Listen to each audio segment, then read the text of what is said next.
Hungry for SVRA action? Well, the best way to enjoy classic auto racing is with a delicious classic from Mission Foods. Green flag your race-watching snacks with Mission's mouth-watering race day recipes. Try some of our tasty tacos, piled high nachos, fresh chips with guac, and more. So gear up your ride and fuel up those stomachs with delicious Mission Foods. Now that's too fast, too tasty.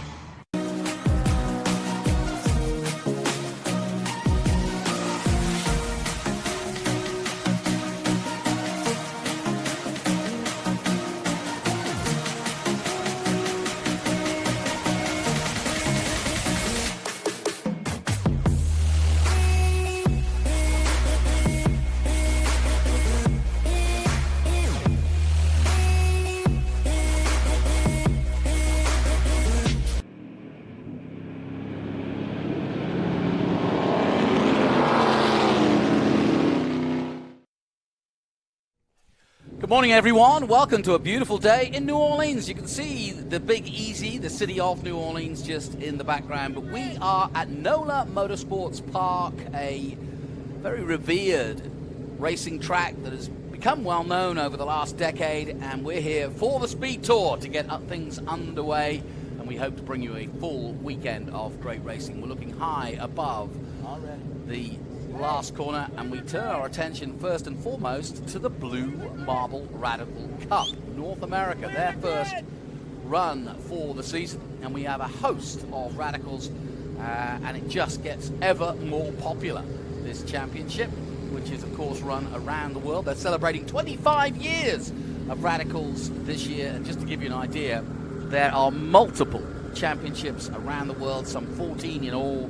3,000 radicals have been sold in the last 25 years, and 1,200 are here in North America. The entries here are mainly from the USA, but a lot of Canadians as well, and it's in different groups. We'll get into that in a moment in terms of size of engines and so on. But basically, radicals, the idea was to build a sports car from scratch that would rival the feeling of a GT3 or a GT4 car. So basically have the grunt, over 400 brake horsepower in some cases of a super sports car, but also have the cost effectiveness of somebody starting out. So we've got beginners, we've got guys that just love racing radicals, and we've got some experienced drivers, including a man you may have heard of in Formula R, in Formula Regional. That's Nick Persing from California. For Cameron Racing, he's racing for Radical Northwest. As we go through, our good man Tony, Chase Bacon and his father racing to this weekend, Seth and Jace. We welcome them in the 999. And just alongside them, Reed Stewart in the Group A Racing Fasno Textiles car. And as you can see from the drone, just going out on the pit lane. That's looking down on the pit lane high above the NOLA pits. And we've got SVRA, we've got Trans Am, of course, coming up. TA2 as our feature race today, and we'll also have SVRA, we've got Formula V, and we'll also have more from the radicals, as well as the first round of the Formula Regional and the Formula 4. That's the single-seater FIA championship, as young drivers trying to make it into Formula 1 and trying to capture as many super license points. Once again, Big Machine Vodka Spike Coolers will be our title sponsor. You can see how out into the woods we are here. We are in the bayou of Louisiana, watching out for gators, but looking forward to this radical race, this 3-race weekend to kick them all off. They will be charging around the USA. They do quite a lot of races with IndyCar as well, but a great compliment to any race weekend and an opportunity for drivers perhaps to start their careers out, or for other drivers to try something different, something new, coming from single-seaters to prototypes. Several drivers trying that out, and when we look at the likes of Jordan Missick and Christian Weir and here Nick Persing, all who started out in single-seaters and now turning their attentions to radical. As I mentioned, there is a few familiar faces to the Radical Cup of North America. I mentioned Seth and Jace Bacon, the father-son duo. That's Seth the dad and Jace Bacon the son for Crown with Apex, and they're making their debut. They're based in Arizona. And then there's Kevin Portras from Canada, and like I said, several entries from Canada, so I look forward to seeing them race here. They're coming a long way south. Now we're starting to see the circuit for the first time. We had a little bit of rain overnight, but as you can see, those damp patches are drying out, and as the sun gets on them, they'll be dry. And we're not expecting any rain. We did get some rain last night about 4 o'clock. It went on into the early evening, but as you can see, it's mainly dry at the moment. Looking forward to a good start to this one. Now, you will see on the tail fin the country flag. There is a USA entry. Most of the USA and Canada, but we have got the odd Chinese entry as well. And one Polish entry, Robert Sorako.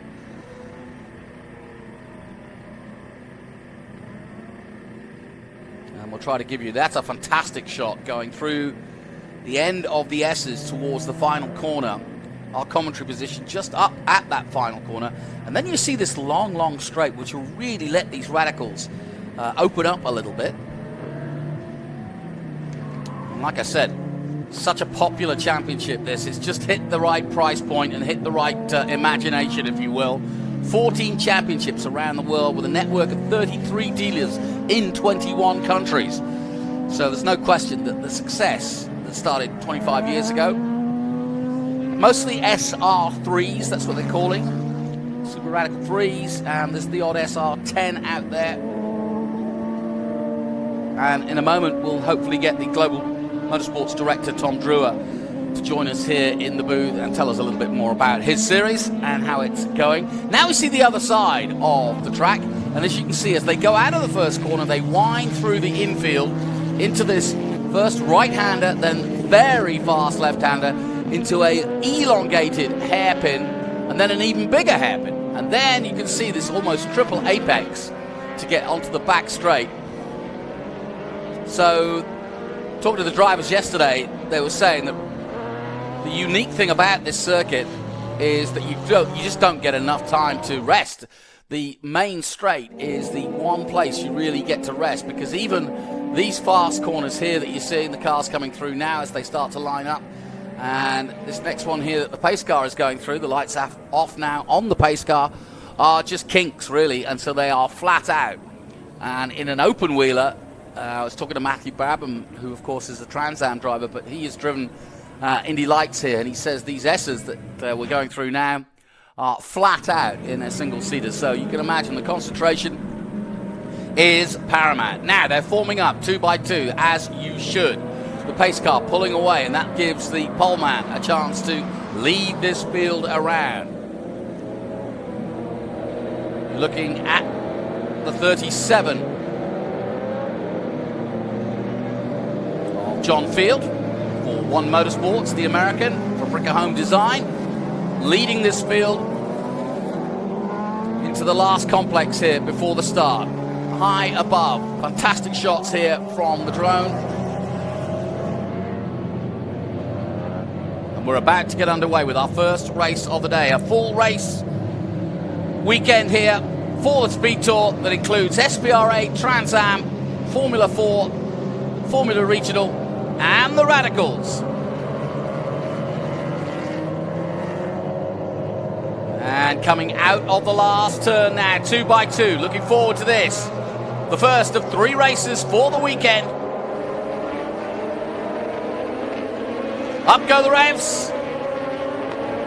And we are racing here at NOLA. Good start from the poleman. Field getting away very well indeed, but as you can see, the massive field of radicals spreading out as they head down towards that first corner, but it is the poleman, the number 37, John Field, who leads the way.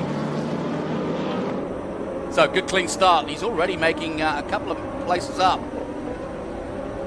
So good for him. Somebody going wide there. taking a little bit of avoiding action perhaps, but back out on track.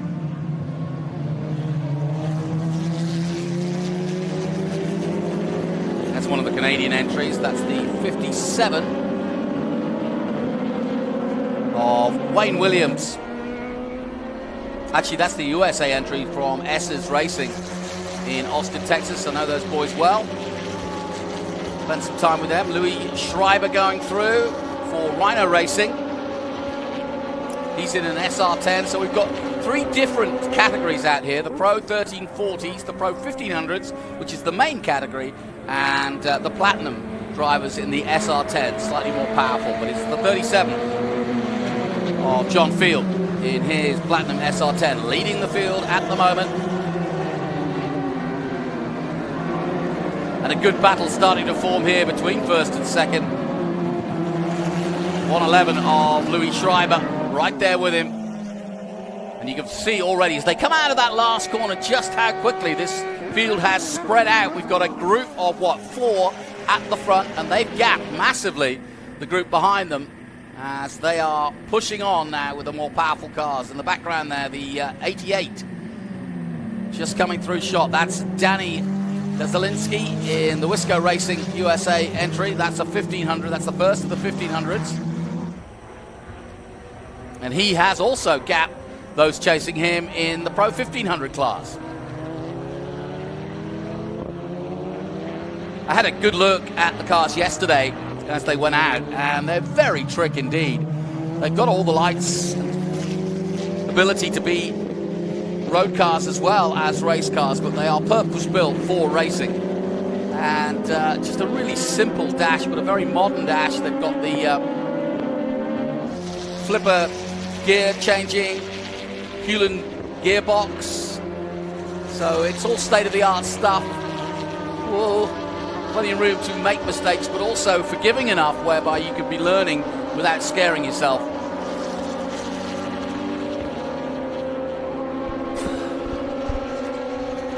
And now the Platinum class really pulling away at the front, as we'd expected, but it is Field, Miller and Schreiber.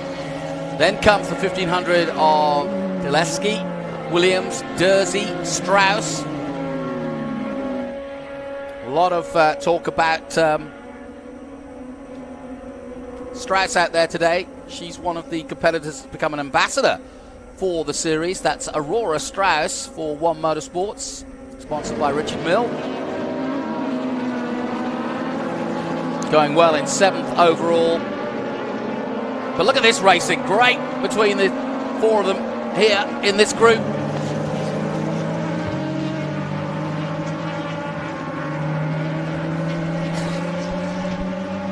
And this is the start of a brand new season here in North America, and it looks as though it's going to be a competitive one. First of the Bacons down there in 15th position in the 999.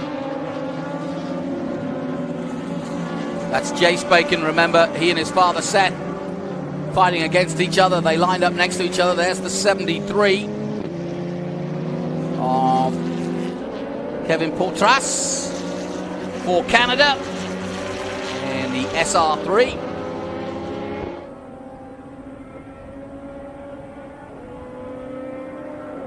And pockets of Radical Racing all over Europe, Britain, of course, where they're made, and France, Spain, you name it. There's even Radical Racing in the Philippines, here in North America, and in Canada. And it's just grown exponentially over the last few years. Field now, though, with a 1.6 second lead after 3 laps at the front. And it's Schreiber in 3rd at the moment. Here he is. But it's a good battle for 2nd and 3rd between Miller and Schreiber at the moment. Field, though, has gapped them even further. We'll take a look at the gap as he crosses the line again. Just did so, coming into the first corner. And there's your leader in the 1500 class in what, 4th position overall. Here comes the 57. That's Williams. And then just behind there is Nick Persing in the 19. Now, this is an interesting story. Nick Persing for Cameron Racing, also racing in Formula Regional.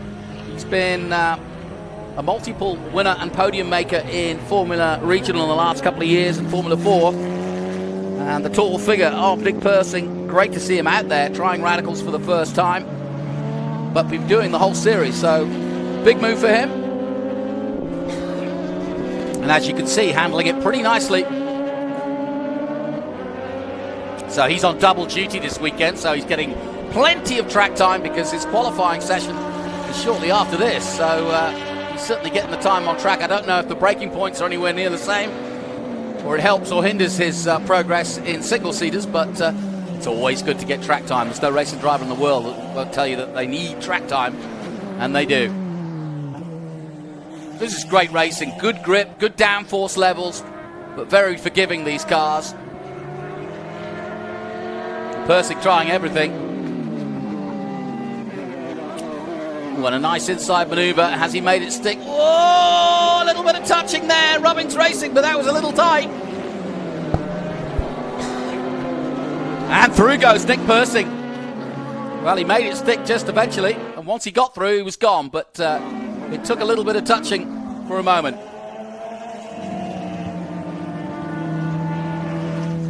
So down the main straight comes Nick Persing for Cameron Racing. Dane Cameron, another man who's tried radical racing.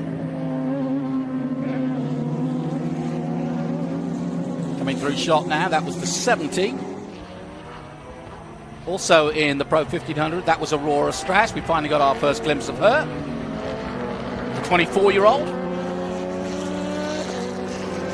And there's Greg Korski in the 24, getting plenty of attention from Yang just behind him there.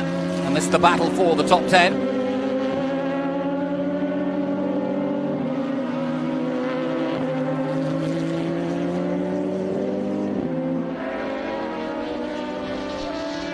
Meanwhile, out front, the gap between Field and Miller has grown to, 1.8 seconds now.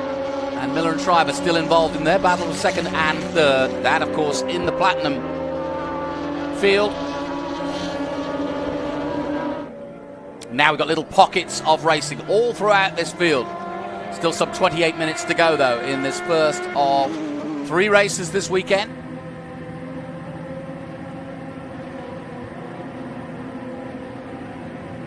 There is Field. You can see the gap between first, second and third. So the real battle for the overall race is between second and third. Here it is, between Miller and Schreiber.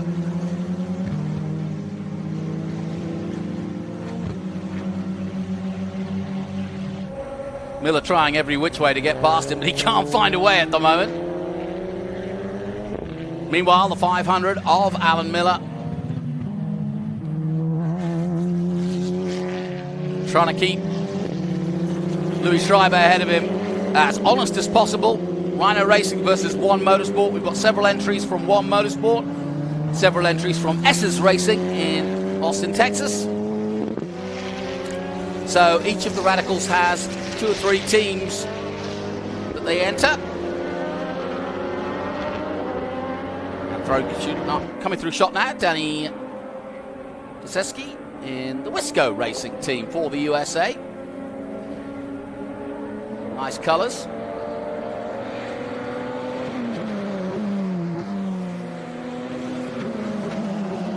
This is the Blue Marble Radical Cup Race 1.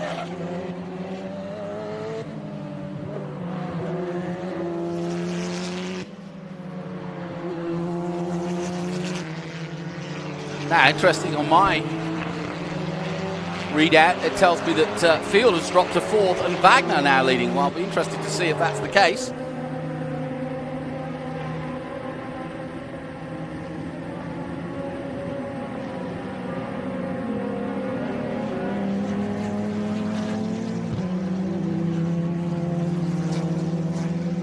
No, it does say Field is now leading the way. Wagner is in 6th place in the number 8, in fact. I think that's more correct. Scott Wagner of S's Racing.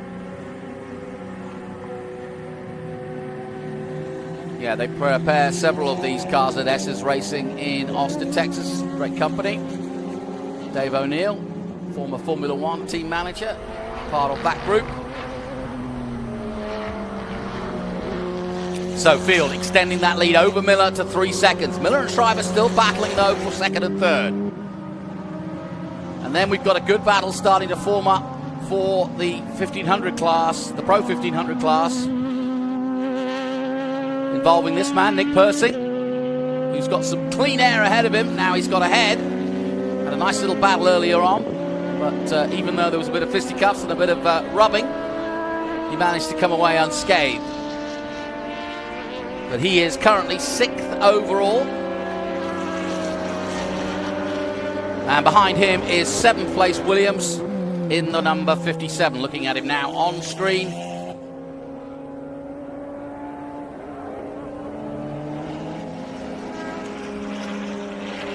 It's a great little battle. Look at that 5-way battle there.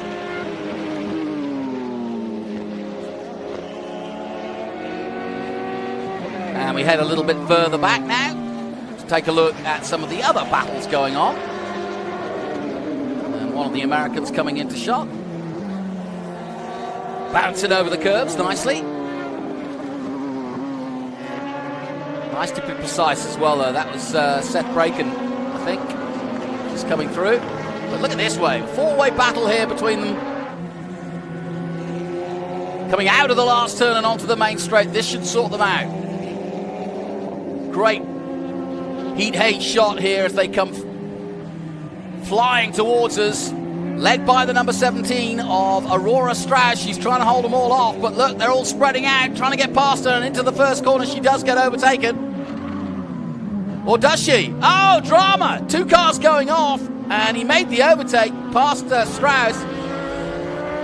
She survived, but 2 cars involved in an incident, and that could well bring out the safety car.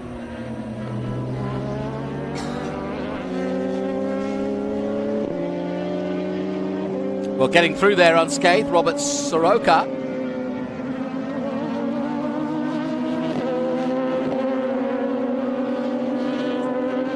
And also continuing, 999, that's Jace Bacon, who's now been caught by this other group. There's Jace.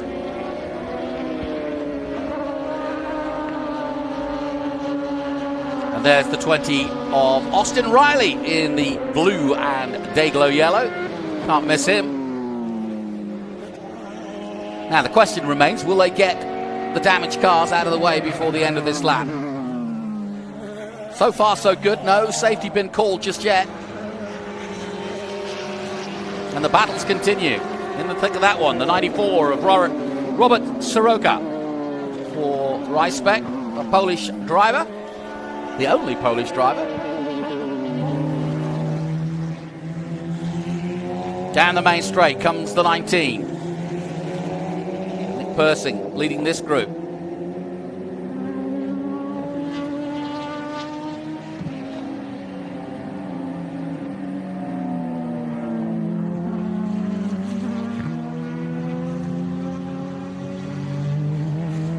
Wayne Williams in a battle with the 24 of Greg Gorski. Different categories, but they're now starting to integrate, if you will. Somebody else skidding out there. We just missed it off camera there. Can hear it though. So there's some drama. Yeah, I can see it on the infield there from the drone. One car's gone off into the grass, spun it round, and it's stuck in the grass at the moment. Now he gets it going again. He's got some cars coming up on him. Let's hope he doesn't get stuck there. He's out of harm's way, I may add. Now, here comes your leader by some 3.5 seconds now. And Miller with his arm out of the car.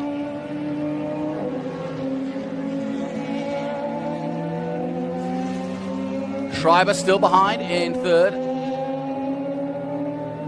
That may be to warn of a safety car coming out. Yeah, well, or at least of that accident. That's where they're going past now.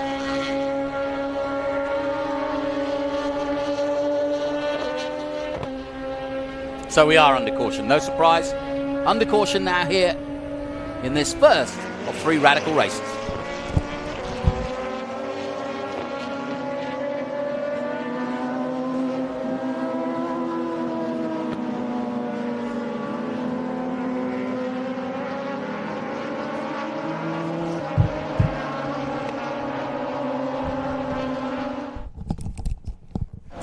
So once again, this will change the picture here for sure. Now, I mentioned earlier that we might have a guest, and we do. He's been down on the grid making sure everything got underway, because of course that's the busiest time, is the first race of the weekend. After that, everybody sort of gets the hang of it, and it kind of becomes sort of natural to get where you're supposed to be. But the first race, first day of the year, as it were, everybody's back to school. But I'd like to introduce the Global Motorsports Director, Tom Drewer. We got a good start there. We got some good battles going on. How are you? Absolutely. Look, it's just great to be here at NOLA Motorsports Park and back racing with the Blue Marble Radical Cup for season 2023. And as you mentioned, what a great start. I mean, it's been a great weekend. So we had this amazing qualifying session in the rain. Everyone behaved so well, and to get through that green to checker was unbelievable. And already some strong battles, as you mentioned. John Field, the veteran prototype master, doing the business at the moment. But I'm really interested to see Duchelski versus Persing, 2 young guns that just seem to have an edge over the rest of the Pro 1500 field at the moment. Now listen, I'm glad you're here, because I've got questions, and I know the audience does, because I'm coming new to radical racing. I'm aware of what radicals are. I'm from Great Britain. I know all about radicals in terms of watching them growing up, but I've never been around them at close quarters. Tell me, first of all, I want to know about the drivers, and I want to know about the categories. Can you explain the 3 different categories we've got out? You just mentioned the Pro 1500, but we've got 2 others as well. Sure. International Radical Cup racing is unapologetically Le Mans style racing. It's multi-class. We are preparing these drivers to go off and do bigger and better things, and a lot of them do, hence why we're seeing a number of young guns come into the series now. Of course, a lot of gentleman drivers coming up through our ranks, and for those that follow international motorsport, John Faub is a good example of that. Started his life as a gentleman driver racing at Spring Mountain Country Club in Nevada, and all of a sudden, after working his craft in the Radical Cup, he's running Le Mans every year, running the European and Asian Le Mans series. So you can very much start your motor racing career in these Radical cars, and the cars themselves really do suit that. They're extremely confidence-inspiring. There's a lot of mechanical grip, but a full aero car as well. So you've really got the best of both worlds there. And I always like to think aero is a bit of a drug. Once you try an aero car, it's hard to go back to just a big lump of GT car. And you can see there on screen, big front splitter, big rear diffuser, big rear wing, of course. And these cars produce a hell of a lot of downforce. In terms of the classes, you'll notice on the rear wing and indeed the front splitter, 3 different coloured stripes. Yep. In theory, the slowest class is a 1340cc class, dictated by the green on the rear wing. Pro 1500 also uses an SR3 chassis, the same as the 1340, but with a 1500cc engine, and that class just seems to grow in popularity. Interestingly enough, the 1340s are very prevalent at a lot of the country clubs where radicals are also prevalent around the country. Apex, up in Chicago at Autobahn, Atlanta Motorsport Park. So we've got these cars everywhere. And then Platinum is really for all of our big cars.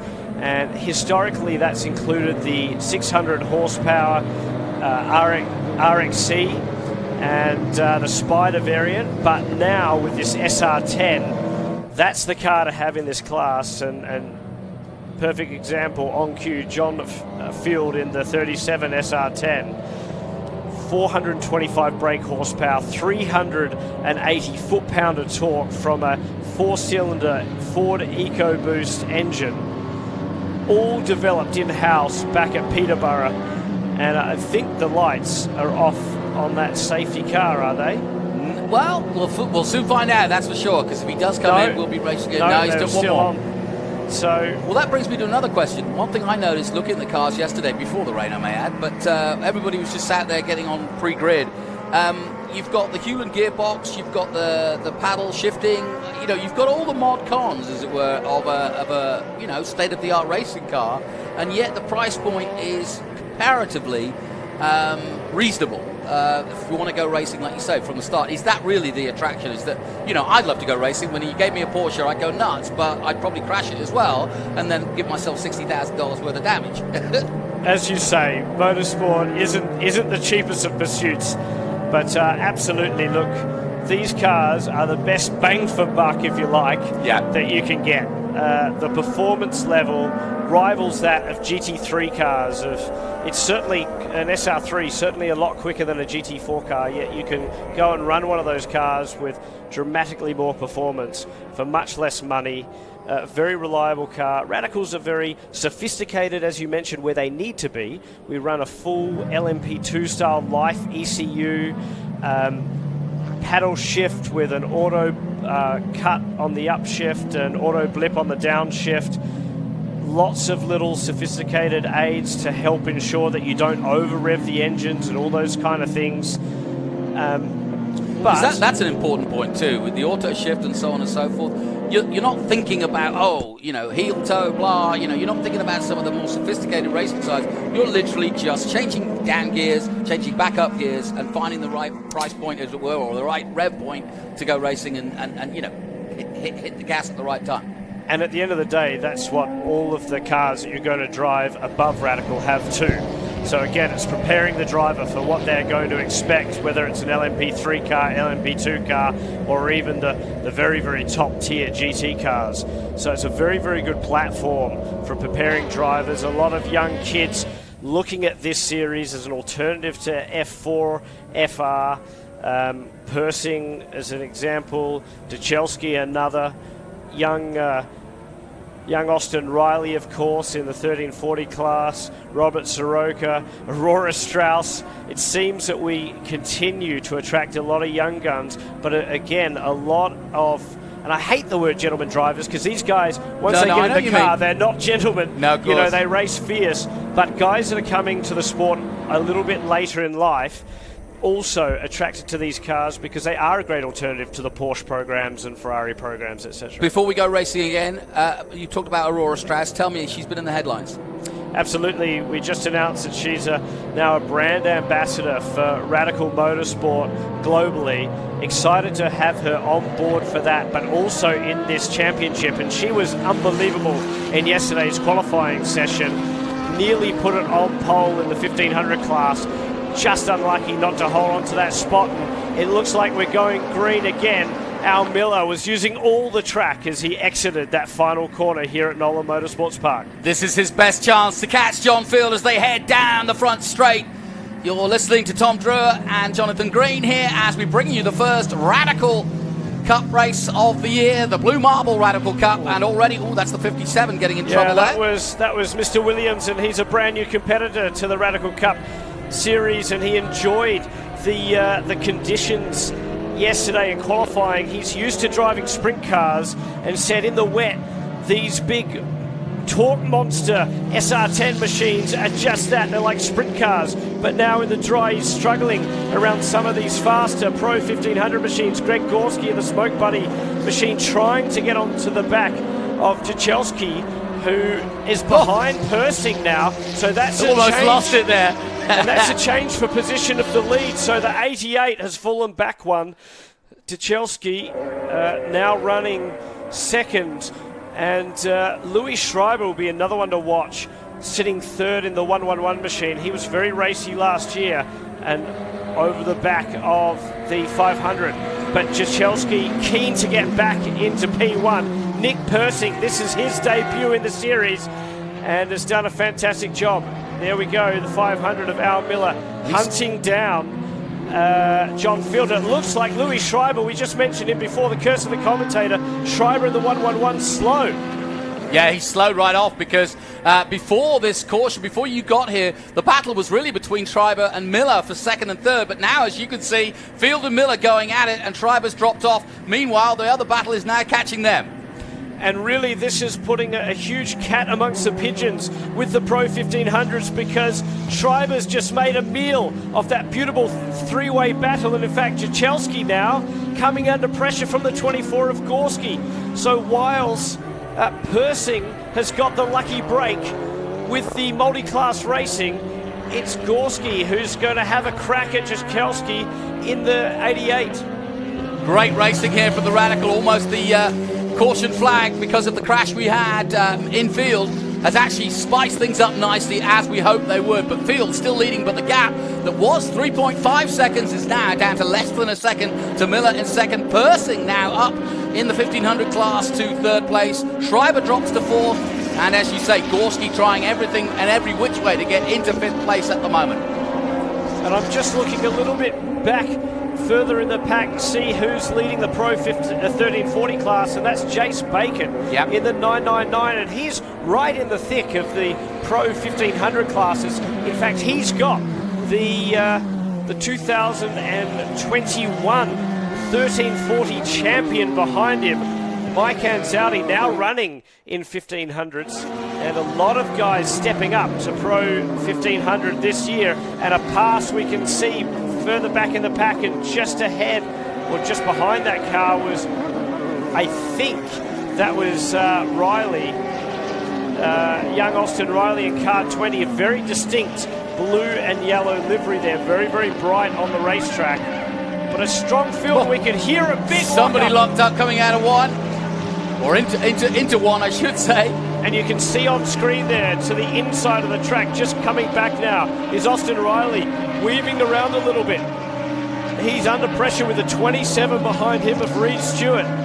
Aurora Strauss keeping a couple of drivers at bay, and there's our leader in Pro 1340, the 999, Jace Bacon, his debut in the series, with father Seth Bacon behind. Boys, I loved it yesterday, and somebody else spinning out. Reed Stewart, so our rookie of the year from a couple of years ago. Reed Stewart just having a moment there, but Reed was impressive last year, and I gotta say, he has come on as a driver. It's a great example of being a novice almost to motorsport, jumping into the Radicals and immediately being around all of these competitive drivers and quickly stepping up the personal performance.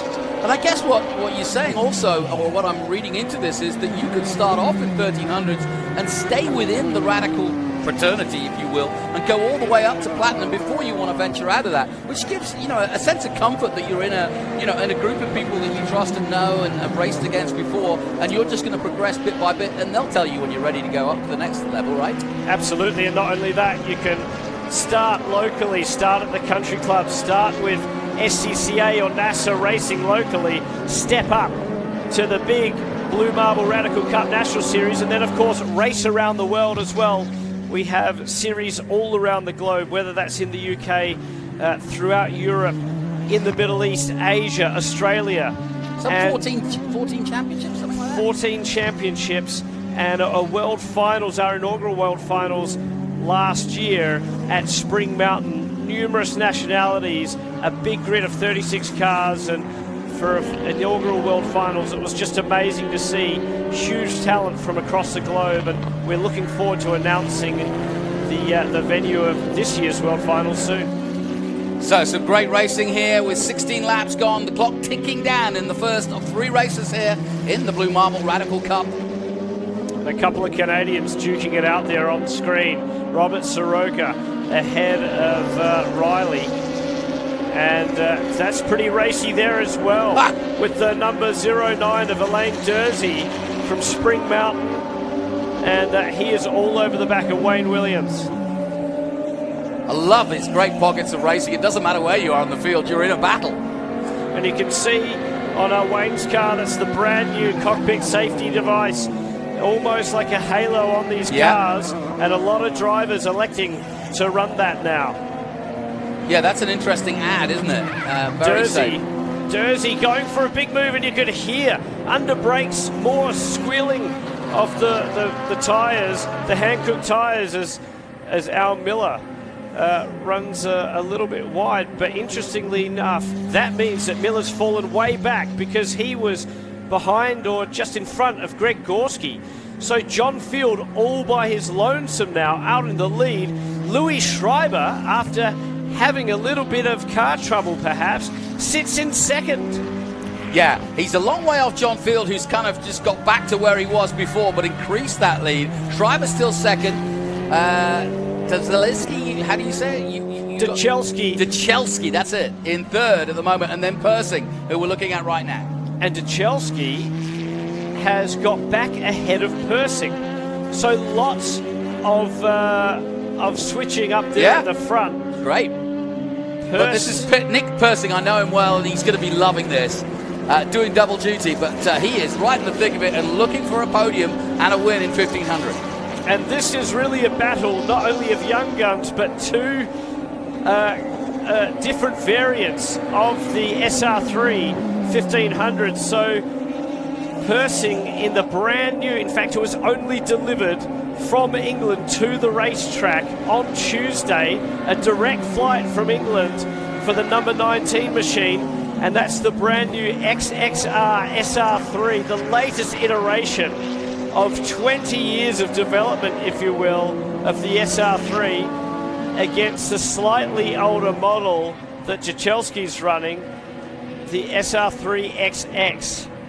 Well, I'm sure there's a few people tuning in on the live stream wondering how they can get involved in this, and I know you can literally go down to your local track, like you say, or a private circuit even, and hire a Radical and get some lessons and so on. Where else are you going? Where else are you traveling to? Because you've got some iconic circuits. This series has just come on leaps and bounds, and we've been so proud to continue to grow it, to continue to foster the competitive nature of it. And we're delighted to join IndyCar 4 times this year. We'll be at Barber Motorsports Park next. That's the first, and we're back on a full course caution, it would appear. So Barber, and then Road America. Then we're off to the streets of Toronto. First time for a street race in Radical Cup history. Wow. Then we're going to be joining our fellow USAC series, the Porsche Sprint, and also some of the Road to Indy series at COTA, and finish the year, the finale with IndyCar at Laguna Seca. So it's an epic season, and fantastic to start, of course, here with the Speed Tour this weekend. What an amazing event. I can't believe the sea of people that continue to stream through the gates, the atmosphere at this racetrack with the autocross going on, the car show, everything that's happening this weekend.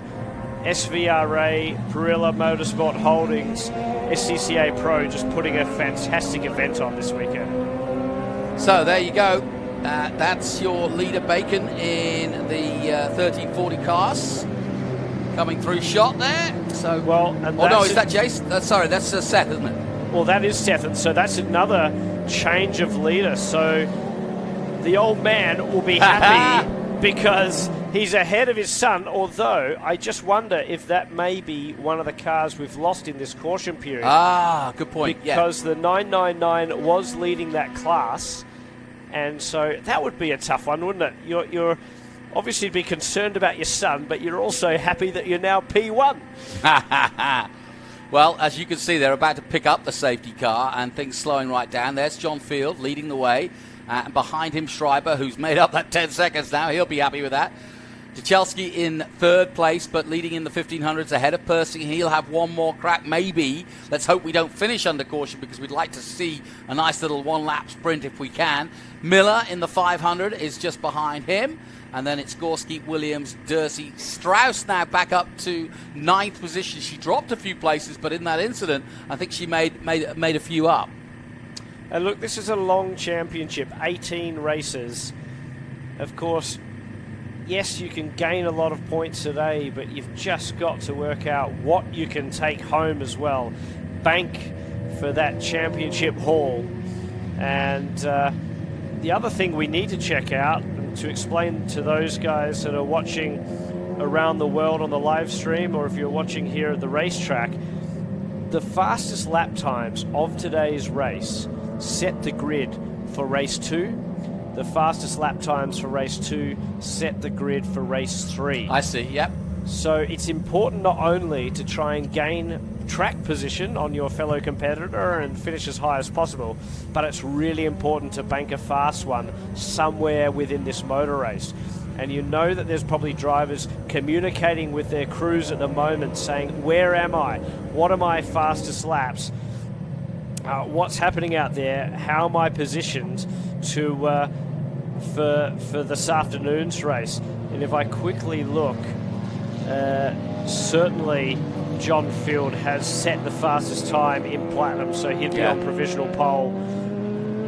While we've got the caution, quickly tell me more about the Persing car, because obviously if it's brand new off the shop floor, as it were, or it's just been made, what, if any, differences are to that car, the latest car, are there than previous iterations? Well, quite a few. I mean, on the surface it looks very similar to its predecessor, the XX, but under the rear cowling is a brand new 4-cylinder Radical Performance Engines engine. Now, this is derived from a motorcycle power plant, but completely redeveloped in-house, and actually features a completely different induction and injection architecture from its original motorcycle engine. Very different from the previous iteration of engine. And has it always been one mark of motorcycle engine, or is it? Correct, yes. But again, Radical doing everything in-house, and so a little bit more horsepower, about 10 more horsepower on the dyno. It's interesting to see how that translates. Different brake package and upright package. The braking performance on these cars also aided, if you will, with this new variant, the XXR, with a nicer sequence, if you like, in the downshift programming that we have on the engine. So it's a fully integrated, obviously, gearbox and engine, being a motorcycle-derived power plant. But we work with Life Racing to program the ECU to manage all of that.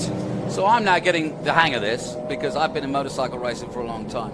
Basically, you've got a compact but very powerful engine. That gives you power to weight ratio. Also, the reliability of a motorcycle-based engine is also very good, and you're not dealing with having to put a V6 in there and so on and so forth. And so there's a lot of reasons, as the checkered flag comes out for John Field, for this to be the price point that it is. So I'm getting my head round Radicals, and so too is John Field, because he's just taken the win ahead of Schreiber, and it looks as though Chelsky has beaten Persing in the 1500 class. Am I right? I think so. He has done it. So the young gun that finished runner-up, if my memory serves correct, in 1500 at the World Finals, has just won his first Blue Marble Radical Cup North America race. And great success for the Wisco team. Yeah, confirmation then. John Field with the win for One Motorsports, and leading and winning in Platinum ahead of Rhino Racing's Louis Schreiber. Danny Dichelski, I got it right eventually, for Pro 1500. He wins in that for Wisco Racing. Then Nick Persing for Cameron Racing. Alan Miller is 5th in the 500. Greg Gorski, 6th. Wayne Williams, Alan Dursey in 8th position. Aurora Strauss, who we were talking about earlier, rounds out, or just gets into the top 10 in 9th position. And Mike Anzaldi gets 10th for Rhino Racing. So a good start to the weekend. Now, what will they do? Obviously, they finished under caution, but what will they do now, Tom, to change or mess with the cars, or is there very little need to change? No, look, the cars have got a lot of adjustments, from three-way dampers, obviously, springs, bars, all sorts of things. But look, the cars are, generally pretty reliable. So the main thing will be just checking over these cars, making sure that everything is okay, that there hasn't been something abnormal going on, refueling them, checking the ride heights. It's something that we key on a lot in the scrutineering. Also just refueling and reviving these drivers after what has been some pretty fierce competition. Well, my thanks to Tom Drewer. We will be back with him and the Radicals later in the weekend. They've got 2 more races to come. But that kicks us off on the Speed Tour here from NOLA. We'll take a short break. We'll be right back.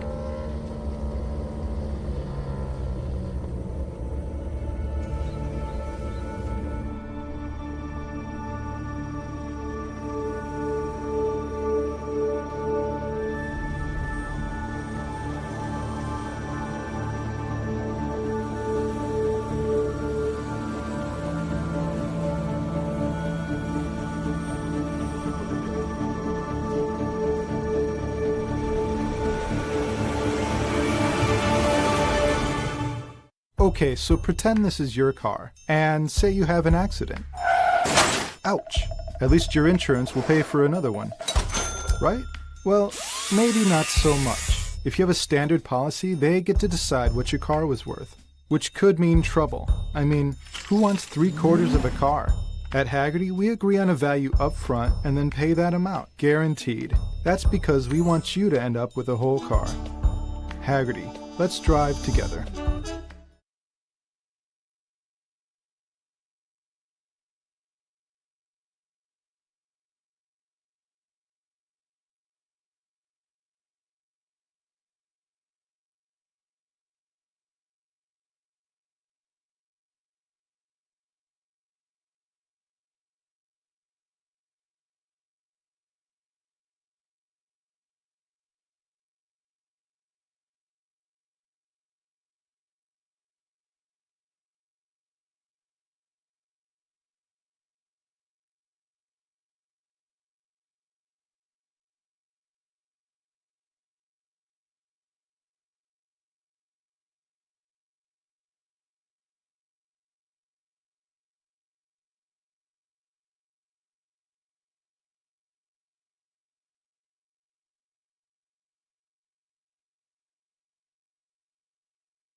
Welcome back to the Speed Tour, here from NOLA Motorsports Park. As you can see, New Orleans in the background on a hazy but nice day here in the Big Easy, and getting ready for our next race, which comes from SVRA. And that, of course, will be vintage racing, and it comes from Formula V.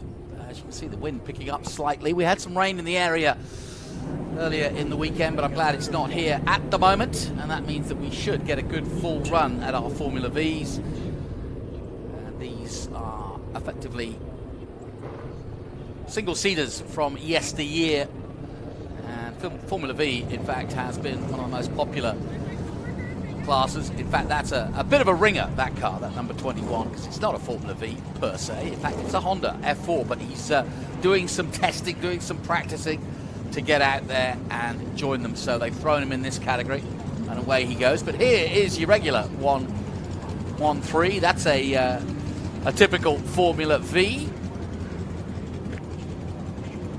And that is the Kellison of Baron Hunter in a 1969 March 1. So these are all period cars from the mid-60s, early 70s. And Formula V being exactly what you think it would be, an engine from a Volkswagen Beetle. In fact, a lot of stock parts from the Volkswagen Beetle pre-63. As we take a look at the number 15 coming up next. Getting a thumbs up to our good man, Antonio Garcia. And the cows waiting in the background. Well, we've got horsepower, cow power, we've got it all here. And this is what it looks like from high above. Huge bridge back in the background there to get back into town across the Mississippi. And so we're about 25 minutes just outside of the city of New Orleans. There's the Caldwell D13 of John Williamson in the all green. And next to him, the 102, the Zinc FV in blue and white. All of them 1200cc Volkswagen Beetle engines. And that's Diana Dickman. She's the female competitors in this group. Up next, it's the number 32. The Autodynamics FV of Cassandra Baron Fuller.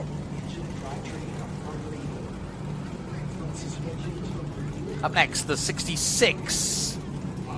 Good looking car. And a wave. Thank you, sir.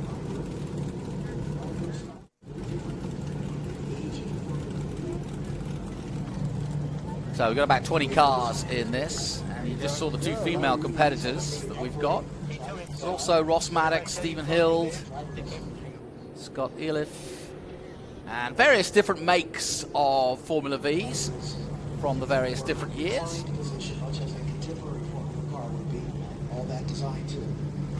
And there's no question that this is pure and utter fun. No question about it. Good cars, built to last, road tyres, relatively inexpensive, but with the odd GoPro on top of the roll bar just to make sure that you catch all the fun. That's the 85, the Autodynamics of Madison Knox. And then the 659 of the Zinc Formula V C4 of Robert Phillips. And the cars are, as you can see, just in the middle of your shot there. And on there, what we call a pre-grid. That's a nice setup. Got your cooler, got your camera, got a bit of shade. Ready to go. You can see how simple the suspension is back in the day. As we look at the 141, that's a 1969 in red and white. Donald Rajasingham at the wheel. And then the 401, the Formula V of Ken Milvid. Sitting quite upright, but just about underneath that roll bar. Tall fellow. And as I mentioned, the Speed Tour continuing to go across the United States this year. Tony Pirella and his Pirella Holdings group, who run SVRA, Trans Am TA and TA2, talking of which, there he is. Tony Pirelli always does this. This is his kind of thing to do. There's a little tap and a little handshake and a fist bump to the drivers. And it's a nice touch from the man who's got some 400 cars at some weekends to go around and just wish everybody luck and make sure that he knows that he's got your back, he's watching. But I mentioned SBRA, well, Trans Am as well, but also this weekend the introduction for the first time in 2023 of Formula 4, the sort of first step on the ladder to either IndyCar or Formula 1, the FIA Formula 4 and the FR Series, Formula Regional Series, which may be more familiar as Formula 3, but now in the new iteration, the new era, it is Formula Regional, and it's pretty much an atypical Formula 3 spec car, as you see in the W Series and FIA F3, and this, the American version, the FR Americas Series, kicking off this weekend. A lot of graduates from F4 moving up to FR. We'll see them in action later today. Back in the day, of course, Formula V would have been the way into Formula 3 and onto Formula 2 and Formula 1. So these cars that you're watching now are very similar to what effectively became the Formula 4 of today's era. And that's why you perhaps saw one car there that I think is doing a little bit of testing as a potential entry into the Formula 4 Championship either later this year or potentially next season. And maybe he'll be driving it. He's ready to go. He's got his hat on, got his gear on. There's that Formula 4 car I talked about. And that is an all-modern spec Ligier Honda Formula 4. The Honda Civic engine powering that and a turbo version of it in the Formula Regional Championship. Neat little car. Came out a few years ago, and it has put together some great champions over the years, from Dakota Dickerson to Kyle Kirkwood now in IndyCar, and the likes of Hunter Yaney now in FIA F3, and like I said, a lot of them graduating into our current FR. But this is our first SBRA race of the weekend.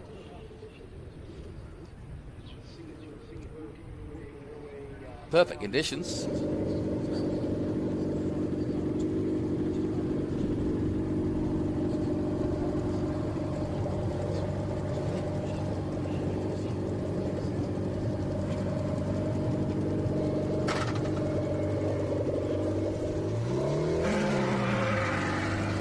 So they start filing out now of the pre-grid and onto the track for their start. And just to reiterate, cars from the mid-60s, late 60s, and early 70s is what we've got on display. I think the earliest car we've got out there is a 63, a Volkswagen Formula V from 1963. That's the 401 of Ken Milvid. That's the car popping out there in the all-silver.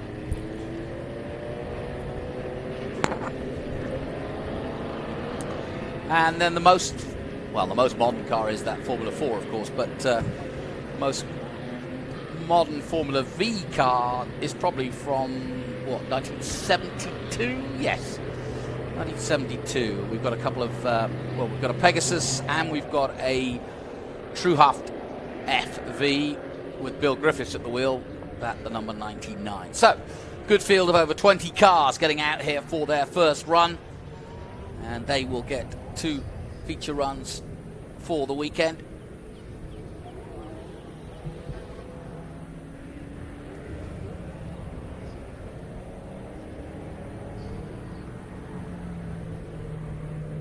The one thing that people, I've not raced at NOLA before, first time I've been here. Trans Am has been here a few years ago.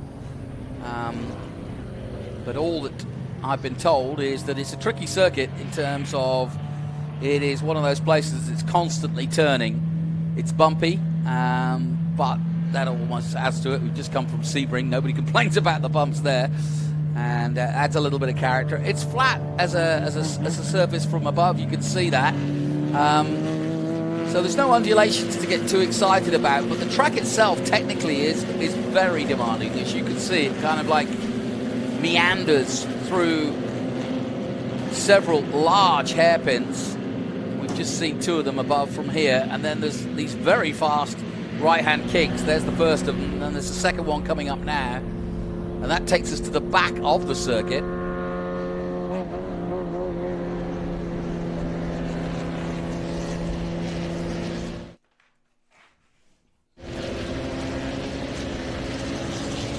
Your rolling start behind the safety car, and the safety car will pull off and allow us to go racing.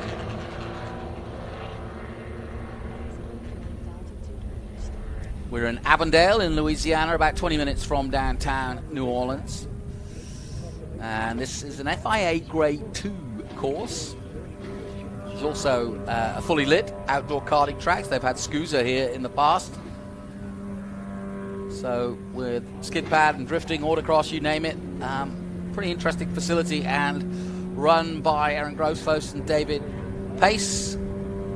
Friends of mine from COTA in the past, now here, and looking to bring NOLA back to its former glory. And certainly doing a heck of a job so far.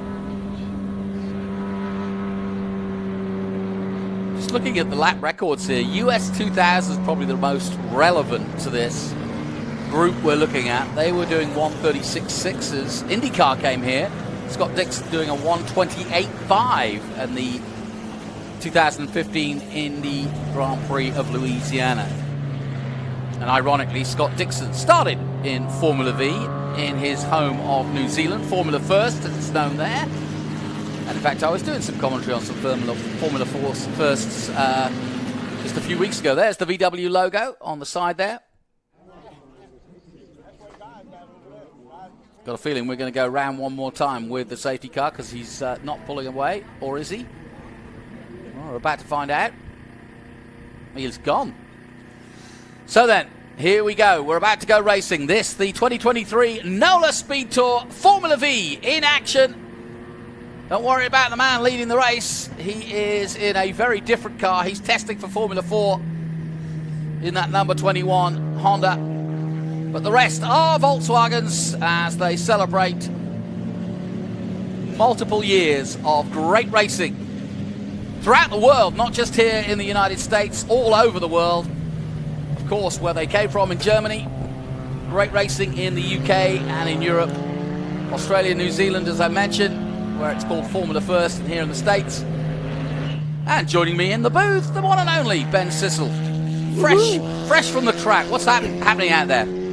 Well, I got to split cars for the first time, so add that to my resume. But this is going to be the best race of the weekend. I love the Formula Vs.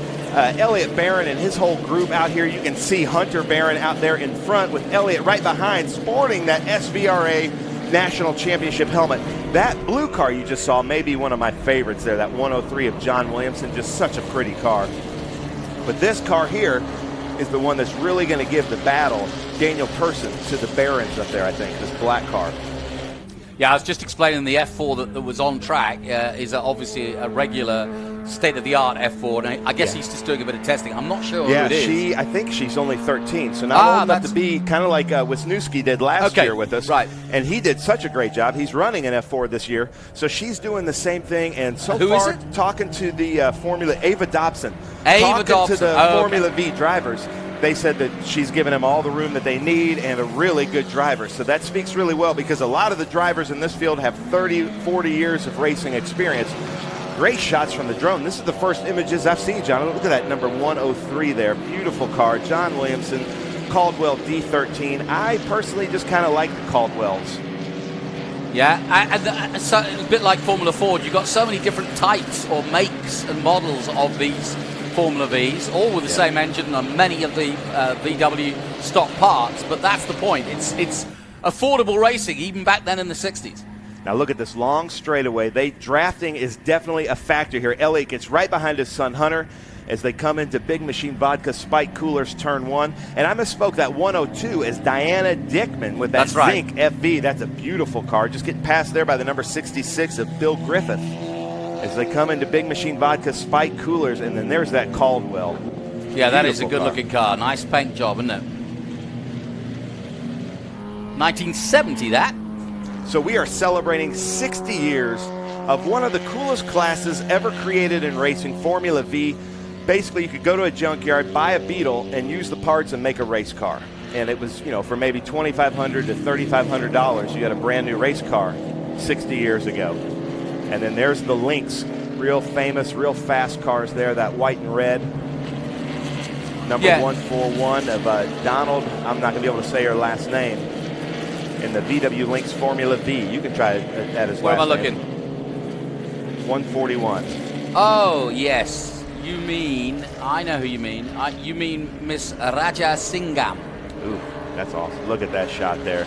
By the way, Beautiful. whoa, and onto the grass and dirt for a moment goes the 102. Currently in 6th place, that's Dickman. She did a little bit of off-grassing there, off-tracking.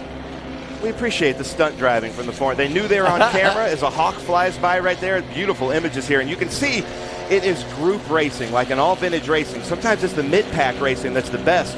And they're going to want to get right behind each other. Now this should be single file going into these S's around that bell helmet's turn. And 2 cars equally yoked here, the 103 and 102, followed by that Lynx. Let's see what happens. Yeah, Dobson out front, testing that F4 car. She's going good, and she's way up the road from the 2 Barons. Hild, Person, Dickman, Griffith, Williamson, Rajasingham in 9th position, and then Baron Fuller. We were talking about the history, 60 years. I mentioned Scott Dixon at the start of this for the simple reason that he started off in Formula V back in New Zealand and has the lap record in Indy here from 2015. But when you look at the likes of sort of Emerson Fittipaldi, Niki Lauda, Nelson Piquet, Keke Rosberg, all started in this form of Formula V racing. So, this is where it all begins. You want to find a superstar, This is where to find them. I can tell you why, too. They're very difficult to drive. It's really hard to drive a slow car fast. Yeah, I mean no disrespect to that. Elliott Barron, who we just showing right there, would agree with me. And if you get somebody like Hunter Barron, who is fast in a Formula V, and put him in almost everything else, they're going to be fast. We could put him in one of these TA cars, and he's going to be fast right away because he now knows how to drive any car with momentum, and that is a tough skill to learn. There's one of my favorite liveries. This is number 49, beautiful car. Stephen Hild, an RCA Formula V. I think that stands for Race Car Associates, not the RCA Victor Company. Good point. But you can see that VW right there in the back, and that little cage, those 2 vertical bars that come down, is to keep you from hitting the shifting linkage, because back in the day, you could get up right behind a car and knock them out of gear and pass them. Ah, okay. Good knowledge. Like to know. I love this class. This is such a fun class. Big group racing. And then the cool thing about this, the camaraderie just in this class, that the Barons of Big Hammer Racing have developed with the Seavar group out of Texas. And they have their own trophy. They had a trophy ceremony last year for the Formula V Trophies championship that they run. And then this race is one of the first of the season here, I believe. And they run with us, they run with Seavar, they run with a bunch of different groups. It's like a championship within a championship. Yeah. And there's that 103, John Williamson. So I'm going to put you on the spot, Jonathan Green. Pick a favorite. I'm looking at it. The 103, I'm afraid I'm with you. I like the colors. I like the way I like the tub, the way it's designed. I love it. The other one is the all-silver 401, is it? Uh-oh. I'm hearing some tire squeals. No. Come into Mission the 102. there we go. Oh, no, a spinner. Yeah. At turn 1. Great avoidance there by that driver. I can't find the number as they come around Mission Foods turn 15. And look at this. Oh, no, Diana's coming into the pits. Yeah. Now, their second race today is their coup de grace, as Elliott Barron said. But look at this now. They're going to come down. There's that number 49, Stephen Hill. You got to look at this car up close. Very beautiful car. And then look at how that Caldwell just kind of cuts through the air there. It's got a little bit of a frog stature to it. Yeah, you really see the suspension as well when you've got such a long straight like this. See how steady it is. It's really nice to see that.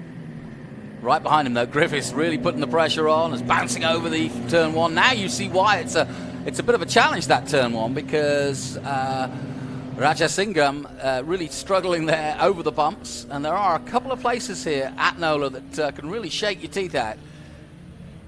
That is true, yeah. And, man, this is so much fun. If you're watching, joining us on YouTube, please leave some comments. Where are you watching from? We're monitoring that. Which one is your favorite car? Tell us who you're rooting for. But right now, Hunter Barron, who just has been really good in the SCCA runoffs and really one of our fantastic drivers. I'd love to see him in a TA2 car. I think he'd do really well, but keeping his dad behind him. They usually race with us on Father's Day, and they came in like Scott Goodyear and Al Unser Jr. one year at Indy, just side by side. It was really fun to watch. So you've been watching the 659 of Robert Phillips in the Zig Formula V C4. Here's the 85 coming into shot for the first time. I think that's the first time we've seen him.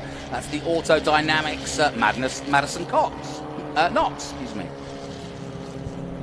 So there's a Kellison, an RCA, a Pegasus, a Lynx, a Caldwell, a Zinc, an Auto Dynamics, a Warrior.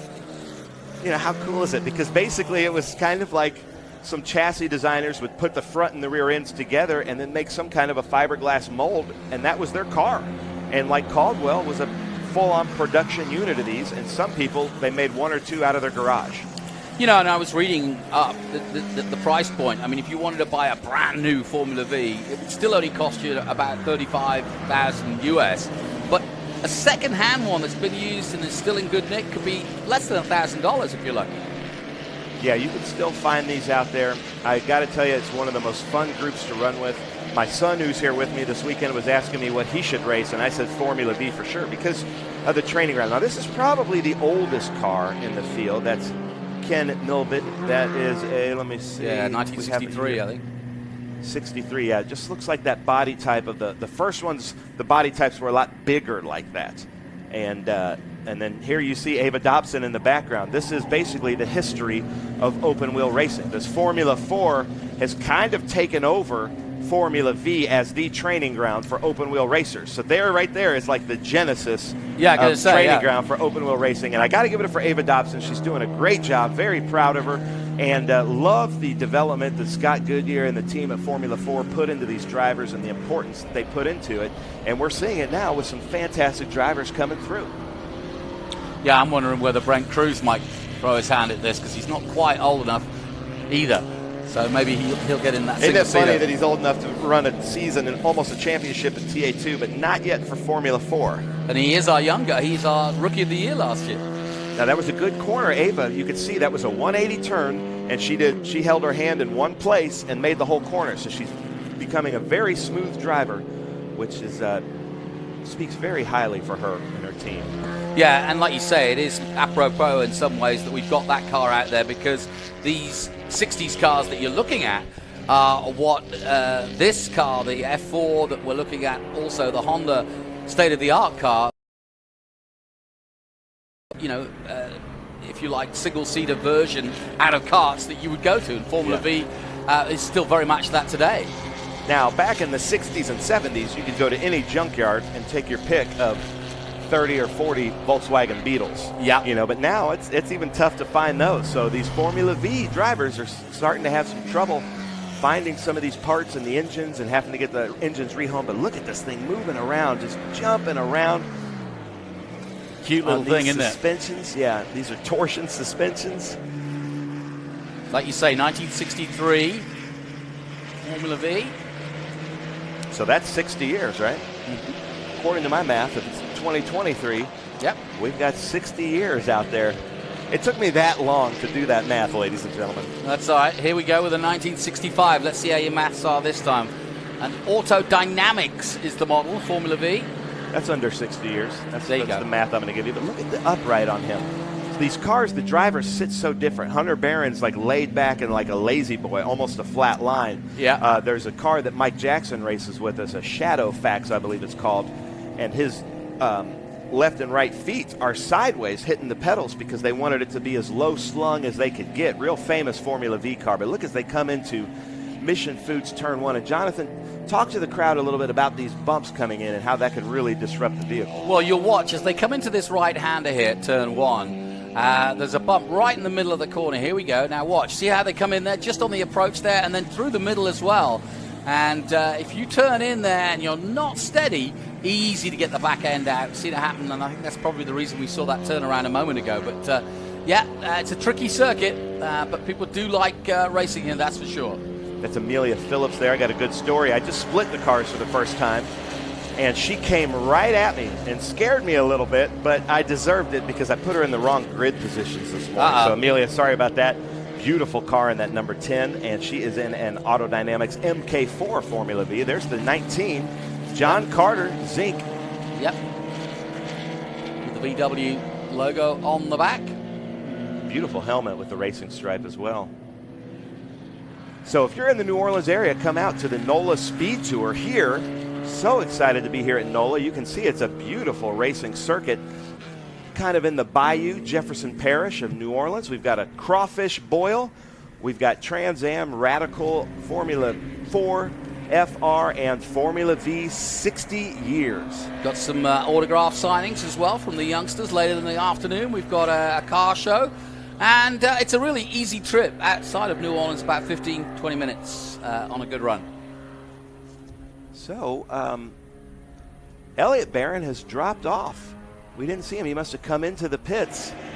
But we've got Hunter Barron still out there. Elliott Barron, he takes care of like 8 cars while he's here. So he never gets time to work on his own car, sadly.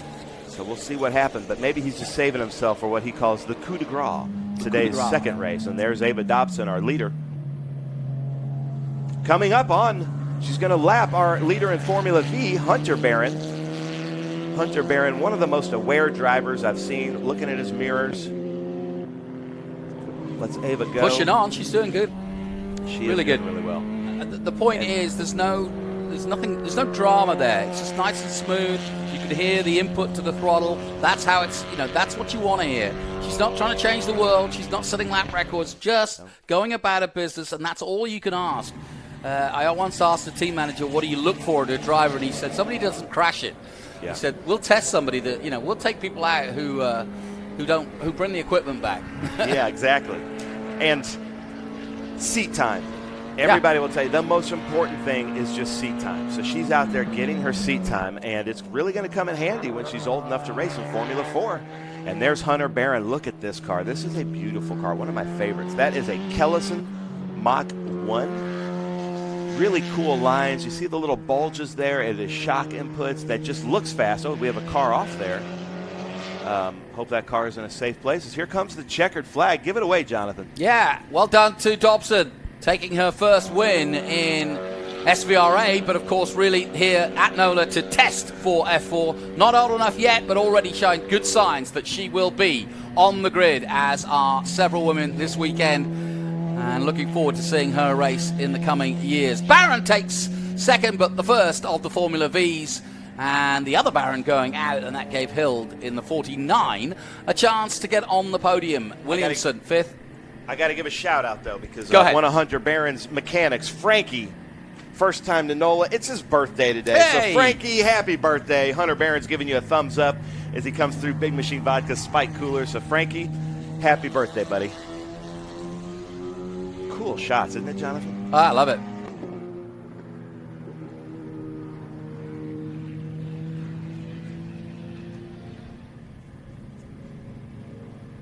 So that concludes our Formula V race to get us underway for our coverage of SVRA this weekend. All part of the Speed Tour.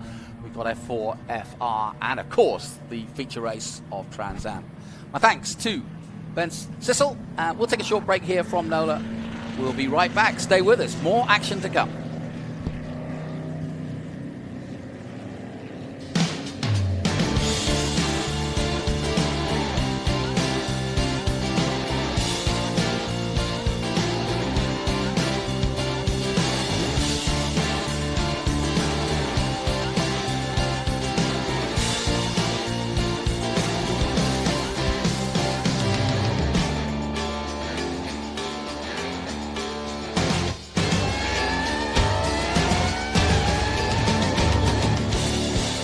Hawk Performance packs 100 years of friction dynamics into every product.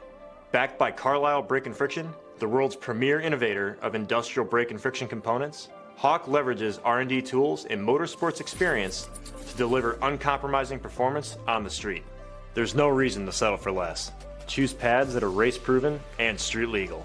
Find the Hawk Performance brake dealer near you at hawkperformance.com.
Hungry for SVRA action? Well, the best way to enjoy classic auto racing is with a delicious classic from Mission Foods.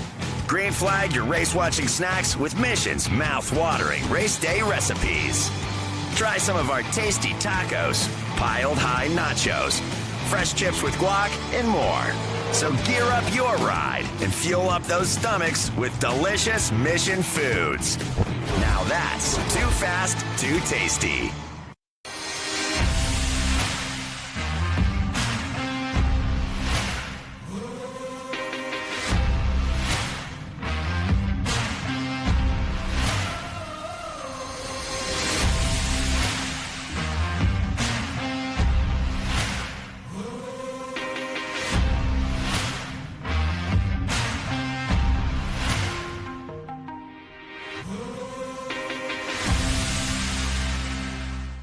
Lightweighting means reducing mass and consolidating parts. No one tackles these design and tooling challenges better than three-dimensional services. We'll provide flexible tooling solutions, including integrating parts, reducing design complexity, or even design changes. We're the go-to source for rapid manufacturing and low-volume production. Trust three-dimensional services to develop the most efficient approach to meet your lightweighting challenges today. Three-dimensional services. Prototype, production, proven. You've got a business to run, big and heavy products to ship, and customers who need them now. When you've got the right driver and the right equipment, you can bet on a spectacular result. Bennett understands complex logistics and puts the best team, the most time, and the latest technology into every customer relationship. So you can sit back, relax, and enjoy the race. Let us handle the rest. Together, we can move anything.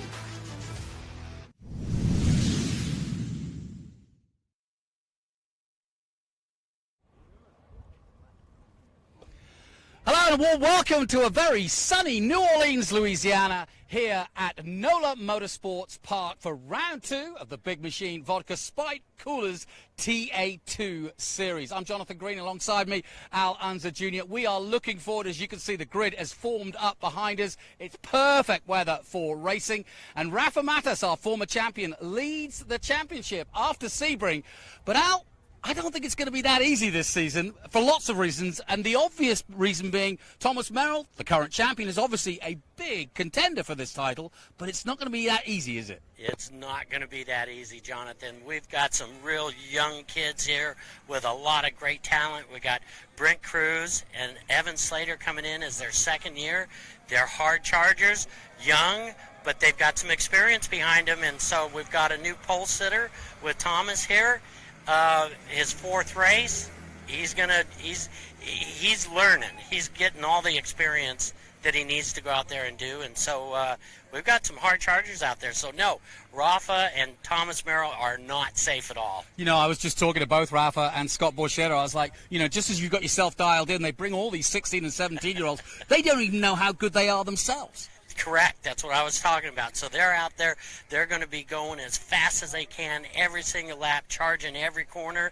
And, you know, that's not always the best to win races. You have to get to the end of the race in order to win the race. And so they're going to be gaining experience, and it's going to be a show to watch. Well, of course, they're all going for the Rookies Cup and the Young Guns Cup as well. But obviously, Thomas Merrill, our current champion, wants to bounce back after a mediocre Sebring. He'll be in the mix for sure, as will Rafa Matos. But it's these youngsters. That's what we're talking about. And you just mentioned him. Thomas Annunziata from New Jersey in just his fourth race. His last pole position was sometime last year in a Miata.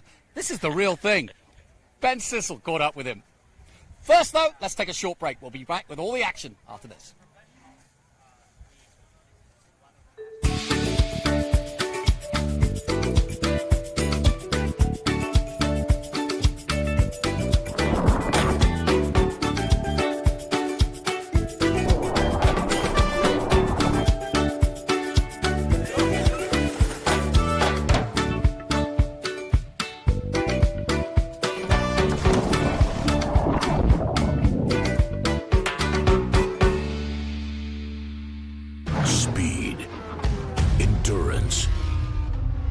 Desire.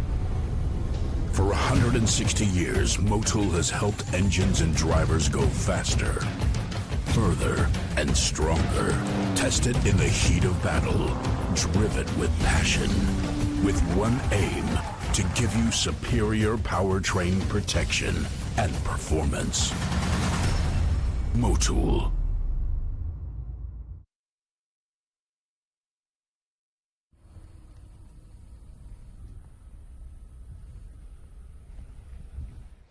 Well, here we are on pit lane at the NOLA SpeedTour, the Big Machine Vodka Spike Coolers TA2 series, one of the coolest series ever.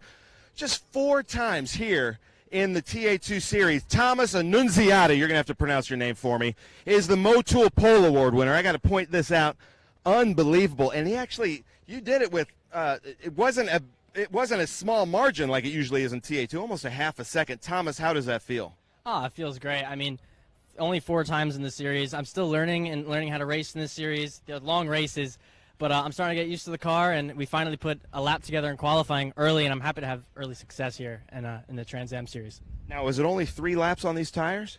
Yeah, 3 laps. We did it quick. So you're one of the young guns, and that's a big story here today, is that we've got 3 young guns ahead of 2 TA2 champion veterans. How old are you, Thomas? I'm 17.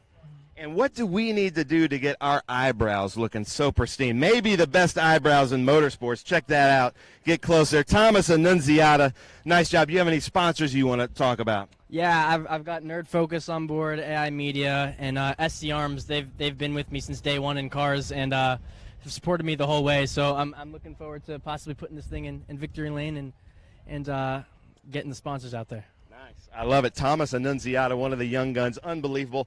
Austin Green, another young gun, was on the podium here with us at Sebring just a few weeks ago. Here he comes, Austin Green. Look at that, running up like a true racer. Come on up here, Austin. Your finish at Sebring, unbelievable. How does it feel to be back in the TA2 series? Oh, it's great. Huge thanks to everybody at 3 Dimensional Services Group and all the guys at Peterson Racing. We got another rocket ship today. It's just a long race. It'll be hot, and I think tire wear is going to be pretty abrasive, so just got to be there at the end. Nice. Beautiful day here at the NOLA SpeedTour, as you can see. Lots of fans. This is going to be so much fun. Let's walk down, talk to Brent Cruz. Where's Brent? Hey, Brent Cruz. Come over here, buddy. Brent Cruz, one of the Young Guns champion last year. You won 3 races in TA2 last year. You're back with us. So excited you're back with us at a season. How do you describe NOLA Motorsports Park? Yeah, I love it. It's my first time here. I've been to the go-kart track a handful of times, and that was actually probably my favorite go-kart track I've ever been to. And being able to be here is an honor, and it's a great racetrack too. It's one of my favorites as well. So pretty cool to be back here. Perfect. That's Brent Cruz. Well, Jonathan, I'm going to throw it back up to you in the booth.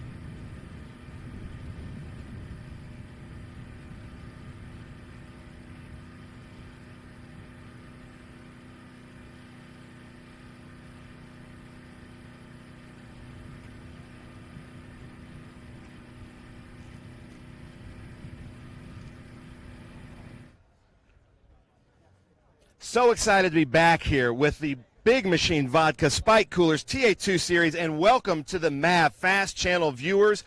We have a ton of you joining us. This is Brent Cruz, our Young Guns champion from last year. And Brent, I talked to you after qualifying.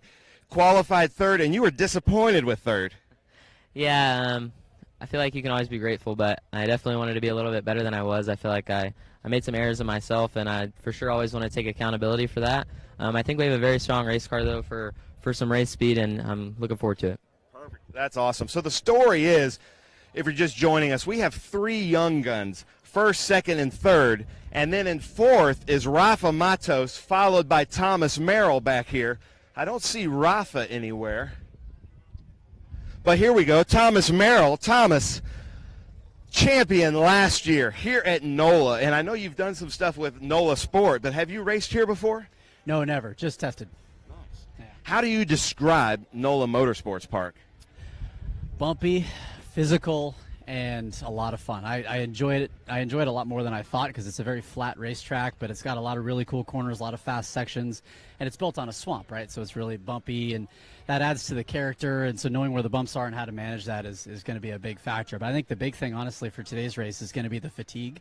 After the 40-minute practice session, my shoulder was already sore, so I think we're going to see some people lose pace kind of towards the end. So I think if you save what you got till the end, you might be there.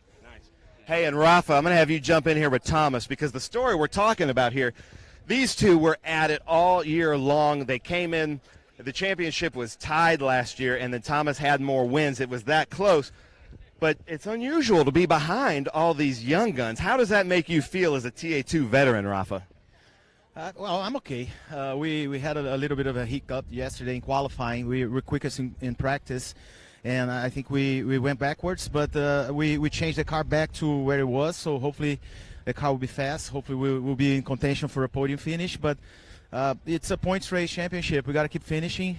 We can't afford to have a DNF, and I'm hoping to have a clean race with all the young guns, and Thomas he's a champion. He's a high caliber driver, so I expect to have a good battle with him as well. Yeah, it's a little bit different because I think some of the young guns are really trying to make a name for themselves, and they're also trying to win a championship. But you two, you guys know how to win championships. Yeah, I mean it's about playing the long game, right? And so you kind of have to know who you're racing against. And I certainly learned that at Nashville last year. Looking at Brent right now, but it's all good. But yeah, you have to know they're coming, and sometimes you have to give way and just play the long game. So experience matters for sure. And for those of you who are wondering, Brent Cruz kind of said, hey, Thomas, go see how hard these concrete walls are at the Big Machine Music City Grand Prix. Lots of fun. Lots of fans down here. Look at this. We got three weird dudes in these blue shirts. Are you guys having fun at NOLA SpeedTour? We're having a great time. I mean, this is amazing. It's so much fun. It's awesome. Yeah. I love it. Well, thank you guys for joining us. So much fun. Thomas Merrill's car here. Here, we got to talk to this man. And from Argentina, Mariano Warner, we might need an interpreter, but maybe, from what I'm seeing from his followers, the second most famous athlete in Argentina. Segundo piloto más argentino, más popular en Argentina. Bueno, thank you very much. Very, very happy. Thank you, Trans-Am category. We are going for good race. Esperemos funciona bien. Nice. How cool is that? In Argentina, if you're tuning in, this is the man to watch here. Check out this car, number 12, Mariano Warner. We've been so impressed with him, a huge fan base. Speaking of huge fan bases, the man that won the Sim World Championship against even the likes of people like Max Verstappen here with the food processing equipment company car. Dylan, I was talking to you today. You seemed a little bit disappointed. You thought you should be up in the front row. Yeah, I mean, Evan and I both made quite a few mistakes in our qualifying run. We know we got a good car, so we just got to work to the front and make it happen. But, yeah, just thankful to be here and looking forward to putting on a show. Nice. Dylan Archer, we got to get a shot here. Bobby Archer. Look at that hunk of a man there in the blue. Check that out. That's Dylan's dad, Tommy and Bobby Archer, some of our legends in Trans Am. And then speaking of the Big Machine Vodka Spike Coolers TA2 series, we've got the Big Machine Vodka Spike Coolers TA2 car here, the number 48, Scott Borchetta. Scott, you had some great runs last year. I think Sebring was maybe a little bit disappointing start for you here in 2023. How are you going to change it here at NOLA? Well, starting 10th, so I only got 9 guys to pass, so there's the mission. But, no, the car is good. Guys really worked hard on it, and we didn't fire off really fast. So finally, by qualifying, driver and car got together and put up a good number. I think we'll race well. So it'll be really interesting. We've never raced here before as far as this group of us. And going into turn 1, everybody's just got to be a little bit patient. We shouldn't be 3-4 wide because you're not going to get 3 or 4 through there. So hopefully we can get clean through the first few laps and then go racing. So you joined the series here a couple of years ago. Then we bring in this Young Guns thing that now we have like 25 drivers with a ton of talent. But you owning an Xfinity series, are you also kind of looking at this a little bit of scouting? Oh, yeah, it's always great to be out on the track and just see what these guys do. And also watching somebody like Evan Slater who I first met him at Lime Rock, and watching him really start to get consistently really strong. So watching the arc of growth, it's not only coming in and being fast, but watching the improvement as well. But no, you look at Brent and Connor Zilic, and I got a shout out to Connor Mosak, who's getting ready to start his Xfinity series debut this week. So he's a big machine driver for us for this weekend. But yeah, man, they're always nipping at my heels. Every time I think I've made a gain, it's like there they are again. So it just keeps us working really hard. And I love all that you've done for motorsports. And speaking of Connor Mosak, that's so cool. With Xfinity here in the Trans Am Series, the Big Machine Vodka Spike Coolers TA2 Series. And Adrian Lostowski, I love the awkward questions. And you came in, you were had a great fight in our GT classes with Lee Saunders. You started TA2, did really well your first season. Last season, I feel like you were a little bit disappointed. It seemed like you got the bad luck. Are you back in the good luck this year? Yeah, we feel like we have a lot of good luck this year. We finished 10th in Sebring last weekend, and now this weekend we made a lot of adjustments coming into this race. We worked our way up in practice. We worked our way up in testing. We're starting 9th today. Chaz, how he helped us out a lot. The crew worked really hard with adjusting the car to get where we are now. I feel like very confident we're going to have a really fast car today. And also Hawk Brakes. Definitely want to thank Hawk Brakes and AMT Motorsports. They've been supporting us last year through the bad luck, right? And now it looks like we have a good year ahead of us. This is the year for Adrian Lostowski. We're rooting for you. From New York, we're going to come by here. Excuse me, guys. Sorry. Look at this. The two Fros. Boris said the third, right? And Boris said the fourth. How does it – I'm going to talk to you first.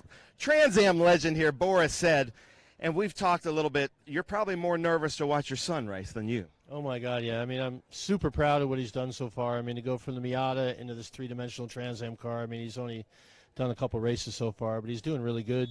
And I mean, he's better than me in a lot of ways, racing and smarter and a lot of things, better looking. So, but super proud as a parent to watch him, and nervous, though. It's a lot different now. Last week I was racing during the race, so my mind wasn't so focused on this, but it's going to be good. Can't wait to get going. Nice, and I love it. And now to have the name, to share the name with such a Trans Am legend racing in Trans Am, do you feel that's more weight, or are you totally comfortable just showing who you are? I mean, I think the main weight, for me personally, is just, to perform myself and just do good myself.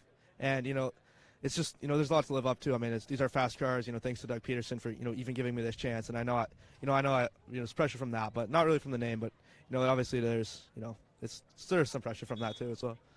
Is there a Boris Said hair product that I can buy to get such a great sheen? If there is, he hasn't told me yet. It's top secret, the product. But yeah, once again, I want to thank Doug Peterson. I mean, he's doing so much for the sport to bring two young Americans up and give them this first-class ride. It's amazing. Nice. I love it. Boris Said Jr., good luck out there. Doug Peterson, Three-Dimensional Services Group. So cool. All right, we're coming back here to Nathan Hearn. Sorry, Tony, we're running because Nathan Hearn, you had to start at the back of the field at Sebring and moved your way up. An unbelievable showing. Back here with Cube 3 and Nick. So happy to have you here, but I'm sure this is your first time to NOLA Motorsports Park. Yeah, it is. And look, we hit the ground running. We'll P1, practice 1, and right at the front, practice 2. And it was just a shame how qualifying worked out. We had a really fast race car, and unfortunately just qualifying didn't go away. So 15th now, although, yeah. I mean, I've already done it at Sebring, so I've got practice at least. So, yeah, we just got to keep it tidy and try and get the Cube 3 racing mobile up the front. Steven Spiller Racing's works bloody hard to get the car going. And, yeah, I mean, fingers crossed we all have a good race. Nice. And NOLA, it's tough passing here. Where are going to be your passing opportunities? Yeah, look, we're struggling a bit in the straight line handling side of things. So, for me, my best pass opportunity is after a corner into another braking zone. So, I've got a few ideas. I don't want to say too much right now because I've got to keep that up here and put them to work. So it'll be a good race, so we'll look forward to it. And, Nick, thank you so much for your support. Cube 3, but, gentlemen, I'm going to send it back up to you so we can make our way up to the invocation. Great stuff, Ben, as always. Yes, watch out for the Q3 car of Nathan Hearn, he's certainly made a splash. In some ways, better than others. Last time out at Sebring, he was very quick there. He came from the back all the way up. Unfortunately, got tangled with Scott Borchetta. And as he said just then, he has been up in the field early on in practice. Didn't qualify perhaps as well, but Nathan Hearn is definitely one to watch. The current TA2 Australian champion coming here to race at the Trans Am Series here in America, the home of Trans Am, for the first time. We are here at NOLA for the first time, but one man who has been here is sat alongside me. He is, of course, Adam Andretti, and great to have a guy who's been in the thick of it literally within the last couple of weeks. But you know this field all too well. You've raced against all of them. You've also raced here, more importantly. Tell me about this track. We just heard a little bit about the bumps and bruises that this place can cause. But what is it like to race? It's a very, very challenging track to actually get a hold of race-wise. It's really built for that overall lap time and not really what I would call the easiest track to race on. There's two definitive passing zones. The turn one passing zone is actually trickier than you may think. It's a medium speed turn one, and also it's really, really bumpy towards the inside. So what we'll see a lot of our passing going into here will be turn 13. It was a pretty hot spot for us, Jonathan Green, because you're coming out of the S's, and it's about getting a better handling run on somebody, and it's a much smoother braking zone down to there. So I'd look to have a lot of our passes right there. Perfect stuff. We'll be hearing from Adam throughout the race. Let's head down once again to Ben, who's ready for the invocation.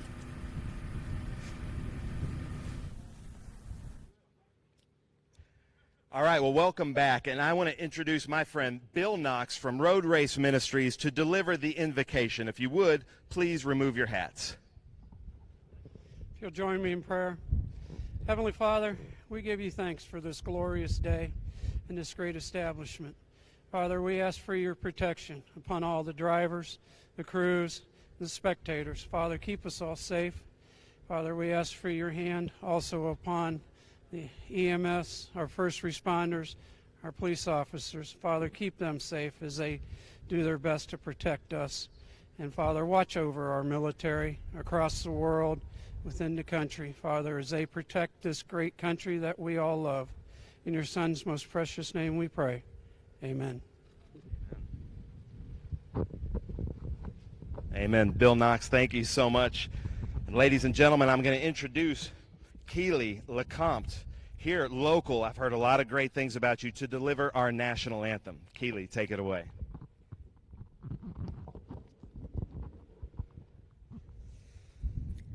Oh, say, can you see by the dawn's early light what so proudly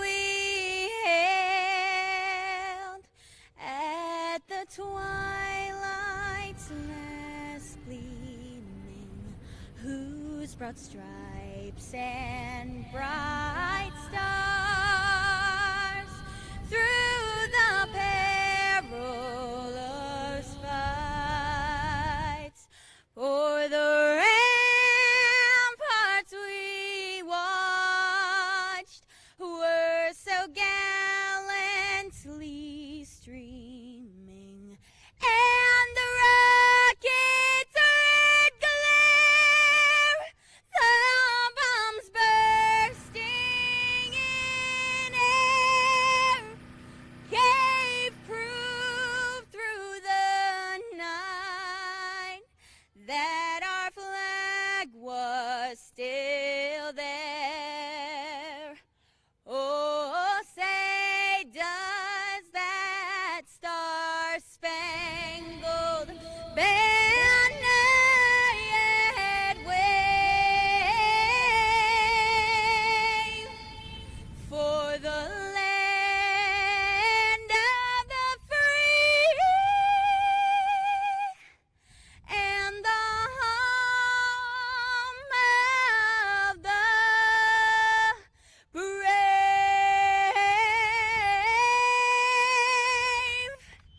Thank you. Oh, my goodness. Keely LeCompte, absolutely beautiful. Well, gentlemen, I'm going to take a little break here, send it up to you to walk us through our huge grid in the TA2 series. Thank you, Ben. A fantastic rendition once again of the national anthem as you look down on this purely fantastic shot of Trans Am at its finest. Let's take a look at the grid, and it is the youngster Thomas Annunziata, just 17, in pole. Austin Green alongside him, Brent Cruz and Rafa Matos, former champion on row 2. Merrill, the current champion. Slater. Then it's Werner coming into the championship, the Argentinian, alongside the Texan Archer, Lostowski and Borchetta. Borchetta not finishing the last race on row 5. Further down, Zilic, Said, Sarge, Mock, Nathan Hearn, we heard from him, the young Australian, then Gray Moffat, of course, grandson of Richard Petty, Ben Meyer, another youngster, Barry Bowes, having problems yesterday, but A-OK now. Keith Prochuk just behind him on row 10. And a little further down, let's have a look and pick out Brad McAllister, also one worth watching. Obviously, another former champion in Doug Peterson, the owner of the Three Dimensional Services Group. Tommy Sheehan, who's raced here before.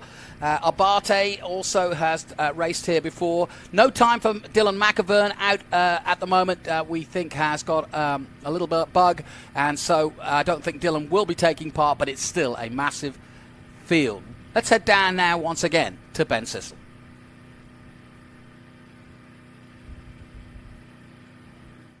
Well, thank you, Jonathan. I am here with Greg Cada, or most of you know him as @Gregisms at TikTok, and we had so much fun watching your TikToks. I got to say, you're a lot funnier than you look. Oh, wow. Well, thank you. That's probably the nicest compliment I've ever had.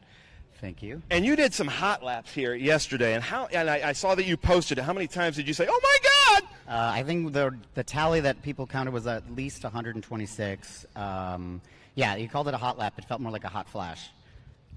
Exactly. Now, how can people find you on social media? I am at Gregisms on TikTok or at Gregisms Official on Instagram and Facebook. And how cool is it to have a circuit like this here in your backyard? Oh, it's amazing. I really just became aware that this was even here, and just learning about all the different drivers and just seeing how young they are. I was like, do some of y'all even have a driver's license? Like, is this legal? But I think we're good. I think we're good. I love it. Well, now, take it away. Deliver the most famous words in motorsports. Greg Cada. New Orleans, are you ready? Oh, we can do better than that. Are you ready? Drivers, find your joy and start your engines!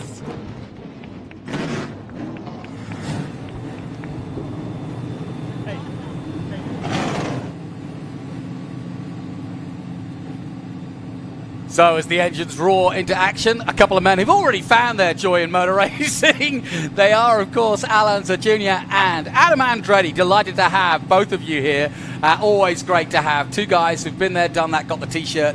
And more importantly, with Adam, you were in the thick of all of this last week or the other week.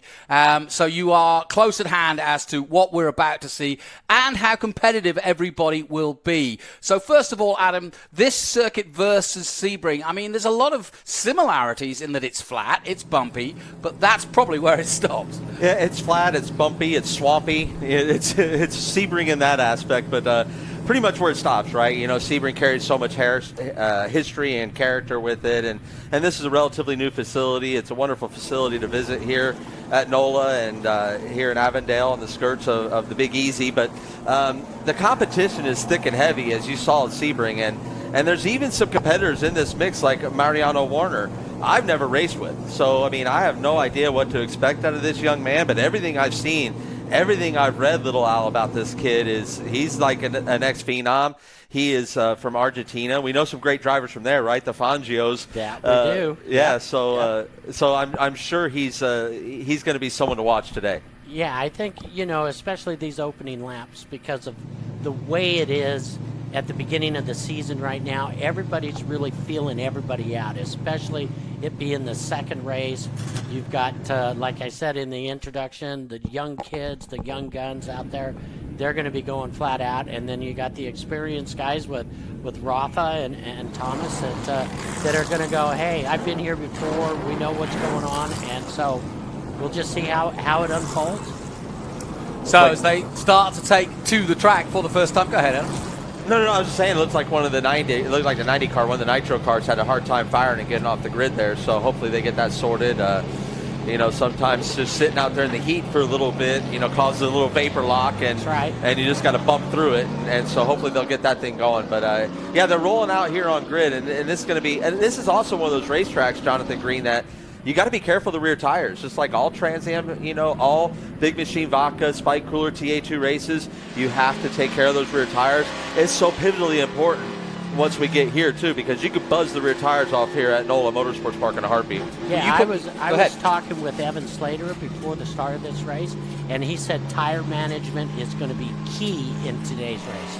Yeah, that's very interesting, and they've already started doing it. You put me right after qualifying. I was watching everybody on the pit lane with about 20 minutes to go, and I was kind of scratching my head as to why someone like Brent Cruz wasn't going after the pole that his teammate at Nitro Motorsport had set, and likewise Rafa Matos and the three-dimensional boys. And the reason being, and you confirmed it, that they basically don't want to waste tires when they felt that they'd already done the optimal time that they could do on the tires with that temperature and so on. You're exactly right, Jonathan Green. I was sitting there like on my pretend radio during qualifying yesterday. Yeah. Like, no, you guys got to pull these things in. I mean, when I was seeing guys out there for 5-6 laps, I was like, you have no idea what you're doing to your 100 miles tomorrow. It was going to be, the money lap was on lap 3. It was like that for almost everybody, unless they just couldn't find their way in traffic. But that money lap was there, and even the cars that I saw come bleed down the tire pressures to try and get another run at it, they could see it on their dash that they had nothing in it, and even by the time they got to the back straightaway, they cut it off, Al. Yep. The smart thing to do would be to save their tires. And as you can see, we're shuttling through the onboards. We'll be on board with the Big Machine Vodka Spike Coolers. Scott Borchetta, who, as he said, only got 10 to pass, so he's in a good position. But it is good qualifying for him, and I'm expecting big things from Scott. He got taken out, as we heard, at Sebring, so he'll be wanting to change that. We'll always be on board with Rafa Matos and the three-dimensional services group, the Ford Mustang. And I did ask Rafa just exactly what his plan was, and he was quite cunning. I've got to know him over the years, and he basically said, you know what, I'll take an opportunity if it avails itself in the opening lap, but after that, I'm going to sit and wait. That's spoken like a two-time champ and the absolute professional that Rafa Matos is. I've been blessed to be his teammate in the past, and he's really, really smart behind that wheel, and he makes sure. And it looks to me like our pole sitter, Thomas Annunziata, is the one that had trouble getting off pit road as I see the full scope of the field here. So hopefully they got that sorted out, because that's going to drastically affect the grid. Then our previous winners here in the corner of the screen, you know, another two-time champion, Gar Robinson, and another past champion in Tony Buffamante. So, and you were here that weekend? I was here those weekends, absolutely. As a matter of fact, a little privately, Jonathan, I'll tell you a story about that one. Okay. Yeah. It was a championship on the line. Yeah, it was a championship on the line right there. It was a key moment in my championship, and a key moment for Gars. I'll say that. I'll reserve a quiet table in a small restaurant for that then. But it looks like this grid is forming up, and again, I don't see our pole sitter. Thomas is not up front where he is, so it might be a little bit of a different there. Okay, let's take a closer look at this NOLA circuit here in Louisiana.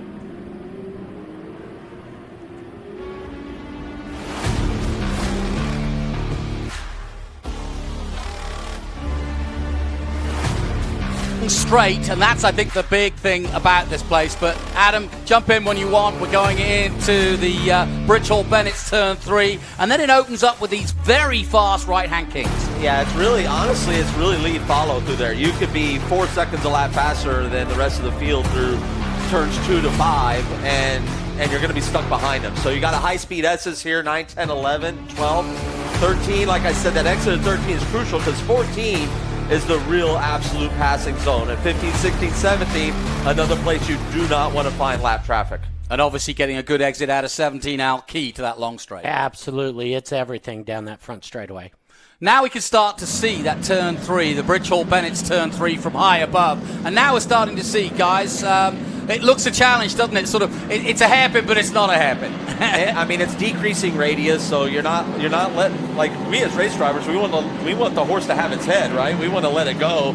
And with decreasing radius, it's patient, and it's a really difficult balance to find on the car too, because you need the front end to be positive to make that exit, but at the same time, you don't want that rear end to chase it around. The more positive that front end is, the later in the throttle you can get. It's that simple.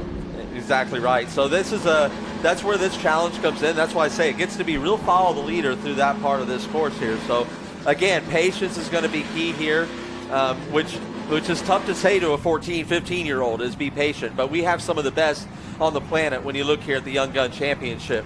Well, I was just looking, Austin Green high up, obviously, in the actual overall championship, but leading in the Young Guns. And just look at that list. Connor Mosack, Brent Cruz. Connor won't be doing the full season. He's at Xfinity. Evan Slater's here. Zilich is here. Mark Gray, Moffitt.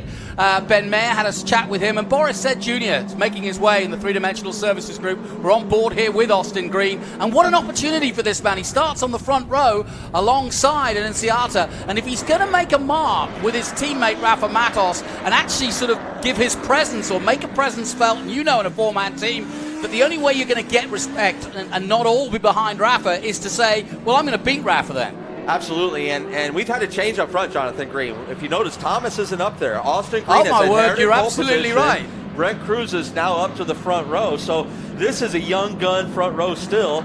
But Austin Green, back to your point, what a talented young man. He comes from a wonderfully famous father, a very talented father in David Green, and NASCAR, an ex-Xfinity Series champion, and I'm proud to know them personally, and they're going to come to Green Flag, John, and give us a show. So here we go then, a huge field of TA2 for round 2 of the 2023 TA2 Big Machine Vodka Spike Coolers TA2 series. We're about to get underway.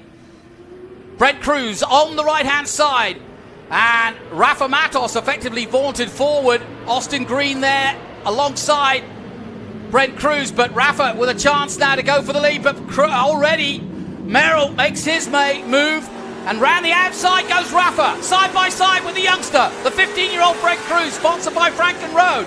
And, yeah, you better watch out because Thomas Merrill's coming on the flank. They're going to make it three wide. Thomas Merrill for the lead. Look at the champ, 2022 champion. He's going to get Cruz picks it up. Yeah, because he got a good hook in the back there by the 89. I'm sure that was unintentional, really close, tight racing, but and Rafa Matos got beaten up then. Back. Brent Cruz, and look at Evan Slater, the youngster, up to P2. I promise you, that owner of Ken Thwaites is certainly enjoying the start of this race for his youngster. Well, Dylan Archer, who we're on board with now, he got a good start. They all went past Rafa. He got kind of balked there. But yeah, Evan Slater, look at him go. Dylan Archer losing out then to a couple of guys, including Lostowski as he goes by. Great onboard pictures now. Yeah, that'll be a great replay actually to get is on that start, because what happened there was the 89 started to hook. Started to hook the 26, last year's champion, and that was starting to send a little bit of a spin, and everyone checked up and did the right thing, so we didn't have a wreck, but it really lost a lot of spots and mixed it up really quite well. As we're on board, the Hawk on board here with Adrian Vlastowski. Yeah, Lostowski, we're getting great onboard shots already from this race, but we have lost the pole man. He has disappeared, and Enciata, the young 17-year-old man from New Jersey, getting his first pole in just his 4th race, but doesn't even make the pace lap. Out of the last corner comes Brent Cruz, our Rookie of the Year last year at just 15 years of age. Behind him, though, Thomas Merrill, the champion. Yeah, Brent's a phenom here, and he's already getting a little bit. Oh, Mariano Werner. You know, we had such high hopes to watch Mariano go out there and do his thing, and he's on the hook coming back, so that's a shame. But still got a great race up front as we come back to Austin Green here in the number 89 three-dimensional services group, Chevy Camaro. He's leading around Evan Slater, and those two youngsters, as you see, Rafa Matos diving deep on Evan Slater. Rafa. Well, he said he was going to hold back, but I think he's got a bit ruffled from that opening salvo, and Rafa wanting to stay with the leaders. He told me he just wanted to sit back and watch what happened to the front, but he doesn't want to lose the front, and so he wants to stay with the lead group, that's for sure. That's the plan, right? I just find it adorable that Rafa said, I'm going to lay back. I just think that's so cute of him to say that, because that's not his style. I do not believe that at all, Adam. Not at all. I mean, he's just being super careful that opening lap, and then now let it get single file as a champion would, and then start picking them off one by one.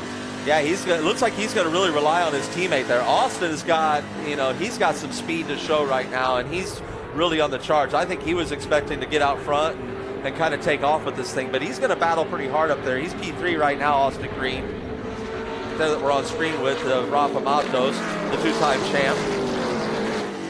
So good clean start, and besides Enciata going out, and of course Werner, this is a real sad start for him because he was really desperate to effectively get the start to his Trans Am career that he wanted. So bummed for Thomas. What an absolute bummer as we're looking at the three-dimensional services group.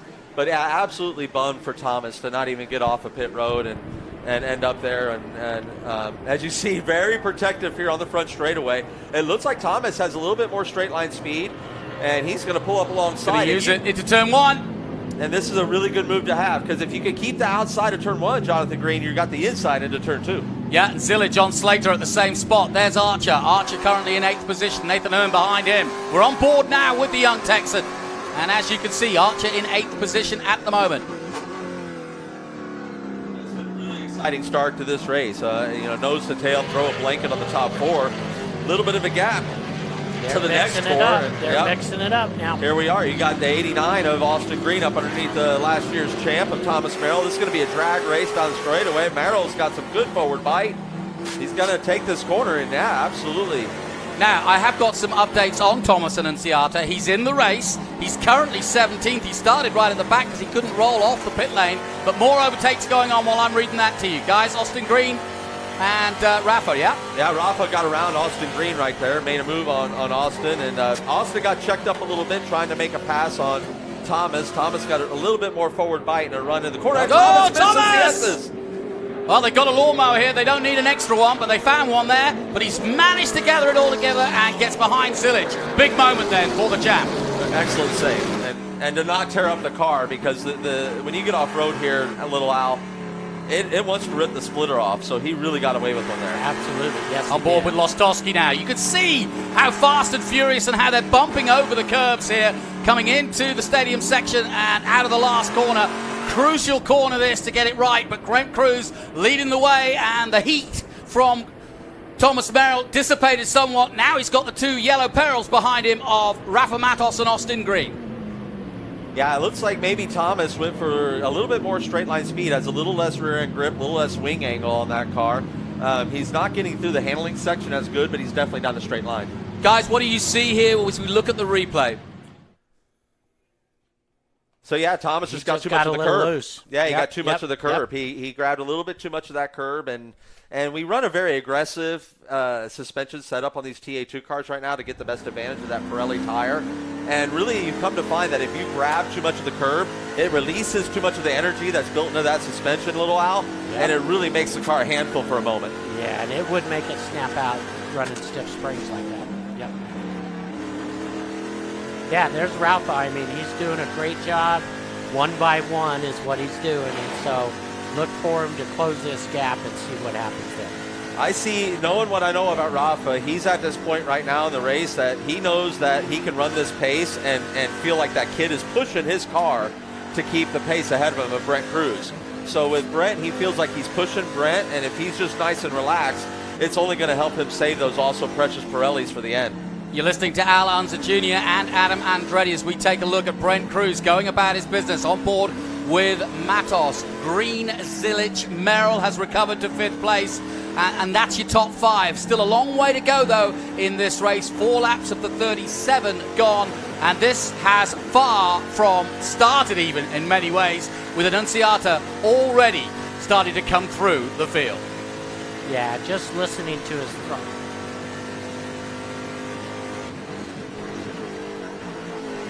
I'll keep an eye on Annunziata. Sorry, I hold you up there. Al, carry on. Yeah, I was just listening to Rafa's throttle coming off. And he's just being super kind to his tires now. It's too early in the race. Like you said, Adam, if he could close in like he's doing right now, he'll see this. Brent Cruz see this, and he's not caring about tires. He's caring about Rafa. Right. And so Rafa's doing perfect right now. I agree. Here we go for a replay. From high above, from the drone. Inside pass. You can see how they're spreading out, though. Looks like we had maybe an inside pass here in the rear of the field here. It's hard to make out on who that might have been. A nice shot of the youngster of Evan Slater coming out right behind Thomas Merrill. He's in the Franklin Road Apparel Chevrolet Camaro, and they got a really good program over there at Showtime Motorsports. And yeah, big move for him. Yeah, it's a lot of exciting things over there. He's a great young man. He's a fun racer to be around. He's got great driving abilities. He doesn't drive over himself. The moment is never too big for him. He's very calm. So it's a pleasure to have him in this series. He's 17 years old and he's a professional race car driver. You talk about living the dream, right? Oh, no kidding. That's totally it right there. And he's soaking in every moment. You know, to get to work for and to drive for a man like Kent Waits, it's a great introduction for this young man's career for sure. So then we're watching Evan Slater go about his business. He's just moved to that Franklin Road apparel team for showtime. So Kent Waits will be watching on. He'll be in action in TA tomorrow. Looking forward to that one. That's our feature race for the Speed Tour. But at the moment, we're watching Brent Cruz as bit by bit Rafa Matos is reeling him in. Austin Green still very much in the hunt. And Connor Zilic has put himself in a position to go for it. Connor and I had a wonderful talk before the race. So, yeah, go ahead, Johnny.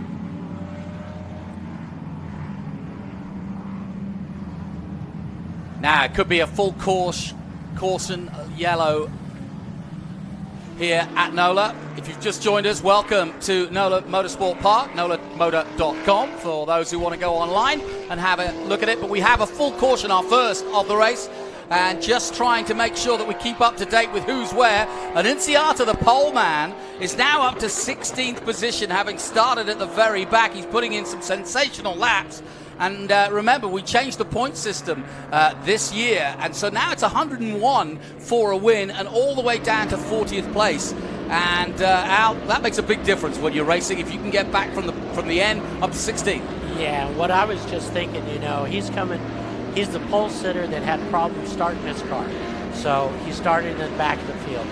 He is not thinking about tire management at all. He is thinking about passing is what he's all about. Yeah, and he's going to use these cautions because, I mean, Adam, you tell me, a caution like this is going to help your tire management because you're not wrecking them all the time. Well, that's the thing. The Pirelli tire, the TA2 tire that they have in these cars, it's a sensitive tire in the sense that if you upset it, if you abused it, you can't really at race pace bring it back to you.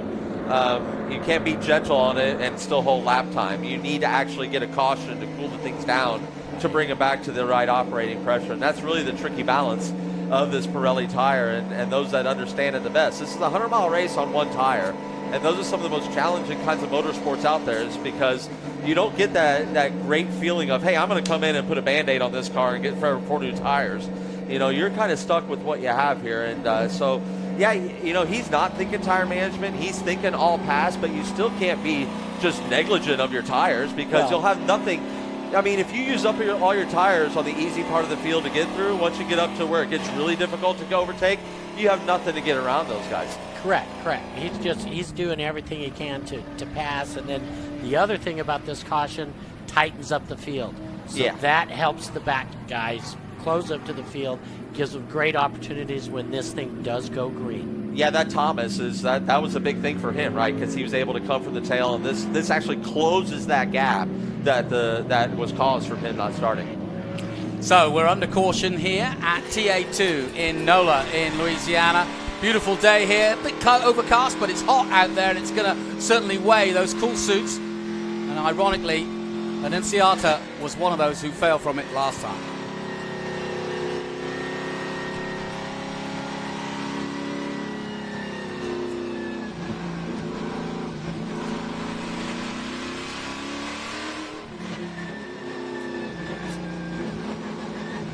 And it was Thomas Annunziata. We're keeping a watchful eye on the pole man who didn't get off the line in the roll-off of all things. And he looked so cool, calm and collected. Had a chat with him beforehand. And he was really looking forward to this race. So he's going to be mad as hell inside that helmet. But he's doing the sensible thing. And you can see from the board here, he's in 15th place now. So he's got past both Mayer and Prochuk. And now going in pursuit of Gray and Moffitt. Mock ahead of then Sargé. Borchetta still in the top 10, just behind Archer. Lostowski in 8th. Hearn, Slater. Hearn's got up to 7th, so the Australian on the move yet again. Merrill still in the top 5. Zilic in 4th. Green, Matos and Cruz. And at the restart, I wonder what Matos will do. I'll turn to my learned gentleman here. How do you do the restart, and what do you do at the restart? Well, Rafa's kind of a master of these restarts. So, you know, for Brent Cruz, this is a great learning curve for him as far as, you know, keeping a great champion like Rafa Matos behind him on these restarts. That's the trickiest part. But the people I'm really watching on this restart, Jonathan Green, are a little bit deeper in this field. Connor Zilic, he looks like he's ready to go. He had a really good short run car, it seemed. Nathan Hearn, he really needed this yellow also to get him back tight with this field. I think he's going to be definitely a driver that we see on the move. And obviously Thomas. So like I was saying, you know, Connor Zilic had a nice little chat with him before the race, and and he's more poised than I saw him last year. He's even more mature, and he's looking ahead and really excited for what's coming. But I think we're going to go. Well, I don't think we're going green this time by. I believe the pace car is going to do the pace car's still out there. Still out. I've still yet to see why we were under yellow anyway. I haven't seen any car that was kind of in a harm's way or anything like that. So as you can see, the pace car coming down the main straight again, and we will be doing another lap under safety.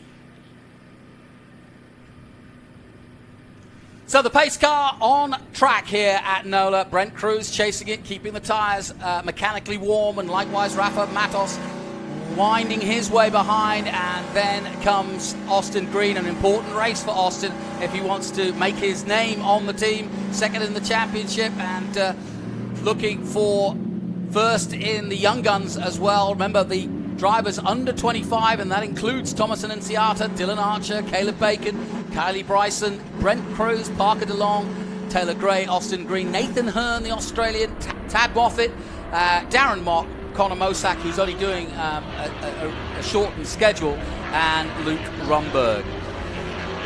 I'm here with Adam Andretti and Al Unser Jr. And Al, from what you've seen, the thing about Brent Cruz is that most 15-year-olds, and we watched him kind of crack out and was born under our watchful eye last year, but we thought, is he going to crack under the pressure? And he never did he?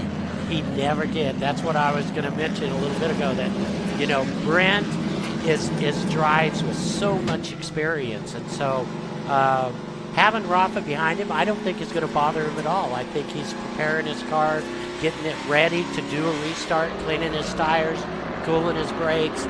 He's going to be ready, and knowing from what I saw what he did last year, he's going to come off of there. Knowing Rafa's super good on restarts, he's going to do everything he can to jump him. Yeah, and Brent Cruz, you got to remember, you know, this he didn't start racing last year. He just started racing in the Big Machine Vodka Spiked Coolers TA2 series last year. He is a world karting champion. Yeah. He knows how to keep the best in the world behind him, and Rafa is certainly one of the best in the world. So this is not unknown territory for this young man. So he's a special talent. I call him the exception to all the rules, because he's that generational talent. You know, just like you and my cousin Michael were back in that era, Al Jr. You know, thank you. We get that generational talent, that once in a generation talent, and Brent Cruz, Connor Zillage, Evan Slater, these kids, Nathan Hearn, Dylan Archer, these are those next level generation talent. Well, guys, the lights are out on the pace car, which means that Brent Cruz is now going to lead this field to green again. We've still got a long way to go in this one, and we've had our first major caution, fastest lap so far, a 1:42.3 from Austin Green in third position. We're coming out of the final loop now, the pace car out of the way and into the pit lane. Brent Cruz now in charge of the restart. Now, what will Rafa, what will Austin Green, who we're on board with now, do at the start or the restart of this? Great opportunity for those chasing. Restarts are tricky in TA2. You are not allowed to make a pass until after the start-finish line. So you're not even allowed to poke out. So you're not going to see any movement. So you'll know exactly where the line is, because that's when the cars are going to scatter. Yeah, absolutely. But a good, clean start by the looks of things. And, yeah, nicely done by Brent Cruz. Austin Green's lost a place to Zilic, maybe. No, he holds it in through the big machine. Spike Coolers, turn one, and holds on, does Evan Slater. I was looking. I told you, Connor Zillage, watch out for my youngster right there, because Connor is on the hunt for Austin Green right here. He is tucked on the 89. Also, over the break, want to make sure all the Boris Said Jr. fans out there, unfortunately, the 86 went back to the paddock. So unfortunate for that Peterson Racing team and camp. I'm sorry to see that, but wanted to make sure that we reported on that youngster and where they're at for their fans. Well, here comes the Aussie too, because Nathan Hearn is making waves on board with Dylan Archer. He's just behind this battle. 9 of the 37, a long way to go yet. But already in this opening restart, the field's starting to spread out, and Brent Cruz pulling away at the front ahead of Rafa Matos, but still under pressure. Austin Green from Connor Zilic. Yeah, Connor wants his P3, and watch for this passing zone right here. Right as I said, coming into turn number 13 here, this is where we could see a big dive bomb move here by the youngster of Connor Zilic. But it looks like Austin Green gets through the S's a little bit better, doesn't he, a little while? Yeah, it looked like he pulled him going through there to open up that, take that passing zone away from him. Well, it looks as though Hearn has got past Slater, and he's now around the back of, and you can see it for yourself, of Thomas Merrill, our current champion. So the Aussie champion against the American champion on track, the 26 versus the 29 as we go on board with the Aussie.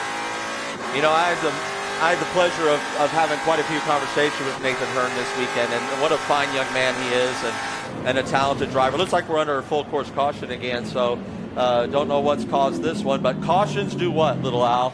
Breed cautions. Absolutely. It's Barry Bowes who had a problem yesterday. They towed him back to the pits yesterday, but we could see from the bottom left-hand corner the Texan there with the glasses on there, looking up and looking in the mirror, hoping that somebody will come and collect him, or he can get out, and he's safe to get out, but he's in a safe spot, that's for sure. I think he's on the exit of turn 1 there. Yeah, so why don't we... I hate that for Barry and that whole BC crew. They come all the way from Canada down to these races, and that's a lot of effort, and to have it done right now, apparently done on lap 8 or 9, it's just a real shame. Sorry to hear it for those guys. So we're under our second major caution. Cruz, Matos, Green, Zilic, Merrill, Hearn, the only mover. He's up to 6th place ahead of Lostowski. Slater's dropped to 8th. Archer, Borchetta still in 10th position.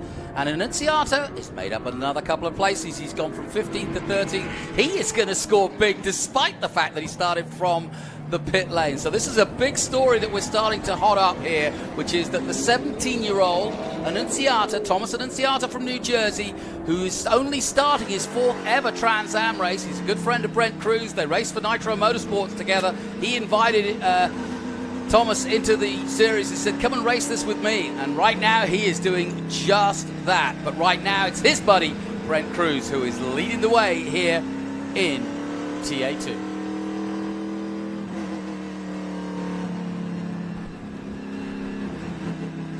So then, Rafa Matos waiting to build. He didn't get the perfect restart last time. In fact, Cruz got away better than did Matos. Boys, you watched that restart. Anything you want to talk about in terms of what they're going to do the next time round? You know, I thought Rafa laid back a little bit too much. I thought he should have been a little bit closer to Brent coming down for that restart.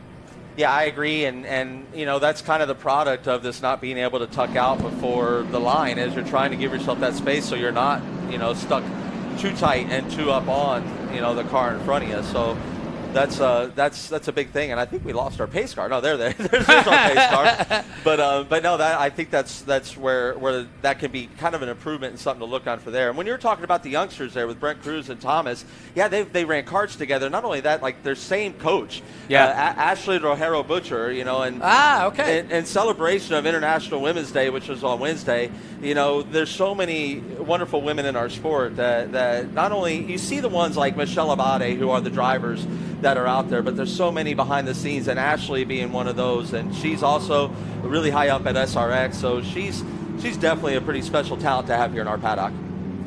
All right, well, let's head down to Brent Cruz's spotter. He's with Ben Sissel.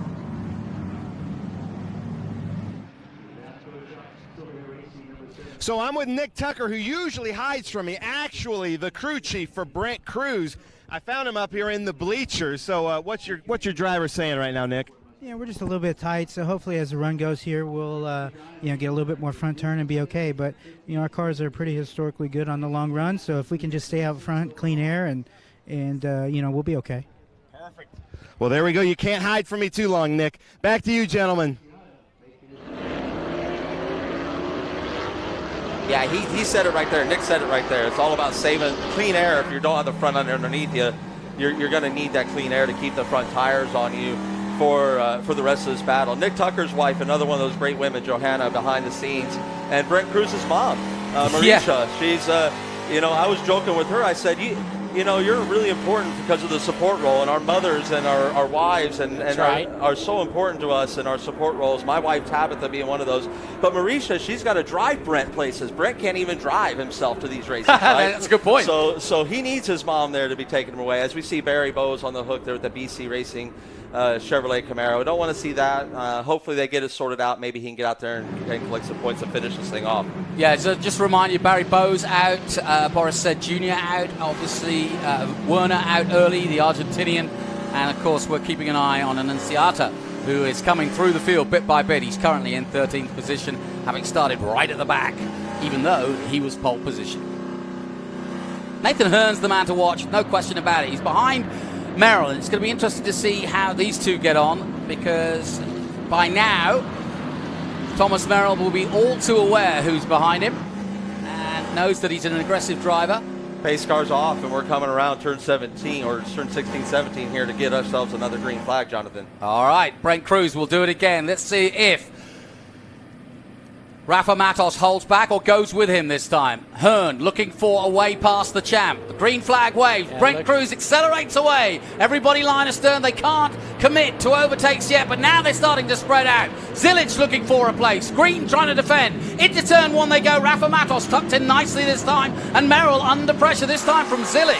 No, Thomas Merrill took that spot from Zilic. Sorry, yes. So that was a beautiful move by Thomas Merrill on the outside of Connor Zilic, getting that inside run. Whoa! And Hearn takes both of them.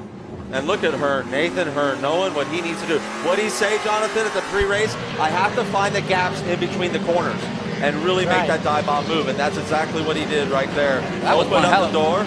It looks like Thomas is going to give him a little shoulder rub and say, hey, buddy, you're looking at the American champ here.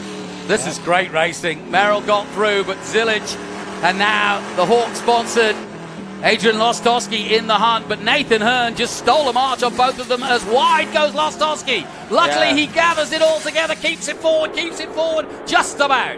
Yeah, Adrian, boy, it caused a little bit of an effect back there, a little bit of a cause and effect. He had another car that ran off right as they went off the shot there. So looks like Adrian lost all the air on the front of the car, and the car just shot. He tried to get it recovered, but he put the wheel in, and we didn't get any turning. Yeah, he did. He overshot that corner.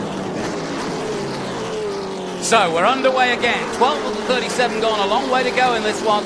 And it's fast and furious here at NOLA in the Big Easy. But it doesn't look that easy at all at the moment for Rafa Matos. He knows that he's built up respect. He was asked about that by Ben on the grid. What about all these youngsters? And he said, I'm fine with it. But the truth is, Rafa Matos has been, since his first win in 2018, he could kind of look across the paddock and see where his rivals were. And most of them were in his team. This weekend, he doesn't know who he's going to be fighting with. That's exactly right. This field has gotten so deep on so many levels. We have great commitment from other big operations that are really up in the game to match the Peterson game. So, and you're seeing that, right? And then there's that talent that's coming in from all over the world, right? We had Mariano Werner, unfortunately, didn't get a chance to see his performance, but he's looked great all weekend long. We're seeing what Nathan Hearn could do. He's from P15 to P4 right now on one of the hardest tracks to pass. Oh, Lostowski had another look at that. Good save, Al. Yeah, he did. He did a great save, for sure. It looked like he was tossing a pizza in there for a second. One of them New York pizzas there. He was tossing everything he could. He was throwing lids, that's for sure. But we're back to the action now as they come out of the right-hander.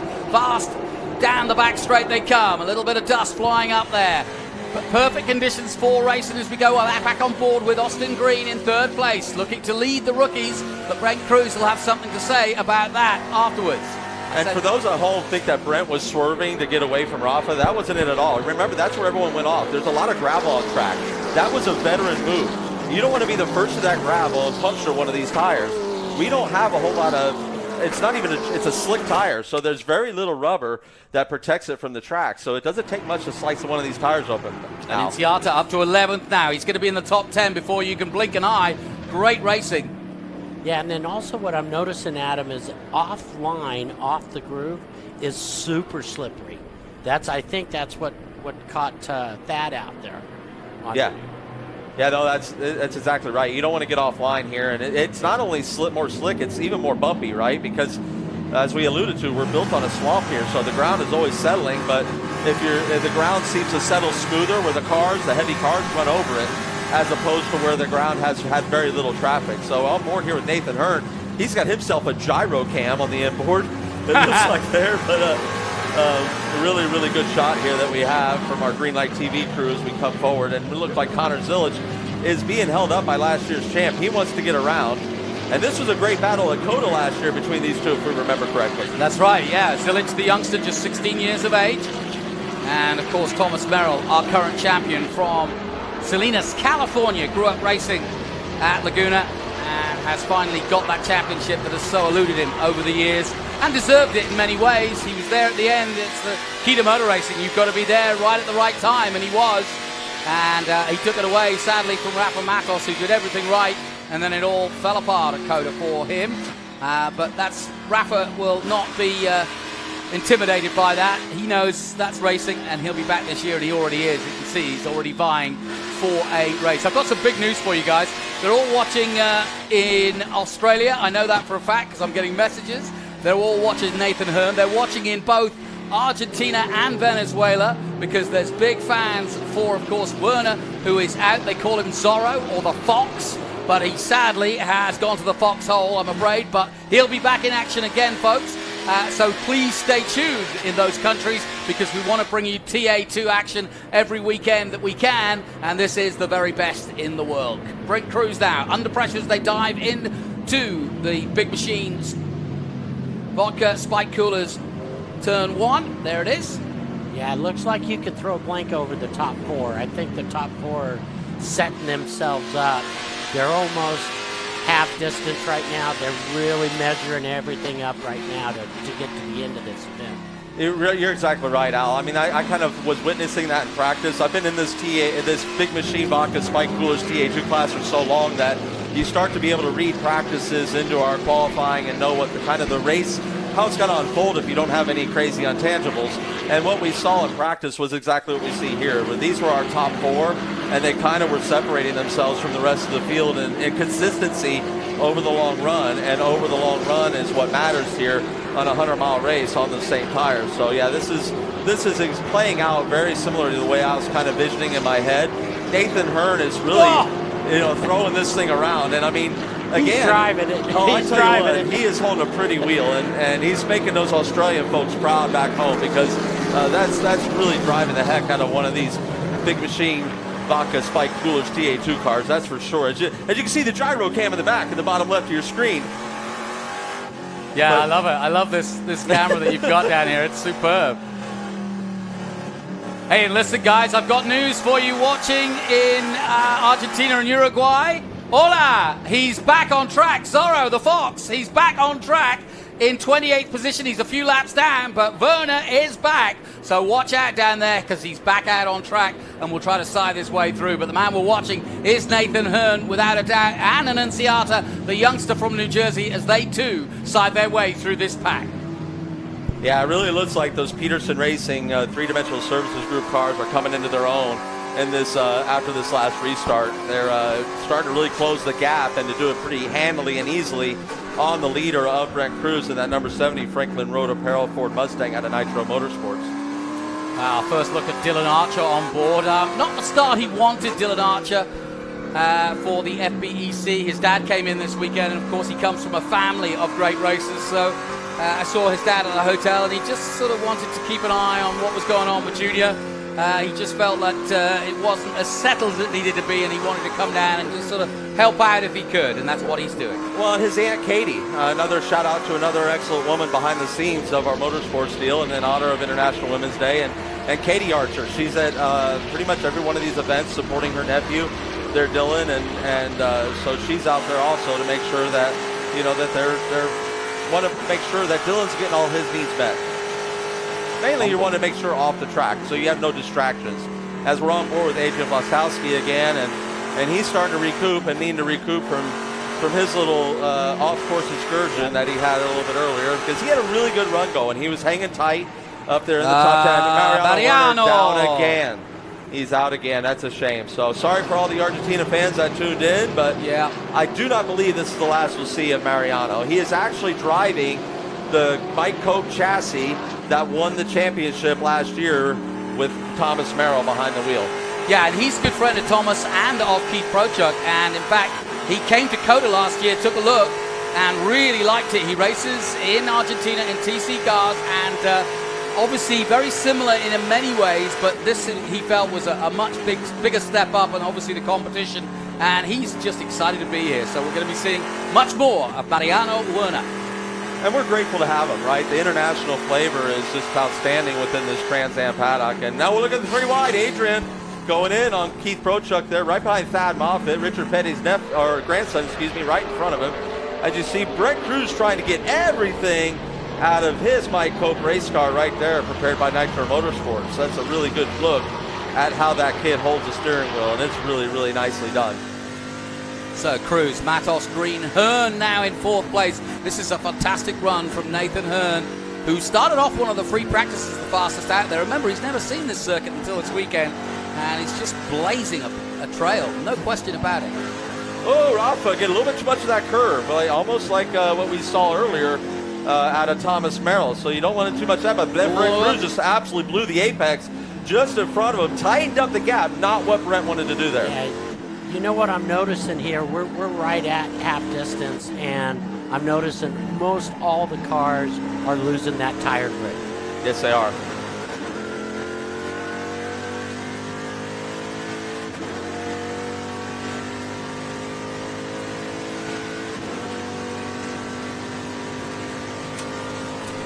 Now, here comes Rafa. Is this the chance into turn 1? On the leader, Brent Cruz. Yeah, it's as close as he's been. Yeah, no, that's not that, and that all got set up when Brent lost the apex of turn 13 there. That's where it set all that up, was right then. So, yeah, I mean, this fight for the lead is real. We do not want to leave it because it is a 3-way battle for this lead of this big machine Vodka Spike Coolers TA2 race here at NOLA Motorsports Park. Yeah, it truly is coming down to the true setup of the car right now on making the tires live the longest. And so, honestly, I see the 3-dimensional cars having a better setup right now overall. It looks that way. It would appear that way. And you got Nathan Hearn here, too, that looks like he's just looking to see if he can kind of pick up the crumbs of what's left over in this fight that's in front of him. Yep. He's going to let them guys duke it out in front and then just cruise by. Well, I had a talk with Nathan, and one of my talks was, I was encouraging him in the sense that I see so much talent in this young man that I was really encouraging him to race it as a 20-mile race at the end. He's got enough talent in reserve that just to race at 80% for that 80% of the race, well, he could turn it up to 100% for the last bit of this, and he could be a challenge for this win. Just looking at his style, though, he just looks to be throwing that car. And, if I know, just watching from the outside, it looks as though he's going to have absolutely no tire at the end, but we'll see. But I tell you what, it's absolutely explosive to watch. Great stuff. 18 of the 37 gone. We have a 4-way battle at the front, and it's a cracking 4-way battle. Zilic and Merrill doing their own battle, but Cruz out front. Yeah, speaking of Zilic and Merrill, another couple women, right? Laura Hall, she's the owner of, of Silver Hair Motorsports, so that's another good one to shout out. So we're 19 laps into the 37 of the Trans Am race here at NOLA, and Brent Cruz leading the way from Rafa Matos, and they've pulled away, the 4 of them. Hearn at the back of this group. Rafa just looking for a waste pass. Yeah, go ahead. It's all about not making any mistakes. You see, Brent made a slight mistake, and 3 corners later, there was almost a pass. So it's all about not making any mistakes because you've got the guys behind you. As much as you're pushing on the guy in front of you, you've got the guys behind you. See, this is just no mistakes from here on out. No, absolutely not. And then just as you were saying that's what the 89 was making, right? He was driving out of the rearview mirrors, caught Nathan, and was not, necessarily battling what's in front of him. But he's lost a lot of rear grip in Austin Green. He's hanging on to that thing. Give him a lot of credit, but he's going to have his hands full of Nathan Hearn because Nathan is chomping at the bit. Right, here we here's go. The dive bomb in. Ninth one, Nathan Hearn from Australia. Too right, mate. Have a bit of that. Up to 3rd place he goes. And I tell you what, he was using the curves like nobody's business on Austin Green, and that was a cracking overtake. And that's the first time we've really been on board with Nathan while he does one of those overtakes. We've seen him side through the pack, but we saw it for ourselves there. That guy is not holding back. His car control is absolutely admirable, because it's one thing to slide a car and catch it. It's a whole nother thing to slide a car and not lose your momentum. And that's what he's been doing. I mean, he's been throwing that car around. And, yeah, this has been damage on the front. I think Austin might have a problem. I think he's dropped pace dramatically. So he may have an engine issue, might be a cooling issue. It looks like smoke coming out of the dashboard here. He's got smoke coming out of the dash in the bottom left of the screen. I see Windshield is full of oil. So I'm There's wondering if something- Austin yep. Green's numbers up, and that would be an absolute shame for this youngster. He is so talented. I rate this driver so high up, and he's just a great young man, too. He is so There's much fun to something be going around. on. Something Yeah. going on. Yep. Something's happening because Merrill's passed him now, so they're all having a crack up, and poor old Austin, having been in third position, second at one point, is dropping down. He's also got the fastest lap at 1:42.327 so far, but as you can see, that visor all messed up. He's having to fight the wheel harder than you have to in a TA2 car. I'm wondering if he lost power steering. That would be probably something that's not going to kill your race. You know, you can hang on to the thing, but it's going to crush your lap time. Absolutely. It's going to crush your race, without a Yeah. doubt, Yeah, Adam. right. I mean, you know, when you have a car with power steering and then the power steering goes away, Yeah. you just can't drive it. Well, yeah, you're working the hydraulic fluid with no assist, right? You're fighting the fluid plus the mechanical. And no, what I meant by that is his race won't necessarily be over in the sense that he'll collect points, which Right. are crucial towards the end. He doesn't He have to could park still it. finish. He He should could be able to still finish. But Rafa's going to carry the banner now for Peterson Racing. He's very used to doing this, and he is right on the heels of Brent Cruz. And it looks to me like we have settled back in third there with Nathan Hearn, but Connor Zilic has picked up some pace and has walked away from Thomas Merrill a little bit. Did we notice someone come in the pits Yeah, out? the third dimensional car came into the pits. Okay, so the 89 honestly, is he it. can't drive it without power steering. If that is indeed the case. Yeah. Austin Green then into the pits, and sadly his game over as we go back on board with Dylan Archer. Archer's still very much in the thick of it. A sixth place would be a good recovery from Sebring. He was disappointed with both qualifying and the race there, and so they've stepped things up a little bit in the Archer camp, and the FPEC there, you see the 89 in. Let's see what they do, guys. And well, he's got that could have been a problem too, the grill heating up Yeah. the engine as well. For sure, and when you have a little damage on the front of these cars, it can really disrupt the airflow to the front. And it needs to be an efficient airflow to be able to cool these engines, to be able to even feed the air intake for the fuel air mixture to even fire these engines. So this, again, tough break for Peterson Racing, for Austin Green and this whole group. Well, they're having a good look at it, as you can see, but what a beautiful sight that is as well. If you like your muscle cars, there's a good eyeful of one. But the man leading the way in our muscle car race of TA2 here at NOLA is Brent Cruz. But this man, Nathan Hearn, who we're on board with now from Australia, is the man of the moment. He has come to America without absolutely no fear whatsoever. He came to COTA and was running fourth at one point, really showed just what he could do, and then jumped on a plane that night, went back to Bathurst, raced there, and now he's back here for the full season. So who knows what he could do here? Yeah, and it only took him a few laps to close the gap between first and second, so he is definitely on the move. And you got to see Rafa really tucked in on Brent there, because Brent had another really challenging turn 13 section there where he's having a hard time getting to the apex, and that to me says that he might be just a little too free on entry. And because if you don't feel like you could turn the wheel to the apex, you tend to miss the apex. And I'm wondering if that's what we're kind of seeing out of Brent Cruz here up ahead, because he's been kind of floating himself away from the apexes a little bit. So don't know if it's in the front or the rear, but he is definitely struggling with the handling of that number 70 Ford Mustang. No question that Hearn is just a few tenths quicker than the men in front of him. So that could get interesting as the laps tick down as we go back on board with Adrian Lostowski trying to recover. And he's got an Inciata, I think, in front of him. And Inciata now in sixth place. Wow, absolutely incredible. Thomas and Inciata, the 17-year-old, well, while his mate Brent Cruz is making a name for himself, and Inciata is doing exactly the same. The car we're on board with now is that man Lostowski down in 13th position, just behind Taylor Gray and Tad Moffitt. Hearn now is on the rear, having caught up with Rafa Matos. I said he was going a couple of tenths quicker. Well, now he's caught the time up, and it's a three-way battle at the front. Yeah, this is going to be a good one. I mean, I believe that honestly, Rafa's got a little bit more speed than the Franklin Road Apparel 70 car in front of him, of Brent Cruz. I just really believe that if this is that difficult of a place to pass. You need a big mistake out of a driver when you're up at the pointy end of this field. You need a really big mistake or a really open opportunity to be able to stuff your nose in there. So this is going to be a heck of a battle all the way to the end. And these drivers are knowing right now that we're with like 14 laps to go with this thing. We're coming to the end of this, and it's time to be go time. Guys, how did the car feel? You've had 2 cautions to slow things down. The fuel load, therefore, will be a little bit higher, perhaps, than would normally be the case if you'd been green. The tyres are starting to go. 23 of the 37 gone, as again the leader goes wide, makes another mistake. He's missed a couple of apexes, but how's the car feeling for you now? Well, if I'm Brent Cruz, I'm saying my car's not feeling good at all. It doesn't look like he's enjoying that thing. It looks to me like he's trying to find a brake balance, is what it looked like to me, because, yeah, he was really loose on entry, releasing the brakes. What I was witnessing, and this is, again, I'm speculating from a 30,000-foot view, folks, so don't take me completely to heart. I'm just trying to think of what could be going on with this young man, and I believe he dials too much front brake in. We locked up the front brakes getting into turn 5 there.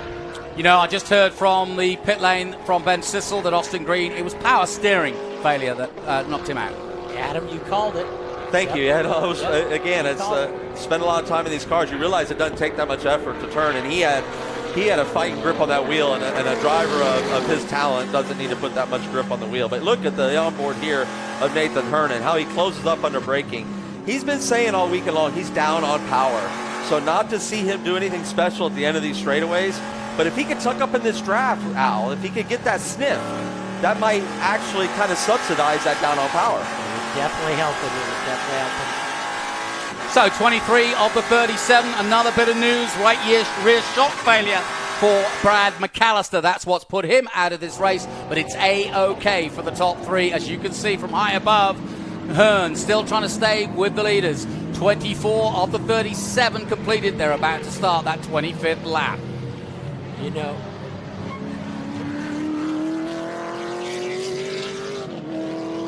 so out of the Bridge Hall Bennett's turn 3, they enter and exit. It's great to see from this angle because you really get a perspective as to see the gaps as well. And you can see that Matos is glued to the back of Cruz, and Hearn isn't that far away. But how does he play it now?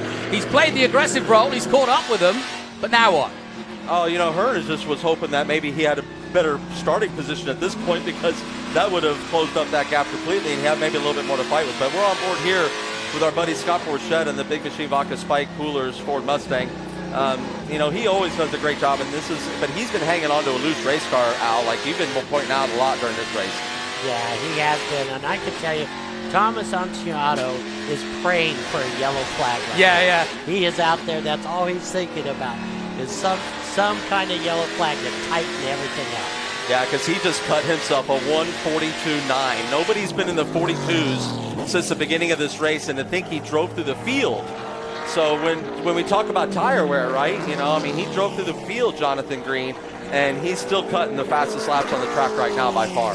Yeah, I'm going to say before that it was Austin Green with a 1:42.3, but now 1:42.9, the fastest lap, his fastest lap out there, and Anciata, and he is so much quicker than those he's chasing. Scott Borchetta going through the motions and smoothly going about his business here at the bumpy NOLA circuit. 25 of the 37. In fact, Borchetta in a good position. He's in the top 8 here. We forget sometimes that he's relatively new to Trans Am 2. Did a lot of racing in SBRA before he came to Trans Am, but he is flying, Scott Borchetta, from Nashville, Tennessee. He'll be in action in Nashville in a few weeks' time. Yeah, he just actually put some front brake into the car. If you look, that hand went down in front of the shifter. That's him adjusting the brake bias. Yep, just adjust the brake bias. Scott Borchetta on form at the moment in 8th position. Going through the gearbox, you can see him bottom left here. And great to see the RPM, how he's moving his hands on the wheel, the G-force involved, and the speed he's going, coming into this last corner at what, 60 miles an hour? So, Cruz, Matos, Hearn, Zilic, Merrill, and Anciata in 6th place. How far can he go, Adam? And Anciata, I mean. You know, I mean, again, like Little Al just said, he's praying for a caution because that's his best hope, because he's sitting there with a 4-second gap to Thomas Merrill, and you know, when you look at his lap time, you know, he's maybe a second, a little bit more than a second, so that would take, you know, at least 6 laps, 4 to 6 laps to catch. And catching and passing Thomas Merrill are two different things. Like I said, around NOLA Motorsports Park, this is not the easiest place to get around somebody. So as we're witnessing that with these battles up front, as Brett Cruz has found exactly what Nick Tucker was hoping he would find, and that's that long race balance of those chassis, the way that Nick Tucker sets them up. And he's one of the brilliant minds in our paddock. I truly, truly, truly appreciate his talents, and it's showing right there. As we look at Thomas Merrill, and he's got Thomas right there, Thomas Annunziata right behind him on the hunt. And these are both Cope cars. So again, some women in racing. Mike Cope will say that he cannot run Mike Cope race cars without his wife Jane and Megan, and that is totally, and his daughter Megan, and that is entirely sincere. And he's got one of the best, coolest mechanics out there in Becca. She also runs short track, and my wife Tabitha and I, and another woman in motorsports, just like your wife Norma, another one of those. That's right. You know, and a shout out to all the wives, the mothers, the girlfriends that are out there, because you're the ones that make this great sport what it is for us to go out here and do it. We certainly appreciate you all. Thomas Merrill a 143.9 last time out, and Annunziata a 143.3. So Annunziata, the man you're looking at now on track, the 17-year-old, catching bit by bit on that man Merrill, our champion. Or with Archer again. Looks like his one of his sensors has come loose, but it's okay. It's still tied in. Yeah, no, Dylan Archer sitting there holding a pretty wheel. You know, he completed his first ever year in car racing, period. You know, he's done awesome simulator work and really honed his skill in a simulator. And now he's coming here and he's doing another full season. But this is one of those tracks that is new on our schedule. So again, a place he doesn't have any real track experience other than the test. They did come here and test, which was very, very helpful to this young man. As you said, a little GPS sensor flopping around out there. That could be a sensor for... That'll just be annoying rather than anything else. Yeah, he's not even noticing that. So you're looking at Thad Moffitt. He's the only one flying SLR colors, Scott Legacy Racing colors this weekend. As you mentioned earlier in the broadcast, Jonathan Green, unfortunately Dylan McIvern came down with some sort of bug. So we're wishing you the best, Dylan, and get back out here on the grid. Believe me, I was trying to get your seat. You know, they weren't giving it up for me. So Dylan, your seat was safe inside that trailer. But awesome, you know, and again, some more great women behind the scenes. Scott Legacy. He's got Alyssa, who was a graduate of the Peter Gregg Foundation. You know, Simon Gregg, a competitor in Trans Am. Peter Gregg, a Trans Am great. Has a foundation to find this young talent. They helped move her down. She's now in engineering school at University of North Florida and earning scholarships there. That's our first look at Taylor Gray in 12th position as we go back with Nathan Hearn. Not many more inroads made in the man in third place. He's sticking there with Rafa, but he's not making any inroads at the moment, but he stays half a second off the lead with Matos second and Cruz leading the way as he has done all the way. This is a very good, mature performance by Brent Cruz, because he may be only a youngster, but boy, he hasn't had that problem, has he? Yeah, that's what I was noticing just now, is the fact that you got Brent not making any mistakes out there, inching away from Rafa, and that's what he's doing right now. I believe Rafa with 10 to go now. Rafa wants to be on his tail, on it, just pressuring him right and left. Rafa's doing everything he can to close that gap on Brent, and Brent's doing a fantastic job not making any more mistakes like he was doing that was keeping Rafa there. That's exactly right, and that's the key to that right there. And Rafa, you know, you see him, he's trying on the braking zone. He's going deep. He's trying to close this gap, and he may have opened up a gap a little bit too to cool his tires, to keep the pressure off, and now he'll kind of poise himself for an attack under these last 10 laps. Well, if anybody, Zilic is about to join the party too. Zilic in 4th position, did a very good lap last time out, and he's closing in on Hearn as we get down to the nitty-gritty of this race. We're now with less than 10 laps to go in this 100-mile race. And this is wonderful parity as well. You have a Mike Cope race car leading this race. You have an M1 race car in 2nd place, and then you have a Howe race car in 3rd place. So, and you have, you know, 2 Fords and a Chevy. This is amazing parity in the Trans Am Series, and it speaks so well to how the series is organized. It speaks really highly to Ricky Brooks and how he's running the technical department, because these are some very, very even yoked cars, and we're seeing some great racing as fans of this. So we've got 2 distinct battles here. We've got that battle between Merrill, the champ, and Annunziata, the poleman. Then we've got this battle at the front As you can see, Brent Cruz trying to hold off Rafa Matos, and as he tries to do that, two others are coming after him, and one of them is this man, Nathan Hearn. We're on board with Rafa now as he comes out of the last corner and onto the main straight again to start the 29th lap of this 37 laps. A shout out to my old team here at Peterson Racing. They have two outstanding females as well, Heather and Haley, two outstanding women in this motorsport that helped this deal go around. So thank you to you guys as well. Great shot of here of the Australian Nathan Hearn, who is, again, just seems like he wants to pick up those crumbs again now, like he did it earlier before, and we look like we're there right now. Yes, sir.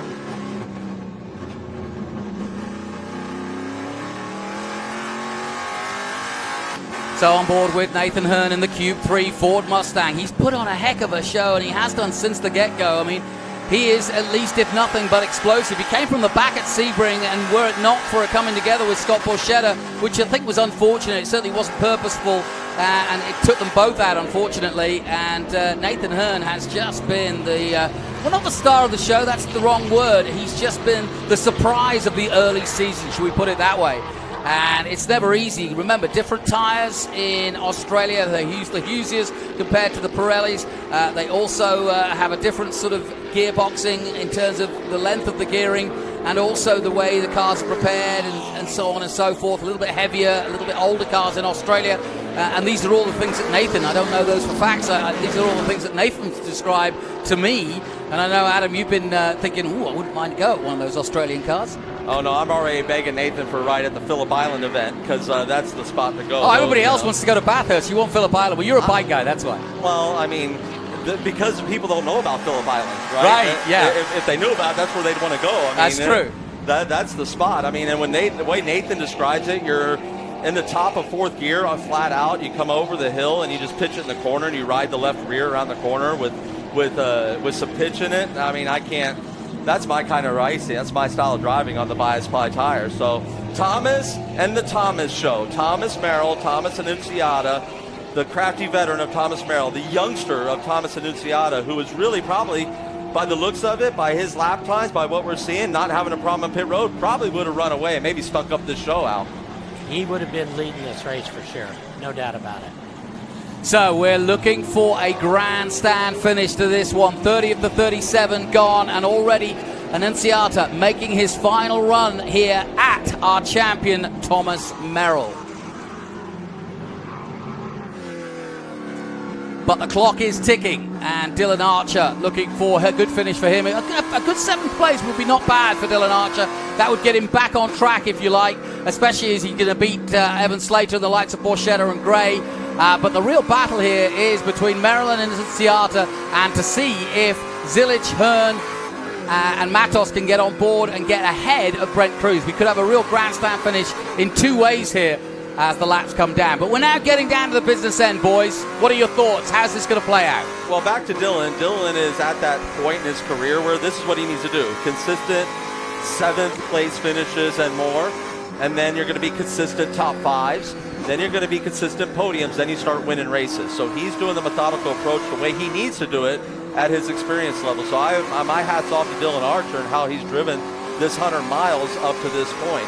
The race has kind of unfolded how I envisioned it to be a little bit, once it's sorted out, a little bit follow the leader, because it is a very difficult plus to pass. I hate to beat that dead horse, but it just truly is, as you can see it. And when you have a tightly controlled rules package like we have in the Big Machine Vodka Spike Coolers TA2 series, then you're going to make sure that it's very difficult to pass at a place like this. So that's what we're seeing here. And Dylan is at this point really all by himself. He's hoping for a caution too, Al. Absolutely. With those guys running behind that top 4 trio, that's all, and they've pulled out away. Yeah. So the only way to get to them by the end of the race is to have a full course unit. That's it. Slater going past Raymond at that point. Bruce Raymond currently in, 20th position. And a little damage to the cars following. And there's Keith Prochuk in the number 9 coming through. Shot there. Not a big weekend for him so far, but still going well in 13th position just behind Ben Meyer. Keith is so much fun to be around. He's such an awesome person in our paddock and always has a big smile on his face, always great conversation, has some great insights to the world of motorsports. his company there, HP Tuners, is all over the world. They do great work for your road car, for your race cars, whatever you got. They can tune you up just awfully nice and good right there. And as you talked about Bruce Raymond, he's got Maria Crudy, an avid motorcycle racer, on his crew, and that's kind of a cool to have. A nice shout out to another one of our women in motorsports celebrating those. And then we have to celebrate our women driver here in the Big Machine Vodka Spike Coolers TA2 series, and that's Michelle Abate. And she's been a wonderful, wonderful addition to our series. And Ghost has been a great partner to her. Lucas Oil, I know those partners she would definitely want to get as much exposure for them as they make the world go round for her. And by the way, running in 15th, she's going to be a lot happier with that. That is a really good result. She's behind Doug Peterson right now, the Ghost-sponsored Michelle Abate from Las Vegas. She's looking forward to the Formula One, that's for sure. But one of the most popular drivers in TA2, Michelle Abate, currently in 15th place at the moment, just ahead of Tad Moffitt and Tommy Sheehan. So she's got both youth and experience behind her. And confirmation then. There she is, Abate in 15th position. And then we see some moves deeper here in the field as we see Adrian Vlastowski's got some front end damage from when he ran off there. As I said, these splitters are so sensitive that, here at NOLA, you cannot make that mistake because it is like Baja out there in the swamp, and it just takes one divot to dig that in. Rip it right off. Yeah. And I hear something dragging on Rafa's car right then. I'm picking up a little bit of a touch. A little bit of a drag that I didn't pick up. Hear that? So I'm wondering if he's got a splitter brace that broke and he's got a splitter on the ground, which will dramatically affect how that thing drives, because I'm definitely hearing a noise I have not heard before out of that 88 car. And I promise you Rafa can hear, but I don't see anything wrong up there, Al. His front end looks good. Well, he wants that spot, doesn't he? Yeah, he does. We're coming around now. There's 5 to go. It's time to do it. It's time to make sure you're putting the deep pressure on the leader, that's for sure. And Rafa's a master at that. So down the main straight they come and into the Big Machine Vodka Spike Coolers turn 1 they come, and Cruz under immense pressure now after the 33 laps have gone. Still some to go. Yeah, this thing's not over by a long shot, and I hope we get to keep it under green because this is going to be a great battle right to the end. These top 4 guys, they're the ones that are going to decide who wins this race. I agree. I couldn't agree more. And Connor Zilic, again, you know, he's just been cracking it off right there. He is still running lap times quicker than Nathan Hearn. I do believe you called that shot earlier between you and I don't know if it was you, Al, or Jonathan, that said, man, it looks to me like he's driving to a point that I don't think he can keep the tires underneath him. Yeah, well, I thought that about Hearn, and I think that's why Nathan Hearn has not gone any further forward than he has already. And I think actually third is going to be pretty darn good. And I think at this point in his career after the DNF last time out, he doesn't need to finish with any heroics in this one. He just needs a clean finish for the team, for Cube 3. And I'm sure that's the advice he got given, right, Al? Absolutely. That's seeing the big picture in mind. Seeing the big picture in mind.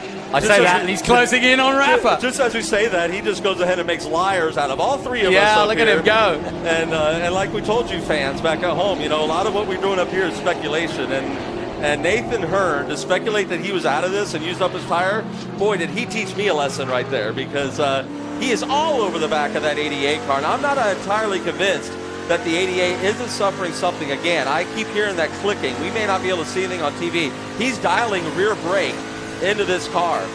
There is something going on to Rafa Matos. I truly feel this. So, you know, I'll be anxious to talk to him after the race and see what we can find out there. But that is some impressive driving by Nathan Hearn. Impressive driving by this entire TA2 field. This Big Machine Vodka Spike Coolers TA2 field is as deep as you'd ever care to like it, and it shows with the very entertaining racing that we're always welcome to.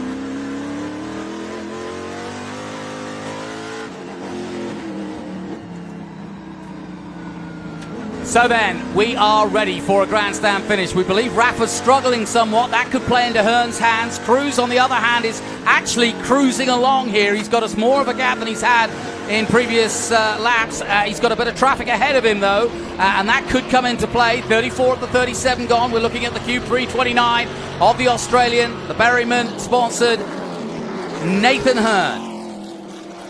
Zilic has dropped off a little bit in 4th place.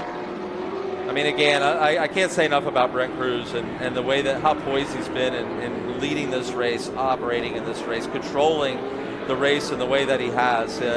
You know, from up here, we can only spot a few mistakes, and I'm sure Brent, as critical as he is of his own abilities, he probably spots 2 or 3 per lap. But you know, he's doing such a magnificent job out here in front of in front of probably one of the best drivers that we've seen in a generation, Rafa Matos. And again, one of those generational drivers that I spoke to before. We're seeing last generation of Rafa come up against this generation of Brent Cruz. I totally agree with you, Adam. Brent's just doing a fantastic job today. It's a very accomplished performance because Rafa's no fool, and he would pounce if the opportunity was there. He's been close enough the whole time, and he'd prefer to lead, I'm sure. He doesn't want to sit there in second and risk anything. He wants to win races. And again, you know, shout out to John Outwell there, because that was traffic that they came up on, and John made it super easy for all the leaders. As we got a spin from Borchetta. Now, did he get a tap from behind, I wonder? I'm sure there's a replay somewhere that'll show us that. That's a shame for Scott here in the Big Machine Vodka Spike Coolers, number 48 Ford Mustang. He was running such a solid race. That's probably going to drop him out of the top 10, maybe around 12th or 13th. That's a real shame for Scott. Yeah, and Al, as you were pointing out, he was hanging on to the back end of that car for dear life. So he was loose. If he did get touched, he wouldn't need to be touched more than maybe that much. Yeah, he got a touch, I think. Ah, no, maybe not. No, he got touched. Yeah, he got touched. Yeah, the 80 car had a hard time keeping underneath him. Yeah, Taylor Gray had a hard time keeping underneath him in the braking zone, and that was totally unintentional. That was not on purpose by Gray. No, that was a race in action. Right? He didn't get 50 shades of gray, he just got 1 shade of gray. That's all he needed. There you go. But a tough start to Scott's year. I mean, they've just been using him like a ping pong ball. And I know. It just doesn't seem right, you know. And so he'll regroup. He'll be back and better than ever, I'm sure, for Road Atlanta. Now Hearn is making one last gasp at trying to get past Rafa Matos. We believe that the adjustments that Rafa's been making means that he's not 100% comfortable, although the lap times haven't come down, and Rafa's still there in second place. He's leading the championship, and he would continue to lead the championship if he comes second here. But it's nip and tuck between these three, and Zilic isn't that far behind either. Yeah, Great racing. He wants his way. He's trying to find his way. And again, I could be wrong. I could be speculating. I'm just saying I picked up on a noise. He made a rather large brake bias adjustment that time. Usually it's a click or a turn at a time. He grabbed 3 and went at it. So that's an awfully big rear brake adjustment. A lot of times that's to get the car to rotate on entry. It means you're not getting the front end underneath you. You want that car to rotate. I almost imagine like you're pulling the handbrake on your car, and you rotate the rear of the car. That's kind of what he's making it do. And you can see him fighting the wheel there on exit. Yeah, they're doing everything they can right now to find a way around each other. Well, this has been a cracking race at the front. I mean, it really has been intense. Everybody else has been trying to catch up with these leaders. They've been on the same pace throughout much of this race, and that is proven by the fact that Brent Cruz has not lost the lead since he picked it up right at the very start. And, of course, he was gifted it by the fact that Thomas Annunziata, the poleman, his mate, at Nitro Motorsport, went out and had to start from the pit lane. He's made it back up to 5th place, which is an incredible result. Has got past Thomas Merrill, our champion, in now 6th place. Meanwhile, Rafa has been able to do nothing to stop Brent Cruz, who's missed the odd apex, but Rafa not in any position so far anyway to make a real proper lunge and make it stick. He said he would save himself till the end of the race, and that's what he's doing. And I keep on saying he's missing the apex there, but Brent's a pretty wise cat, and I don't think he would keep doing that over and over again. So I think he found something out there. He may have found some grip. He may have found a way to keep that 88 behind him in a different way, but you know, we're at a white flag right now, Jonathan Green, so this is go or no go time for the 88, and the 70 knows it as he goes to protect inside, but you got to remember, you leave the outside open in turn 1, the inside's available in turn 2, but absolutely. So Rafa making one more attempt. He's going to try to put pressure on the youngster, and let's see if he crumbles. They're both physically tired at the moment, and these muscle cars are exactly that. You have to muscle them around, and there's a lot of muscle underneath the hood, some 550 brake horsepower. Big lockup from Brent Cruz, and Hearn plays into that as well, and he gets closer. So the pressure's starting to be felt here. Yeah, you have no idea how big these race cars get in your rearview mirror when bet. It's the last lap. Little Otto, something about that. All about not making any mistakes right now for Brent. Brent just needs to drive his line and ignore Rafa, and he's going to be all right. Yeah, you're absolutely right. There's one more passing point coming. It's right after the S's here, and I don't believe Rafa is close enough unless there's a big mistake by Brent to make this lunge. He may make a liar out of me. He tucked in pretty tight there, but Brent's been getting through this last section really well. He doesn't make a mistake right there, Bob. And he's not going to leave the door open. Nope. And that was really, you say that, and here comes.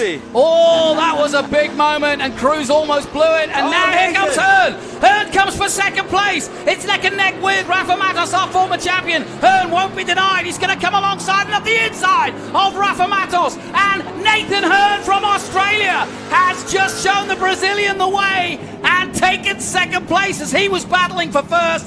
And across the line comes Brent Cruz. Nathan Hearn takes second place, and Connor Zilic may well take third, as absolutely at the dying moments of that race, poor old Rafa Matos was taking it to him, and he has come off very badly from that, and he won't be happy. And Nathan Hearn saw his opportunity and took it in the Cube 3 car. We may be looking at a young gun 1-2-3. It was too far away to see if Zilic got the number 88 of Rafa Matos at the line, but Connor Zilic with the number 7 silver hair Chevrolet Camaro looked like he had got himself a heck of a run out of turn 17 on the two-time champ Rafa Matos and may have nipped away. Unfortunately, our timing and scoring went off on us right there at the end in the booth, we don't know exactly how that ended up, but Let's this take a was look. absolutely breathtaking. As we look here, Brent Cruz, it all starts with him losing, locking up again, a little bit too much front brake into turn 13. I've got Rafa finally making it to the line in third. With only a gap of 46 1,000ths of a second to Here we Connor go. Zilic. We'll see it from this angle, obviously. That was Zilic was side by side with him. Here we go. Look, just by a nose. Look at that drag race. That is great. Yeah, it was too hard to see from the angle we were at, but Rafa just squeaking in there. I think he'll be relieved. He won't be happy, but he'll be relieved. But what a race for Brent Cruz. You've got to take your hat off to him, regardless of what was going on behind. It could have been a 10-second lead, Al, and it's still an immaculate performance. Hey, Brent did an absolute superb job all day. Didn't make any big enough mistakes to lose the lead. Led it from start to finish. Anytime you do that, that's you and the team. The whole team did a great job. And Thomas Annunziata there, what could have been for that young man had he not had his problems on pit road. But this I'll tell you what, fifth ain't bad. No, it ain't bad. But this shows the power of Nitro Motorsports, the absolute leadership of a Nick Tucker and that group over there. It really definitely shows what they're doing and how they're disrupting this TA2 paddock. So hats off to them. Great job by our Greenlight TV crew, too, getting us that replay of the finish to see that drag race between Connor Zilic and the two-time champ Rafa Matos. Congrats to Rafa on his P3. I know that's not what he wanted, but he is a big-picture guy, and he knows this is a long, long championship, so he's going to take his medicine like a pro, like he is, and know that they got to go to work, and they got to get some speed to get up on these kids because like I said earlier, you know, we keep getting a year older, but these kids stay the same age. Yeah, they do. Hey, Jonathan, Adam, you did a great job calling this race. Way to go. So did you, Al. I mean, it's awesome having you up there. And, I mean, you talk about filling up rearview mirrors. Last week, Jonathan Green had Scott Goodyear up in the booth with him for the for the big machine. I'm getting all the stars. But do you realize? I mean, that was one of the best Indy 500s in history was between you and that man.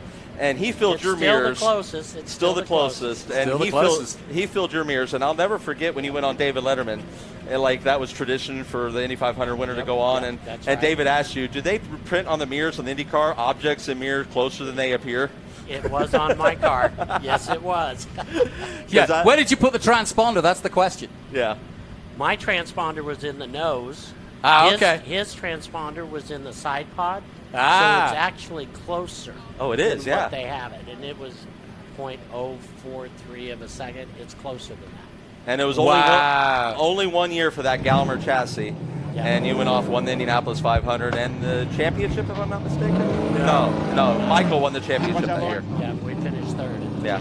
So, but great history, and back to TA2 and this wonderful victory lane that we see here. Joe's going to help out our winner here, Brent Cruz, and And I was talking to Brent's dad earlier in the weekend, and he goes, it's about time my kid actually win one of these things this year. Every year, this whole time, all year long, he's been second, third, and all the races that they've entered this year. Well, he brought you home a victory this weekend, so he definitely answered the call for his old man, and what an outstanding fashion. So hats off to you, Brent Cruz, and you're the future of the sport, young man. We're proud to have you here. Yeah, you're going to hear from this kid in a minute, and he's so underspoken. He's got he's got none of that swagger that you'd see from a Tom Cruise, but he is a great kid, and he's going to be a star. There's no question about it. Doesn't matter what form of motorsport you follow, you're going to be hearing this name, Brent Cruz. And I tell you what, the Formula 4 guys are happy that they're not racing against him at the moment, because he was going to do a bit of that, but he's not old enough. Just so you know. And just like a 15-year-old, he gets out and sprays a juice box. Yeah, there you go. Let's head down to Ben Sissel. He's with our young winner. All right, here I am, Brent Cruz. What a race. Unbelievable. How does it feel? Feels great. I'm pretty speechless. I just want to thank this whole Franklin Road team, Ken Thwaites. Just want to say thank you for being on this car this year. It means a lot. Nick and Nitro, this whole team, man, they just did such a great job. I just want to say good job to all my competitors. That was a really fun race. I definitely had to work for it. Definitely wasn't easy. I want to thank KHI, MPI, Sparco, everybody on this race car, man. It was a good time. Nice. Brent Cruz, congratulations. What a great start to the season. We got to go talk to Nathan Hearn, though, because that was an unbelievable performance by him. Nathan Hearn, come over here, man. Unbelievable. Where did you start? Started 15th, and that race was hard. I was praying for a caution. I don't use a helmet fan. My cool suit failed, and I lost my drink tube after the first yellow. So I'm dead, mate. But we got a good car to come back for 15th to qualify. It's big, but I'll sleep well tonight. I won't need rocking to bed. But thank you to Cube 3 and Steven Spiller Racing and Howe. Mate, it was a bloody hard race, but we got through. So. Nice. Well, take your breath, because we're going to have a good celebration here on Winner's Circle as we come over here to Rafa Matos. Rafa Matos, you were right there at the end, came into 15, and then you went for. What happened there? Well, I was trying to keep Brent honest all race long. We're just putting very similar laps, and I guess the risk reward to overtake him was quite a bit high today. So my plan was to keep the pressure on him and see if he was going to make any mistakes towards the end of the race, but he kept his stuff together, and he deserved to win the race, and he was a clean battle. I had a chance to go side by side with him for a couple times, but unfortunately the move didn't stick. And in the last lap, he blocked me in the last sector, and it killed my momentum, and I lost the position to Nathan Hearn. But overall, a very good day for the championship. Very good points day. Can't be more proud of my team, Three-Dimensional Subs group, again on the podium. And like I said, to win the championship, we got to keep finishing races. If we win races or finish on the podium, it's a big bonus for us. Nice. And like you said, championship, twice on the podium. What a great start, Rafa Matos. Hey, NOLA crowd, let's hear it for that race. Come on. All right, well, we're about to start with the Winner's Circle celebration. Back to you, gentlemen. Thanks, Ben. Excellent stuff and an excellent atmosphere down there as we look across the great city of New Orleans. And just to confirm, our winners, Brent Cruz with a sensational Nitro Motorsports win there in TA2 ahead of the Australian champion Nathan Hearn, Rafa Matos taking third, Connor Zilic in fourth, Annunziata, the poleman, just 17 in fifth place, Merrill sixth, Archer, Slater, Gray. Great to see so many youngsters. Ben Mayer, another one of the kids, in 10th position. Lostowski 11th, Prochuk, Buschetta, Moffitt, Peterson, Alberte in 16th place in the end. And Atwell, Rumberg, Sheehan, and Raymond. That's our top 20 for round 2 of TA2. A little further down, Sarge, Mock, Bacon, Austin Green, McAllister not finishing, Crambose, Werner, and Boris Said Jr. also pulling out of the race before the time of 37 laps was up.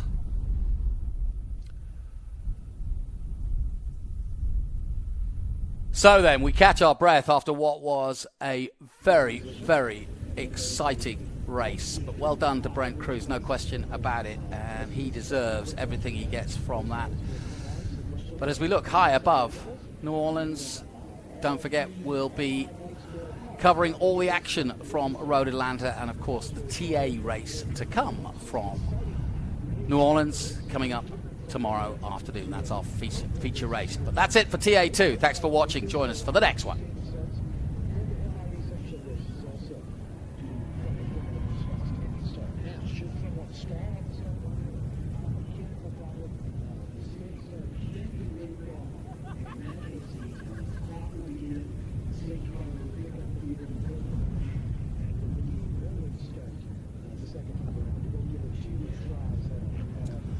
So as we wind down from TA2, we get ready for more action coming up from the Speed Tour, but let's look back at some of the great action from that TA2 race as we look at some of the highlights from our 100-mile Big Machine Vodka Spiked Coolers race. It started off with a big surprise, Annunziata, the pole man, out of proceedings. Then some action off track as Thomas Merrill, our champion, went grass tracking but managed to hold it all together. Out front, Brent Cruz was being pressured by Austin Green and Rafa Matos. Nathan Hearn was making moves, as he did all weekend long, and bit by bit he would make it up to third position, the Aussie.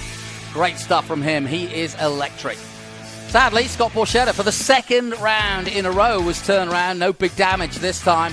Meanwhile, Hearn was still at it. Zilic now getting in on the act, and Rafa Matos almost losing out on third place. Hearn taking second behind this man, Brent Cruz, who is your winner. Now, as always, we have a cool move of the weekend, and that, of course, has to be our poleman, Thomas Annunziata, because the chill-out move has to belong to him. He came right from the back and got all the way to the front, pretty much anyway. A top 5 finish for the man who had pole position. So this week, our cool shirt systems, cool move of the race, and pretty much you could count any one of the moves he made. He got past the champion, he got past most of the field in that number 90 nerd-sponsored Nitro sports car to come right from the back. He basically didn't get off the grid to start the race from pole and therefore had to start at the back, but once he did, he just made his way all the way to 5th, and therefore no big surprise that he is our cool shirt systems cool move of the race. All right, we'll take a short break here from New Orleans. We'll be back at NOLA Motorsports Park. Don't go away, as we've got single-seaters coming your way, and I'm joined by Hayden Bowlesby.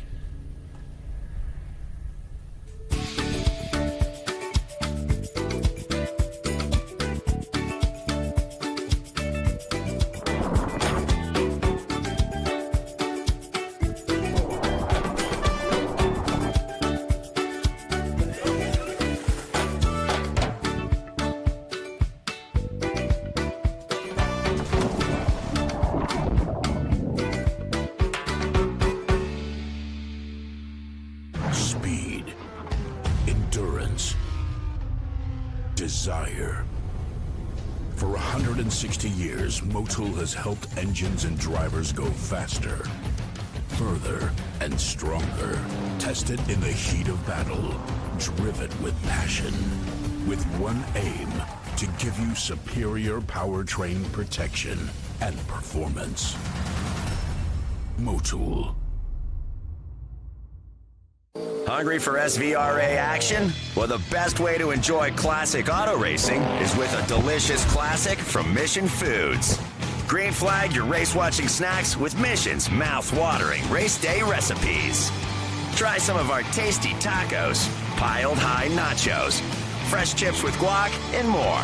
So gear up your ride and fuel up those stomachs with delicious Mission Foods. Now that's too fast, too tasty. You've got a business to run, big and heavy products to ship, and customers who need them now. When you've got the right driver and the right equipment, you can bet on a spectacular result. Bennett understands complex logistics and puts the best team, the most time, and the latest technology into every customer relationship. So you can sit back, relax, and enjoy the race. Let us handle the rest. Together, we can move anything.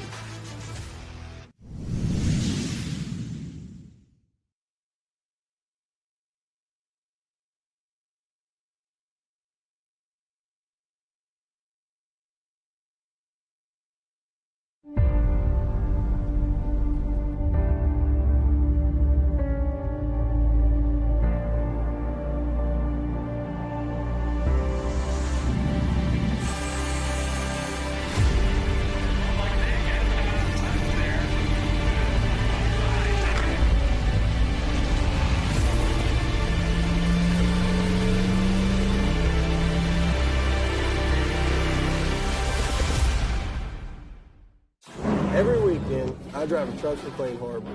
Now make no mistake, it's hard work.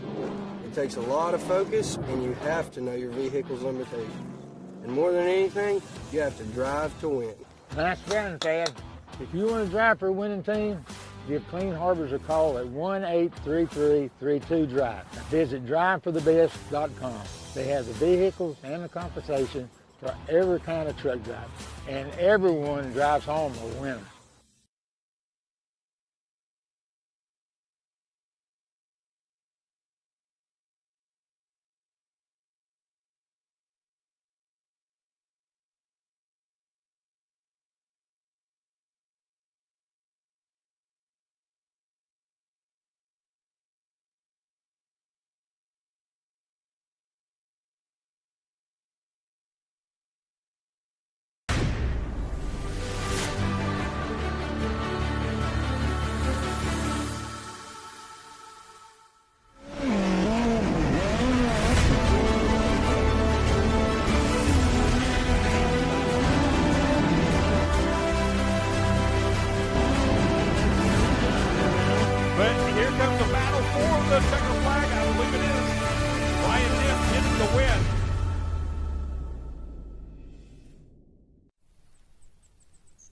A force of nature?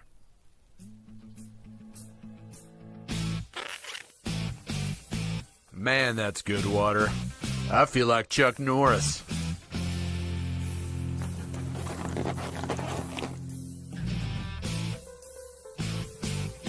Seaforce water is a force of nature. What can it do for you?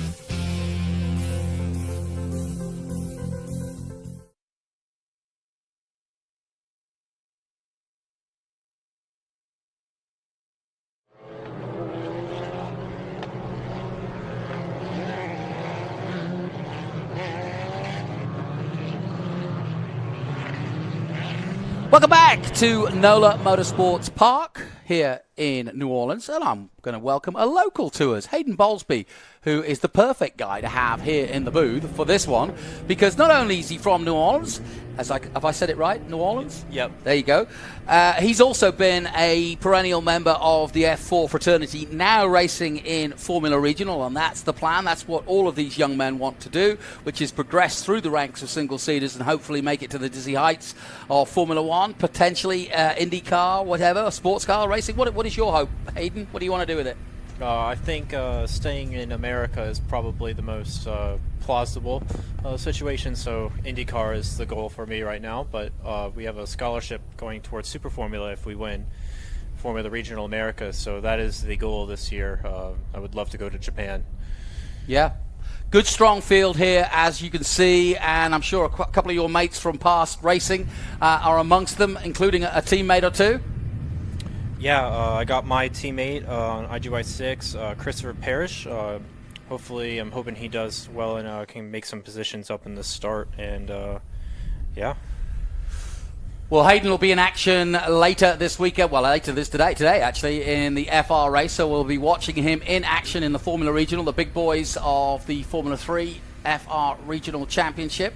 But we are now turning our time to F4, United States F4. And a full grid of newcomers, some of them returning, some of them for the first time. This, though, the first race, as away they go. And yellow flags waving at one of the stalls there. Hopefully that wasn't for a stalled car, but everybody away. And it is the 19 of Michael Costello, who looks so good in qualifying, who leads them away, but he's already lost the spot at the start. And everybody jostling for position, including going on the grass and getting a little bit of air there. And we've got an accident with 3-4 cars off track, some with damage, some not, some trying to get back on track. And drama indeed. And Hayden, that's not what you want at the start of a race. No, it's not. You want to make it through the first lap as clean as possible so you can just continue to chase down the guy in front of you. Well, I was at the drivers' meeting last night, as you were. And I was listening to Scott Goodyear praise these F4 guys for being as sensible as they were, you know, in the lead up to this. And I'm not saying that they weren't sensible, but this is not what you want. The whole idea in F4 is to finish the races, but of course they are battling for their own championship and their own position. You've got to get your elbows out. It's a double-edged sword. You want to listen to the race director, you want to be clean, you want to race hard, but you also need to make a name for yourself in a field that is over 30 cars. And so if you're going to make a name, you've got to get your elbows out, and you've got to be somewhat aggressive, or somebody else will overtake you. Yeah. Whoa. All sorts of dust and grass flying up there, but plenty of position changes. And that's the 19. That's Costello, who led the race early on, and he's, look, got damage to the front end plate there of the front wing. And how much did that affect you, do you think? Not really too bad in the F4 car. The aero is sort of mild on these Formula 4 cars, but sometimes if you bend it the right way, it'll help you. Yeah, good point. So Titus Sherlock it is who picks it up, but quickly and very smoothly. Daniel Carter, excuse me, from Woodlands, Texas, and the Carter Origins Motorsport car takes up the lead, and already we've got a big change around at the front of this one. A good start to our feature race 1 of 3 for the weekend. Formula 4 for the first time in action in 2023. Hayden Bowlesby and Jonathan Green bringing you the action here on the live stream, wherever you're tuning in from. And Sherlock doing a good job of investigating the front of the field at the moment. Titus Sherlock, Cara in second place, Bennett, Carl Bennett in third, Frankie Mosman in fourth, Logan Adams in fifth, then the first of the Canadians, Patrick Woods top, and Michael Costello in fact dropped down to what, 7th place after that shuffle at the front. Then it's the Australian Jesse Lacey just behind him in 8th position. So from high above, Hayden, got plenty of a good view of how they're spreading out. Do you get to a point in a race, in an F4 race, where you can settle down and start to sort of rethink where you are, or is it just frenetic the whole time and just you're going full on? Generally, when you're in a pack, you're focused on playing cat and mouse. Yeah. When you're kind of behind a pack and you're trying to gain up, you really got to be mindful of ways to improve your lap time, and got to really take care of the tires, and just work your way up. And the toe at this track in an F4 car is actually pretty huge, unlike in a F3 car. But see how he's and that's breaking how the they're draft. weaving. Just explain that. When you say the toe you're getting, you get a good toe, but of course you want to avoid that if you're the number 10.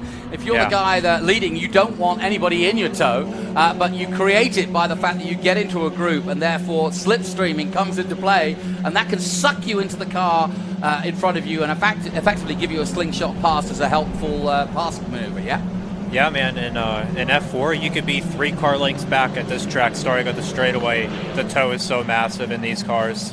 I mean, in the FR car, you could be a car length and a half behind someone, and the toe is very, very minimal. You really got to get your exits on the corners really down, and that's how you make passes.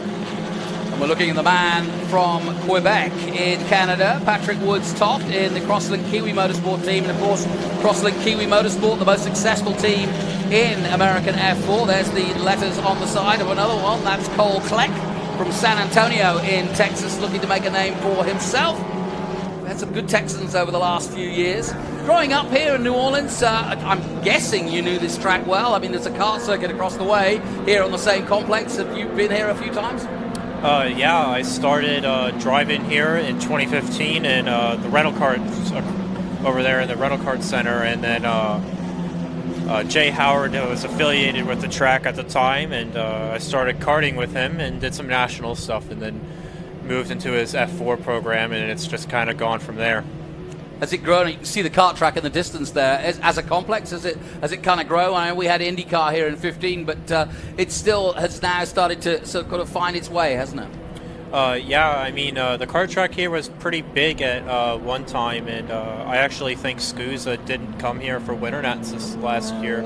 So it was pretty big at one time, and there are still some races here, but probably about 3 or 4 years ago, it was pretty crowded.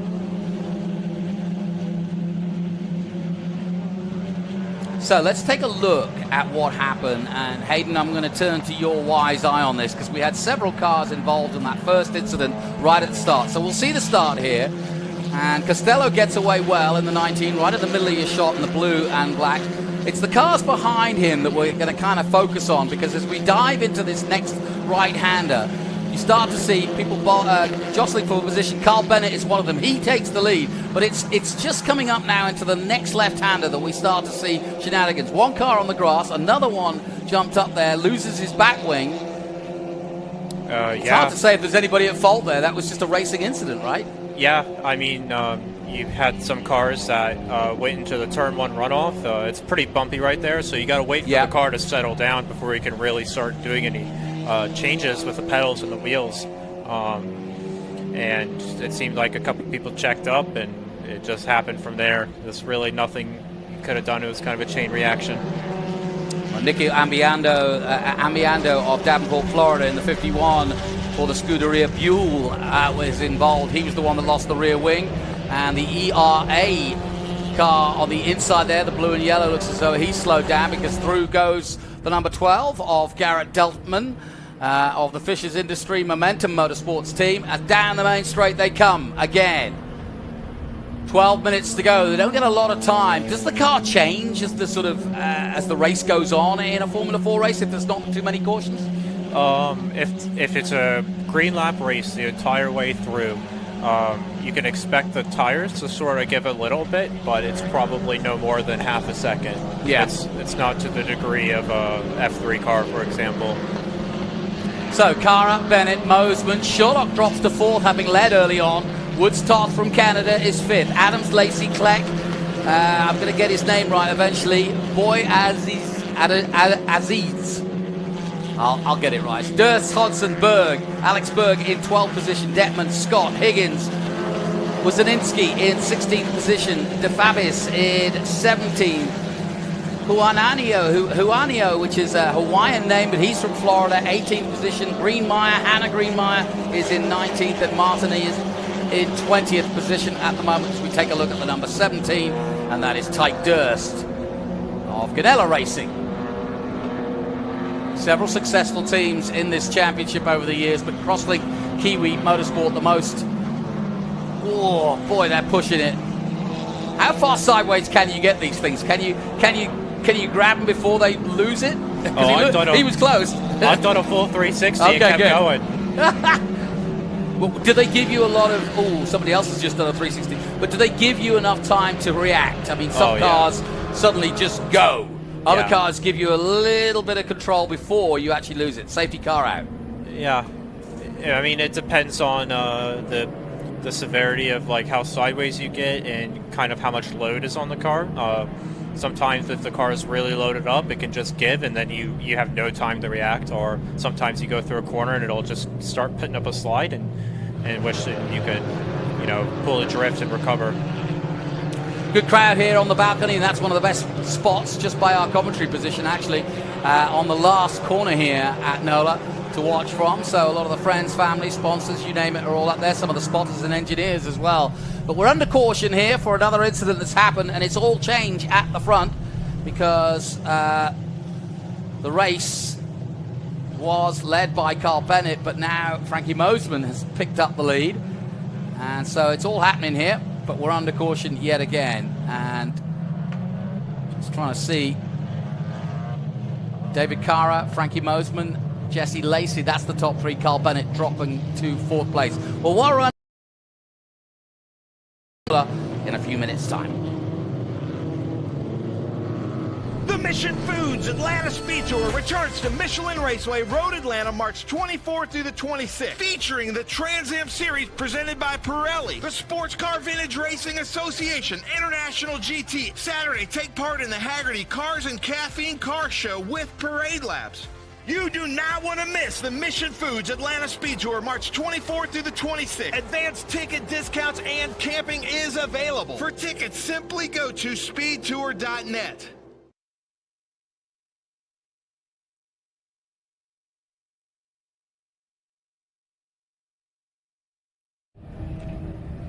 Welcome back to NOLA, and as you can see, we're under caution here, and Daniel Cara is the man leading us around. We've got 9 minutes to go. Jonathan Green and Hayden Bowlesby, who'll be in action this afternoon in the Formula Regional. He did 3 years in this level of Formula 4 racing, and yeah, pretty impressed with Cara so far. You were just talking to me in the break.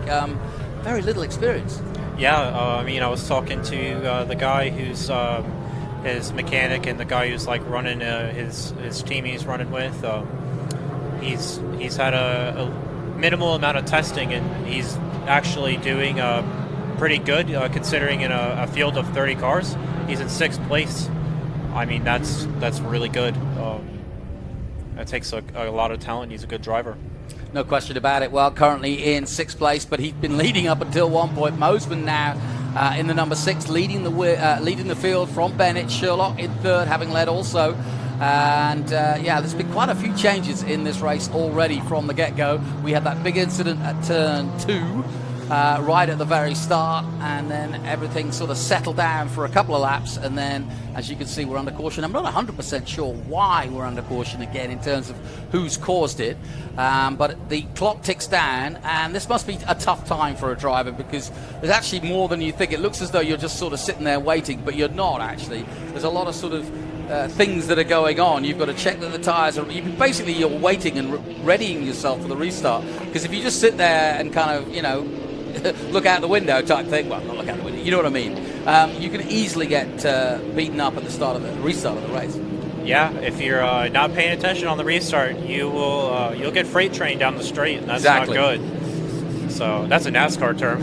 Exactly, but that's a much better expression. But as you can see, they're all sort of jostling for position in terms of making sure that they keep their position.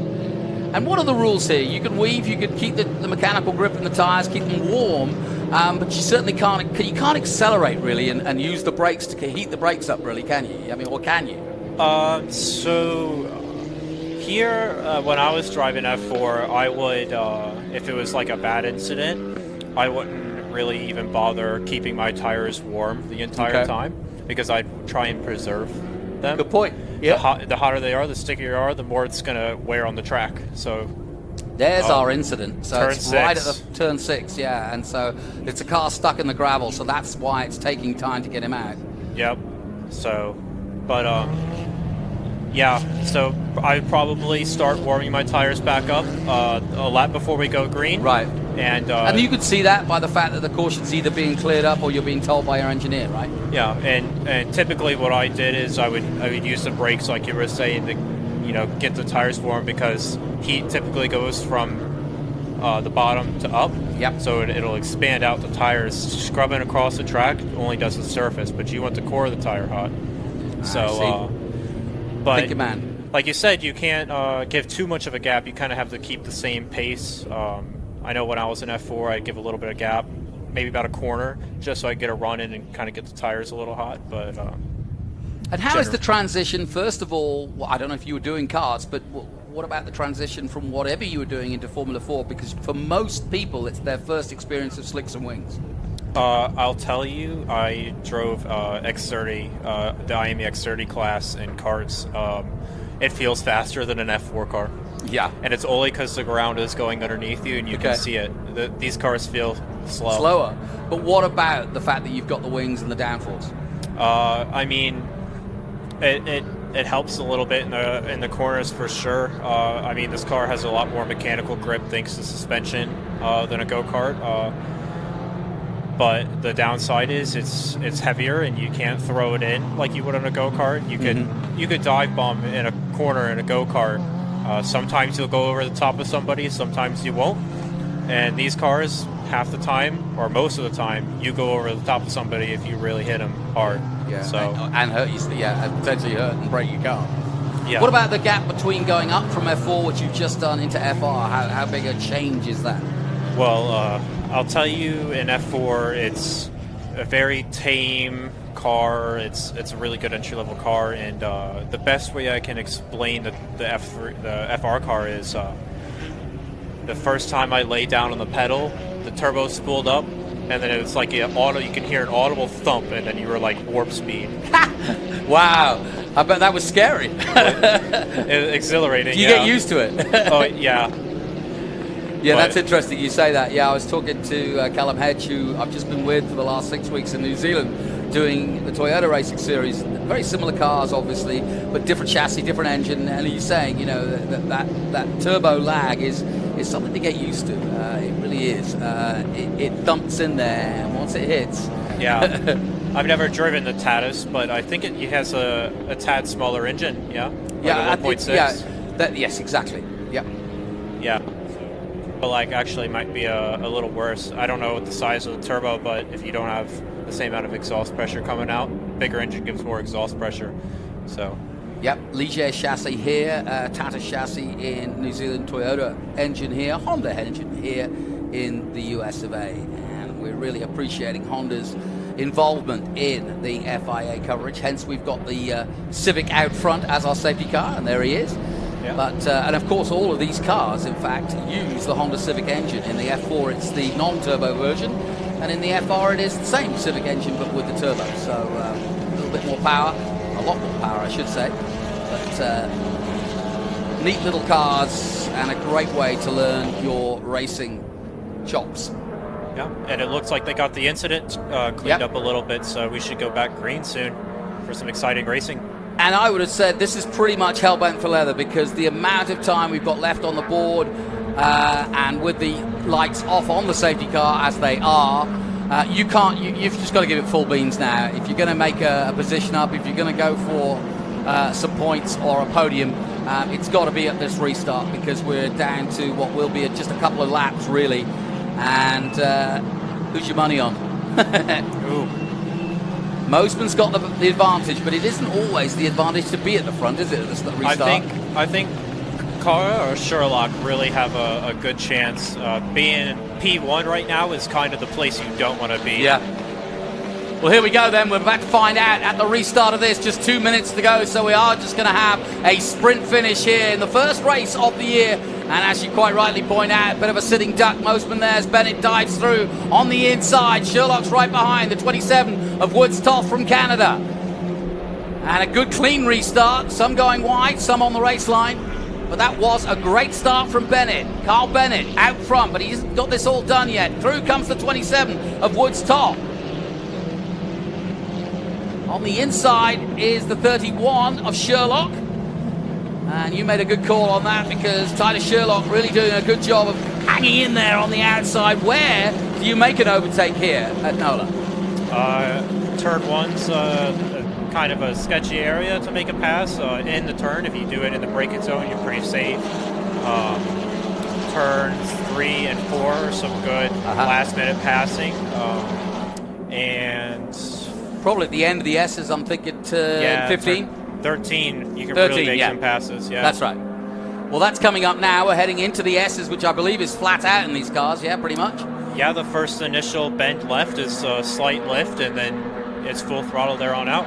Avoid the bumps, and you're good to go. Good to go. Coming into that turn 13, the obvious overtake, but everybody line astern this time out. Nobody overtaking this time. We're looking at the 10 of Cara, who we thought might nip it here, but we're going to have one more lap, I believe. Yeah, we're just going to get in and across the start-finish before the clock ticks down to 0. So we should get the white flag out this time round.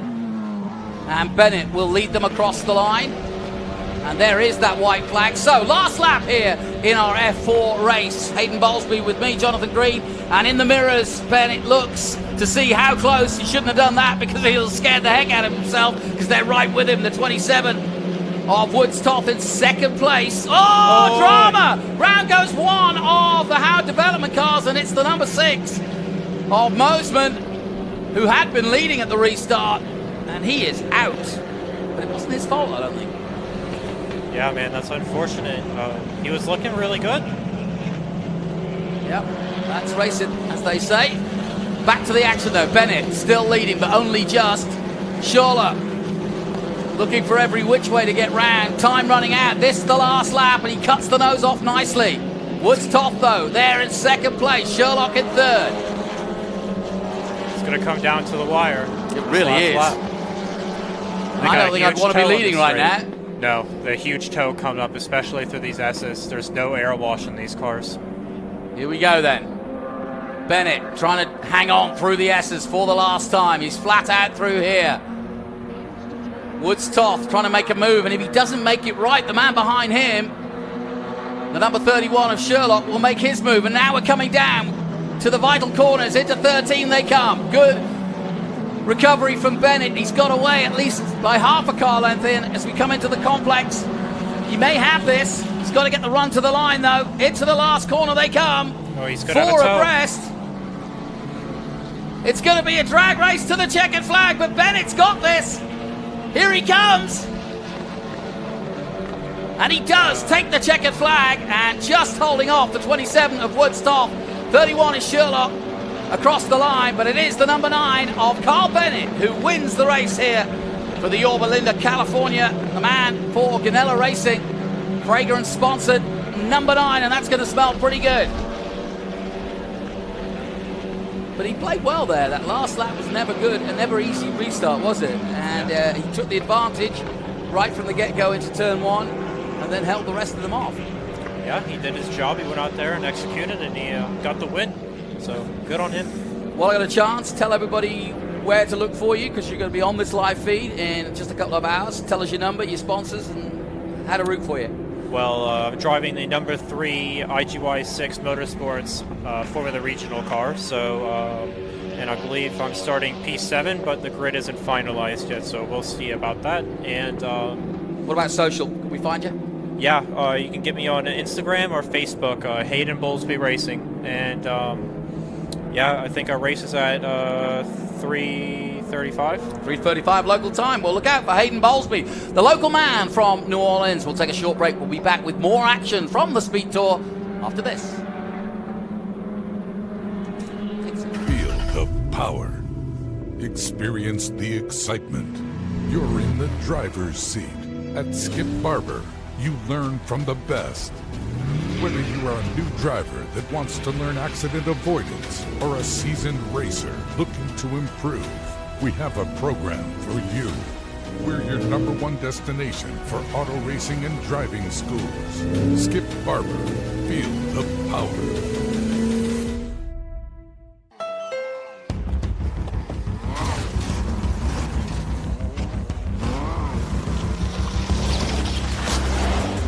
There's a challenging spirit within Honda. It gives us the courage to go faster and the thinking to make it real.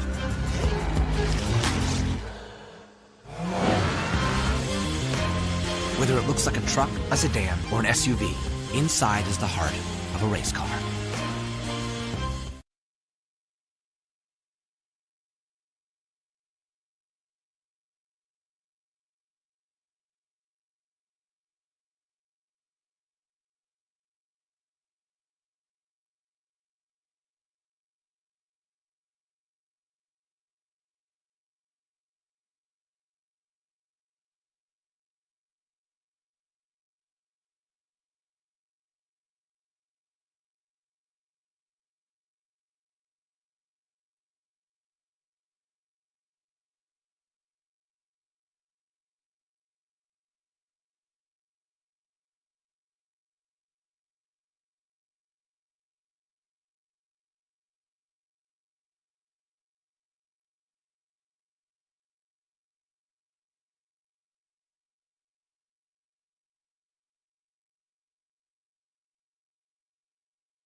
So as you can see, we are getting ready for our radical race number 2.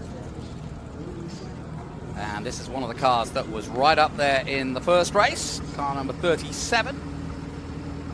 John Field. He is in the primo car, if you will. He's in the Platinum SR10 cars, the more powerful cars, and he had a good battle with this man, the number 500 of Alan Miller. And also the 111 of Luis Schreiber. So the three of them went hell-bent for leather last time out, and they plan to do the same again.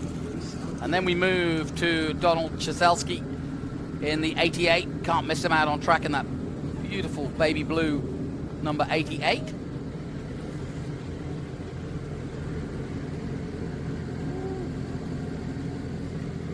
The 09, meanwhile, is Alan Dursey. There he is, H.A. Dursey. And as you can see on the tail fin there, they've got the country they are representing. There's the Cameron Motorsport car. Quick look in the mirror. Tony almost made it to his own show.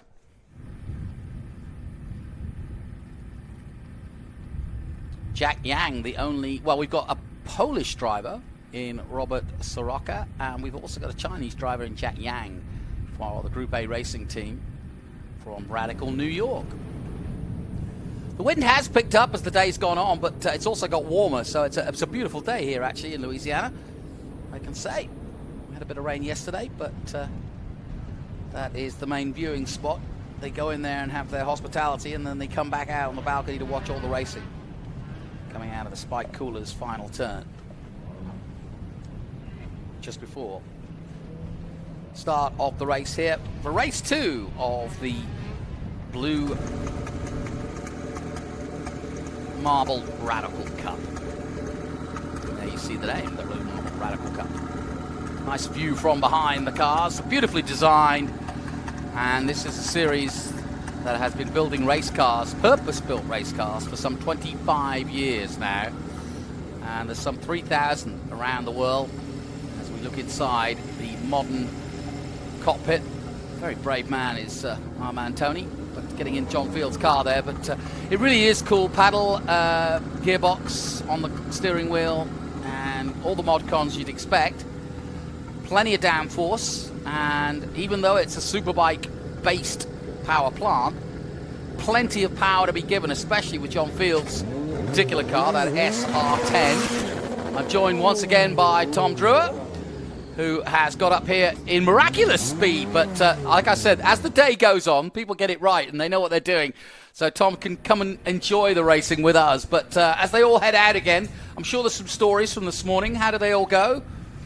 Yeah, well, unfortunately, we've lost a couple of competitors. So in the Ford EcoBoost Platinum class, we have lost Scott Wagner. Unfortunately, the chassis was damaged a little bit more than what would it first possibly appeared.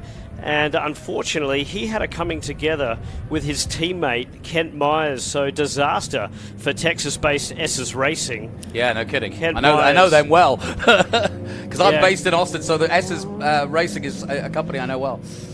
Absolutely. So tough day at the office for them. But no, looking forward to just catching up with a couple of drivers over our beautiful lunch here in the event center, and it was really a case of everyone wants to beat that man in the front, John Field. He's certainly taken to these EcoBoost SR10s very, very well. And Alan Miller, of course, a former champion in this class, wants to get back onto the top step of the podium. Not only that, he wants to take another championship. Louis Schreiber, a former Pro 1340 champion, and he seems to have an issue with Lady Luck. It always seems that things go a little bit of awry for him during the year, but he got off to a good start yesterday, and certainly being third fastest in the opening race today means that he will start from third on the grid. I think the other big news is whether, of course, Jace Bacon can get one over his dad this time and he'll certainly start a bit further up than father.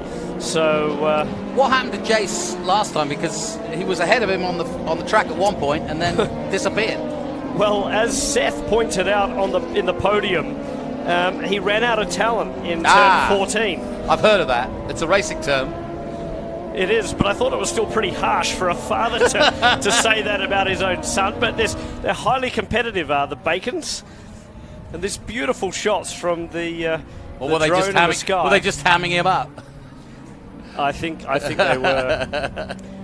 But look out for Ken Savage as well, because the number 5 of Savage, he's very, very racy, and he was a star, was Ken, in the Lucas Oil Racing School. Kevin Poitras is no stranger to racing, having driven in Trans Am, driven all sorts of machinery, and the 73 will also be one to look out for in the Pro 1340 class. But there's a lot of people that should be storming up through the field. I mean, when you look at Pro 1500, it's not just Danny Jachelski and Nick Persing that could win. Greg Gorski, who finished 3rd, could also do it. Austin Riley, reigning champion. Robert Soroka, another fast young kid from Canada. Jack Yang was quick last year and had a race win. Kent Myers, well, unfortunately he's out, but he had wins last year. Reed Stewart did too. Mike Anzaldi won a championship 2 years ago. You know, Aurora Strauss, an unbelievable talent. Dave Tweedley, a stalwart in the Radical paddock. So really, when we look down throughout the field, it's going to be on for young and old. And looking forward to hopefully a clean race, green to checker.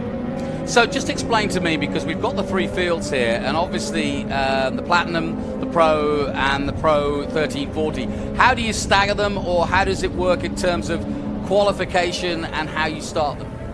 So we start them all together just by lap time. So it's, again, multi-class racing. They're completely mixed together.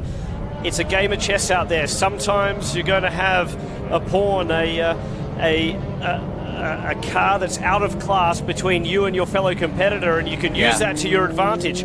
Other times, of course, when you're hunting someone down, you've got to think about, what are my strengths? I might have a slightly slower car on the straightaway, but perhaps my car handles a little bit better than the high horsepower stuff around the twisty bits at NOLA Motorsports Park. And so it really is a case of using your strengths to your advantage, and you can see those different colors on the rear wings as the cars come around. So the Platinum class indicated by the Dayglow yellow, the Pro 1500 indicated by the Dayglow red, and then when you see green on the rear wing, that's the Pro 1340. Interesting, and I presume that it varies from circuit to circuit. Like you said, when we've got a long straight like we have here at NOLA, the Platinum guys are going to use that horsepower to their advantage, but in the squiggly bits, in the corners, it's going to be harder, or it's going to be pretty much the same. It averages out, and places like Road Atlanta, well, not Road Atlanta, but I'm thinking maybe you were mentioning Canada, going to a street race, I guess it's all negated there. There's no big straights, right? That's right. So, you know, all the classes run very tightly together. Of course, we expect to, as you mentioned, see a little bit of spread here. But as we saw, I mean, and if we look at the times, Danny Jachelski was 4th fastest, and Nick Persing 6th fastest, Greg Gorski 7th fastest. So the top Pro 1500 runners mixing it up with the best of the Platinum class. So here we go then, line astern, 2x2 coming down the back straight and getting into position now to go racing as the safety car will come off. John Field in that 37, the car you see leading there in the black and red, will lead the field to green. This is the second race of the weekend for the Radical Cup. The Blue Marble Radical Cup, I may add. And 111 is Louis Schreiber, who gave him a good run for his money last time out. Here's, and he's sticking close, Louis Schreiber. And look at this field coming to the green here. What an amazing crowd there is today at NOLA Motorsports Park. An amazing atmosphere. And we are about to go racing in the Blue Marble Radical Cup. Here we go then. A full field of Radicals heading your way up this front straight then. Led by John Field, who had such a good run last time out. Up go the revs and away they go. Good start from Schreiber. It's got to be 3, 4, 5, 6 wide at the moment. Unbelievable stuff from this field. A mixed bag field, 3 classes of racing, and already we see some separation between those faster Platinum class cars as Duchelski takes the lead, it would appear, from Greg Gorski, who's got a smashing start because he appears to have eclipsed Nick Persing. Yeah, they both got ahead of him, so he leads in the 1500, but Field also overtaken by Schreiber in the Platinum class too at the start of that one. He got a much better getaway. And now things starting to settle out as one car goes wide. Persing, though, got a good start in the 19, the all-white there, heading out to the back of the field. Persing with a bit of work to do because he was vying for that win this morning, and now he's stuck in 3rd place behind a very storied radical competitor, Greg Gorski. Gorski has also been running in the Creventex series all last year and has just elevated himself in terms of his driving. It really has done him justice to do a lot of racing in Europe and impressing amongst the young guns. And already this field's starting to spread out dramatically. Schreiber, though, pulling away at the front, and that was a really good job by the 111, Louis Schreiber, to get ahead. Look at this battle. Oh, and right down to the inside and getting chopped off. I think that was the number 5 of Ken Savage, and around the outside he goes. Now we have the inside run, so Savage through for position, and the Lucas Oil School of Racing certainly doing its job there, teaching Ken well, and he wasn't going to back out. No, he absolutely wasn't. So the field spread out as they come back at us down the front straight towards us again, flat out in this long straight. You can see Aurora Strauss with a huge gaggle of cars behind her. She's got a bit of a clean run, but to the inside again, and just it's very, very close there. That's one of the Bacons. In fact, that's both Bacons. Yeah, so, Seth Bacon in the grey and red there. Seth in the number 3. Yeah, hunting down Sun. So Jace in the lead, and they're mixing it up with the 1500s.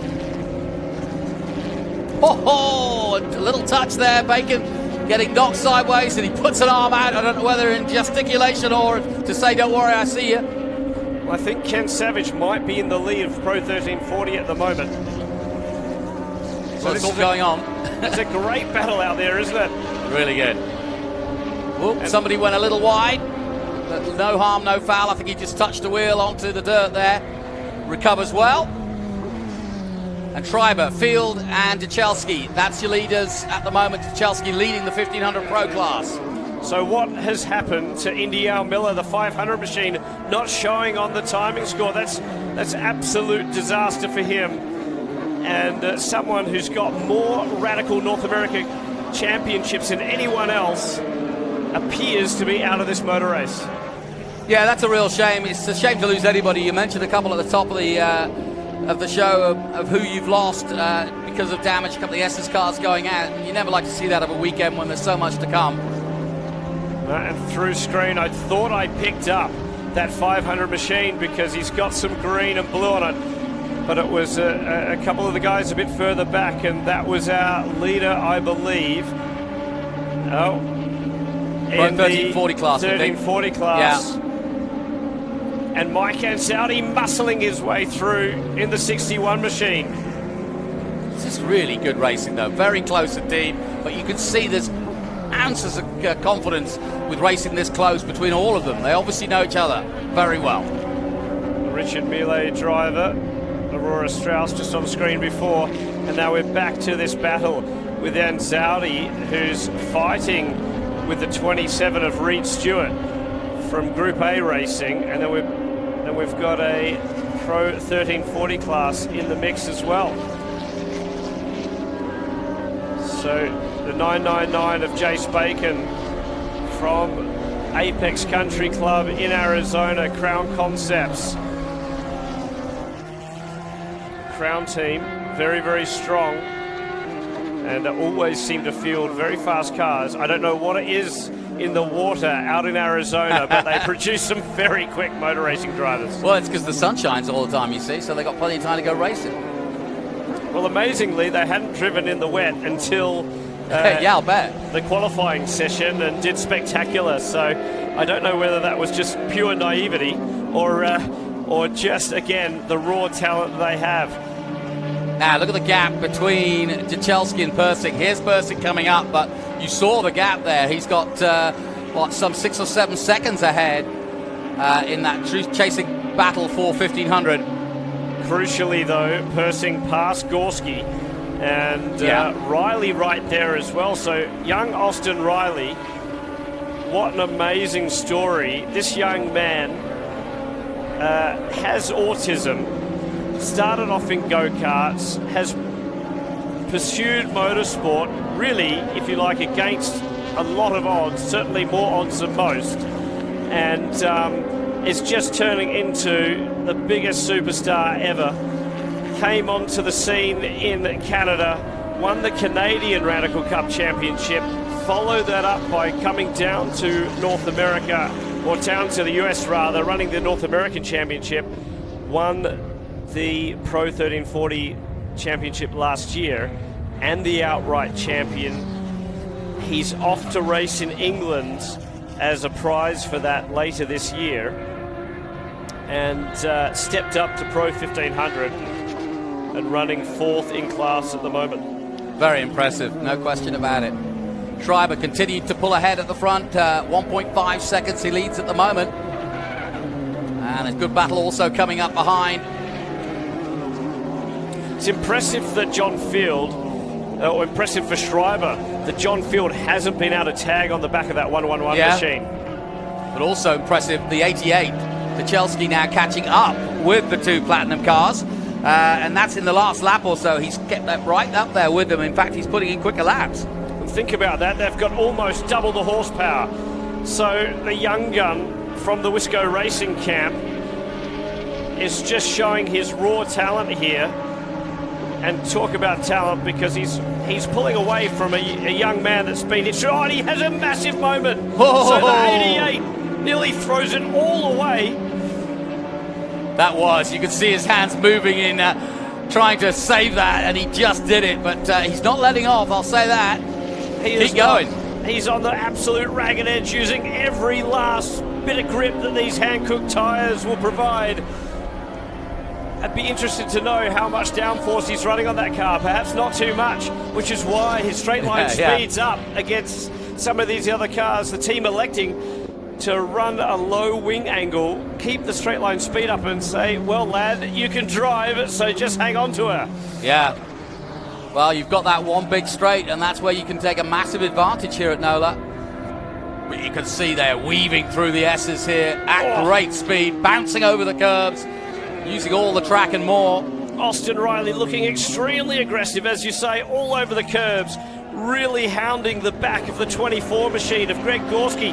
He's got the lights ablaze. It's Evil Buddy is what he's nicknamed that car. And you can see the red lights glowing on the front of that 24 machine. But at the moment, I've got to say, even more evil or menacing is that car behind of Austin Riley, car 20, with that fantastic livery.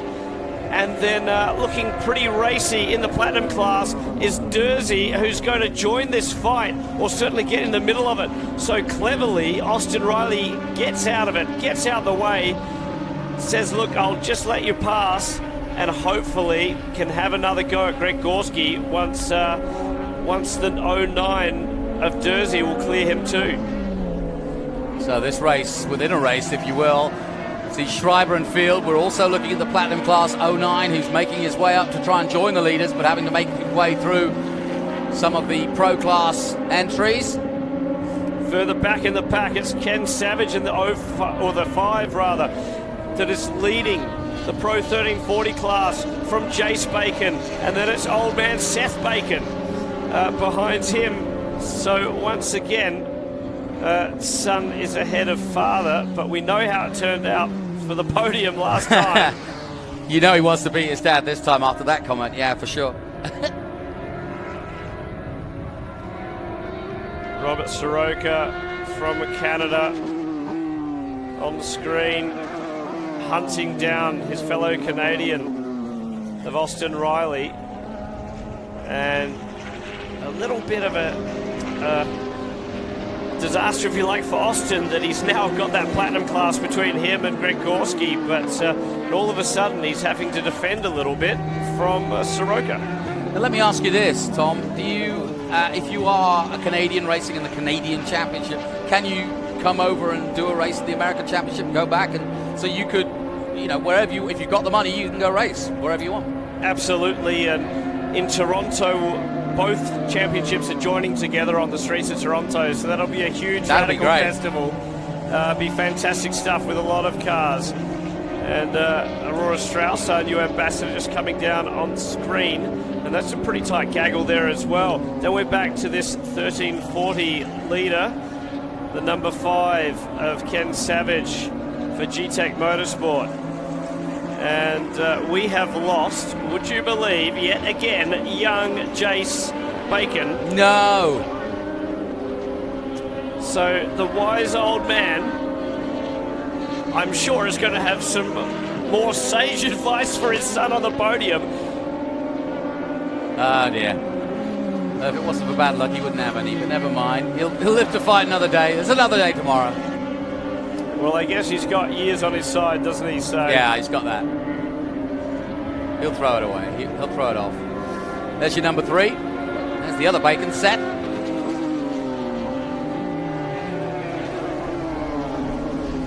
Yeah, he's going about his business. He's all right. So just ahead of Seth is Savage, and then it's Stewart and Zaudi. It's interesting that Mike Anzaldi it's been running around about the top 10 overall all weekend, and he stormed up through the field. In fact, he was our Sunoco hard charger from race 1. He's got some pace, but he just doesn't seem to be able to find track position, if you like. Jersey making another move down the straight in the Platinum. You really do see the horsepower difference there, don't you? The way he jinks out like that and uses it to get past Persing. You do indeed. Of course, that means that Persing's going to be held up just a little bit in some of these corners by Jersey, no doubt. And of course, Persing's trying to get up to the 88, the leader in Pro 1500, Danny Jashelski. And meanwhile, that sets up a great battle between Gorski, Riley, and Soroka for the final step. Soroka at the back of this group in the in the blue and orange.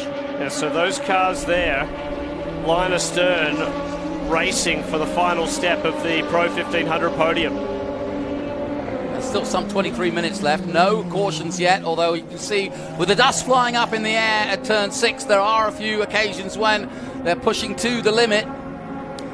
Well, I've got to say it's quite a coup for us this year. Our race director, none other than Bo Barfield, and to have a IndyCar and IMSA caliber race director, yeah, it's pretty cool. It's just fantastic. And Bo sat everyone down at the start of this event, laid out his expectations for what he wanted, and I must say, touch wood, extremely clean racing, extremely fair racing. It just seems that all these drivers have taken those words on board, and so far providing great action, great passing, but all pretty cleanly. Yep, and as you can see, Jersey now making his way up to Dachelski in 3rd position overall, and he'll be catching up, hopefully, with Field and Schreiber, who lead the Platinum class, and he'll join them for a battle royal within the 20 minutes left of this race. Now, meanwhile, I sort of thought Persing had 2nd place wrapped up in Pro 1500. But he's under pressure. But he is, all of a sudden, the likes of Gorski, Riley and Soroka are right there. And so this is a 4-way motor race now for 2nd place. Really now, cool. What could be playing an effect is the tyre strategy. Each car gets effectively 2 sets or 8 tyres to play with from qualifying. Of course, who is elected to run their tyres from race 1? Who's put on new rubber? Who's perhaps put new rubber in qualifying and then race 1 and now has to manage what is some pretty used up rubber around the hot racetrack here at NOLA. And how does it work with those sets? How long do you get, or is there an optimal moment or lap time and then they drop off, or do they stay steady after a while? probably, unfortunately for us, we picked a very, very durable compound, and you know, I say that because obviously we have a commercial relationship with Hankook, but the Hankook tire is just fantastic. I couldn't ask for a better tire for this series or for Radical cars, and it lasts a very long time. It doesn't really have a peak. It has a tremendous plateau. Yeah. And the performance is really good. Now, of course, there is that little peak, so you can see the guys are definitely dealing with that. It's hotter. Perhaps some of the teams struggling to, you know, we tested here a couple of months ago, but it was a lot cooler. So perhaps they don't quite have the strategy set up for this heat. But no, the tyres will last a long time, and that's why you see in this series qualifying going on for so long, because typically the longer they're out, the better the tyres come up into their operating window, and you see the lap times peel off further and further into that qualifying session. Well, this is holding up nicely to a four-way battle, as you mentioned. We've got the Canadians in there, the Americans. Ooh, slightly wide there goes Riley. But you can see Persing at the front of this group, but it's still spread out for now, but I've got a feeling that there's plenty of time for them to start really taking it to each other in the closing stages of this one.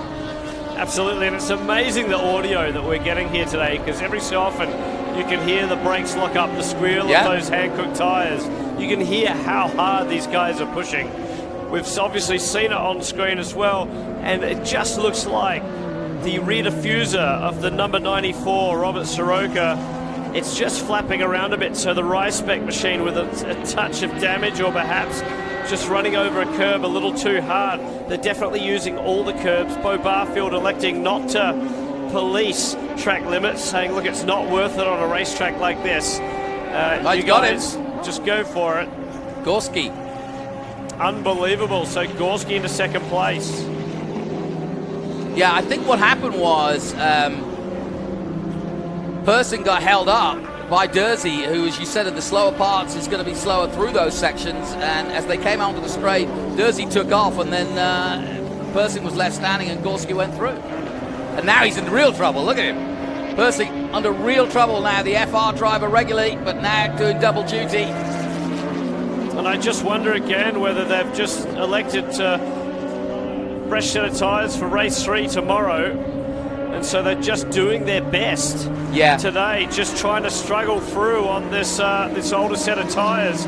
But it's really going to play well for Austin Riley, because he is closing in. He's got a crack at a podium here in the second race of this season. I see what you mean by the diffuser being slightly down on that left rear side. Interesting, that just appears in different parts of this racetrack. Austin is really, really racy, and then the gap is concertinaing. You can see here it closes up a little bit. Persing looks under pressure again. And then in other parts of the racetrack, perhaps the newer SR3 XXR, just using that extra little bit of horsepower to stretch its legs over the older XX that Austin Riley's running. This is the battle for 6th place, just up the road. Dursey is pulling away in 4th place, especially here on the straights, and he's going to try to see if he can keep up with Dechelski, who's still leading the pro class in 3rd overall. Field still leading by 1.2 seconds. He's up the gap from half a second to 1.2 now, so he's taken it to Schreiber, who was with him early on, in fact led for a bit. So we're starting to get into the business end of this one. Really good race 2 from the Radicals. I tell you what, if you're a team manager out there in the rest of the pro paddocks, Dechelski has got to be a name that you're writing down, because this young kid is doing an awesome job. The 88 laying out lap times as fast as some of these platinum class cars. He's in a league as his own. As having a look, the 27, what a great battle this is. Reed Stewart on the back of the 61 of Mike Anzaldi. Anzaldi to the inside, defending well. But you've got to think that Reed Stewart's going to find a way past here. What can he do? Oh, it's pretty tight, that's for sure. Ooh, car stuck out on track there, but out of harm's way at least. That's Williams in the SR10, so another disastrous day, if you like, for S's Racing. Wayne Williams is stationary on the side of the racetrack. Yeah, that's the third S's car to have problems. It's hard to work out exactly where you'd make an overtake. They talk about the overtake at 15 coming in here. Yeah, exactly. It's a really short shoot, and if we were using the IndyCar long straightaway, perhaps it'd be more opportunity. We could see out of that final chicane, or S's, the 61 of Anzaldi just stayed track right, just to cover off any move by Reed Stewart. Down the straight they come. And we'll try to keep an eye on all three battles. Obviously the Platinum Field and Schreiber going at it. The gap still 1.8 seconds, so it's still on, if you will. We've been watching the Pro 1500s, and we'll try to keep up with what's happening in Pro 1340 as well. Well, and I don't know if I just missed it in all that excitement, but Field's back in the lead. So Schreiber, of course, the early leader in this race, and had sort of run away with it, if you will, over the America Le Mans Series champion. I can guess you can never count out a driver who mixed it up with those Audi factory boys, with that privateer effort, with the Lola, the black Lola, the 37. You'd remember that from the old ALMS days. And John Field loves his motorsport, and maybe it's a bit of traffic where Field has managed to take advantage and get past the 111. You can see Schreiber's right behind him, but they are carving their way back up through the pack. I think you're absolutely right. I think Schreiber's been beaten by the traffic a little bit, and that's what's allowed Field to maybe make the move. If there's one thing I know, it's John Field will go for a pass. I guess it's the America Le Mans Series experience, but he's so aggressive. If he gets a sniff of a slower car, he's into the inside and just fires it in there and says, well, you deal with it now, because I'm here. Yeah, exactly. Well, there's still 14 minutes to go, and the gap is just 0.5 between them. Meanwhile, Jersey is coming fast. He's 26 seconds adrift at the moment, but there is plenty of time yet. He's in fourth place. Duchalski still in third, leading Pro 1500. Oh, we heard a big lock up there, so hopefully that wasn't an issue. Now, that was young Austin Riley trying to get past Richard Girosha from Wisco Racing. So again, these front runners are quick. They're catching the guys at the back of the pack. And this is a whole new dynamic, because we've had a green race so far, and all of a sudden, unlike race one earlier today, they're having to deal with traffic. Yeah, exactly. We had a staccato race one where it was stop-start a little bit with the cautions, but this has been free and green. I'm loving it. And the 37 bouncing over the curves there once again, John Field. And there you see the gap between the two leaders. Yeah, and I tell you what, it's still pretty close with 13 minutes remaining. I mean, Louis Schreiber has enough time just to stay calm, cool, collected, perhaps just get a little bit of heat out of those Hankook tyres for one more charge to the front. And Dan Decker on screen in the number 7, that sort of Porsche homage paint job. And a beautiful car, one of the other Cameron Racing cars entered for the season. And Decker having a bit of a go back at... I apologise, it's Austin Riley's old car. That's got me all confused. So that's the 73 of Kevin Poitras. I do apologise. Well, we know this is Duchalski, that's for sure, in the 88. Well, you can tell, because somehow he looks calm, cool and collected, whilst every so often just hanging it out there over the edge. And there's no doubt he is a superstar in the making. How old is he? Oh, he's like 15 years old. Oh, wow, brilliant. This kid came in, had never really set foot in a Radical, jumped into a car for the World Finals at Spring Mountain late last year, and just set the world on fire. It was an unbelievable performance. Ended up runner-up to Toby Sori, who Went on to Indy Lights, yeah. Indy Lights star. So this kid just really cleaned everyone's clock and is showing his caliber again here today. I tell you what, we need to do some media training on him. He's a man of very few words at the moment, gets a bit nervous in front of the spotlight. He's going to have to get to deal with that, because I have a feeling this young man's going to be on the podium more often than he is not. It's so funny, you've just described the phenom that is in Trans Am, and that's Brent Cruz. Same story, came on to the scene last year, totally blitzed the field, won again today at just 15 years of age. Needs a little bit more media help, but I don't care. He's a man of few words, he does it all on the track. Well, that's it, you don't need to say much, I guess, when all the, your actions speak louder than words. Absolutely. When it comes to racing. You mentioned before, and that rear diffuser on the back of Soroka's car doesn't look any nicer, does it? It looks like it's flapping around even more. But he is past Austin Riley, so that's a change in position. So that diffuser isn't affecting him too much. Young Austin Riley being demoted there, as Soroka finds himself now in 4th place. So it's Dashelski from Gorski, Persing in the podium, the final podium place, and then it's Soroka Riley. So, great run so far. 10 minutes to go in our Race 2 Blue Marble Radical Cup here from NOLA. Great to hear Tom Brewer coming in here to talk to us about the championship. Just let me ask another question. The World Final, how do you qualify for that, and who can go to it?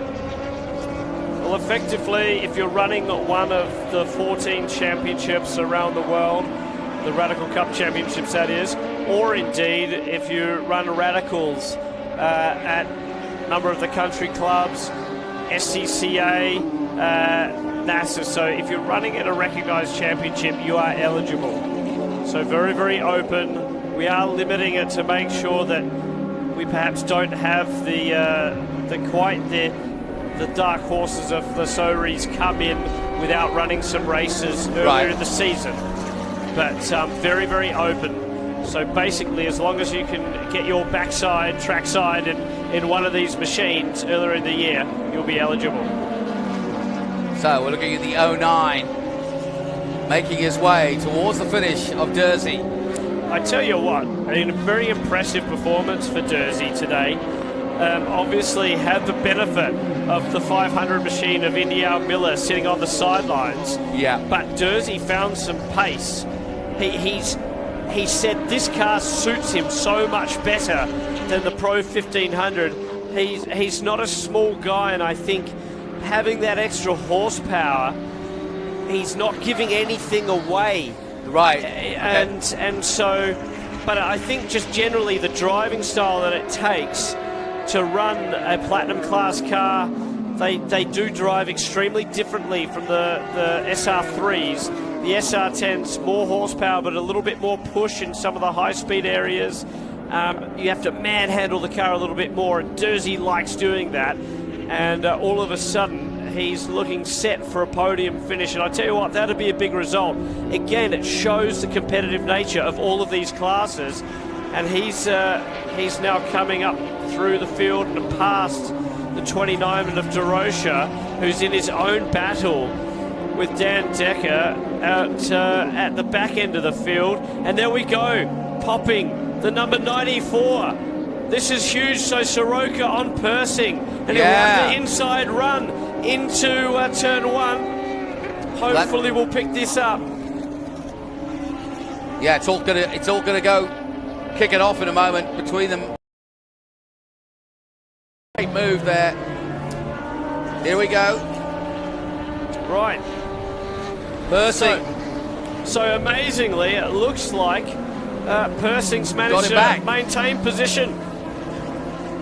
So perhaps he got a bit of an eye-opener there. Didn't realise that Soroka was going to have a run, and all of a sudden needed to get a move on. This is great. Really good racing between them here.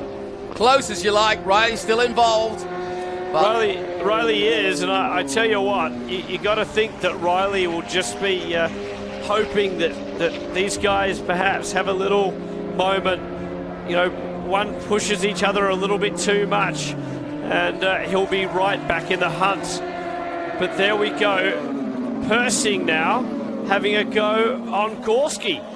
So the back markers are making a mix, a melee of the Pro 1500 class, because all of a sudden the number 19 was under attack. Now he's back in the second place. And as they come back on the straight, he's got it back again. Amazing. This is epic racing really from the Blue good. Marble Radical Cup.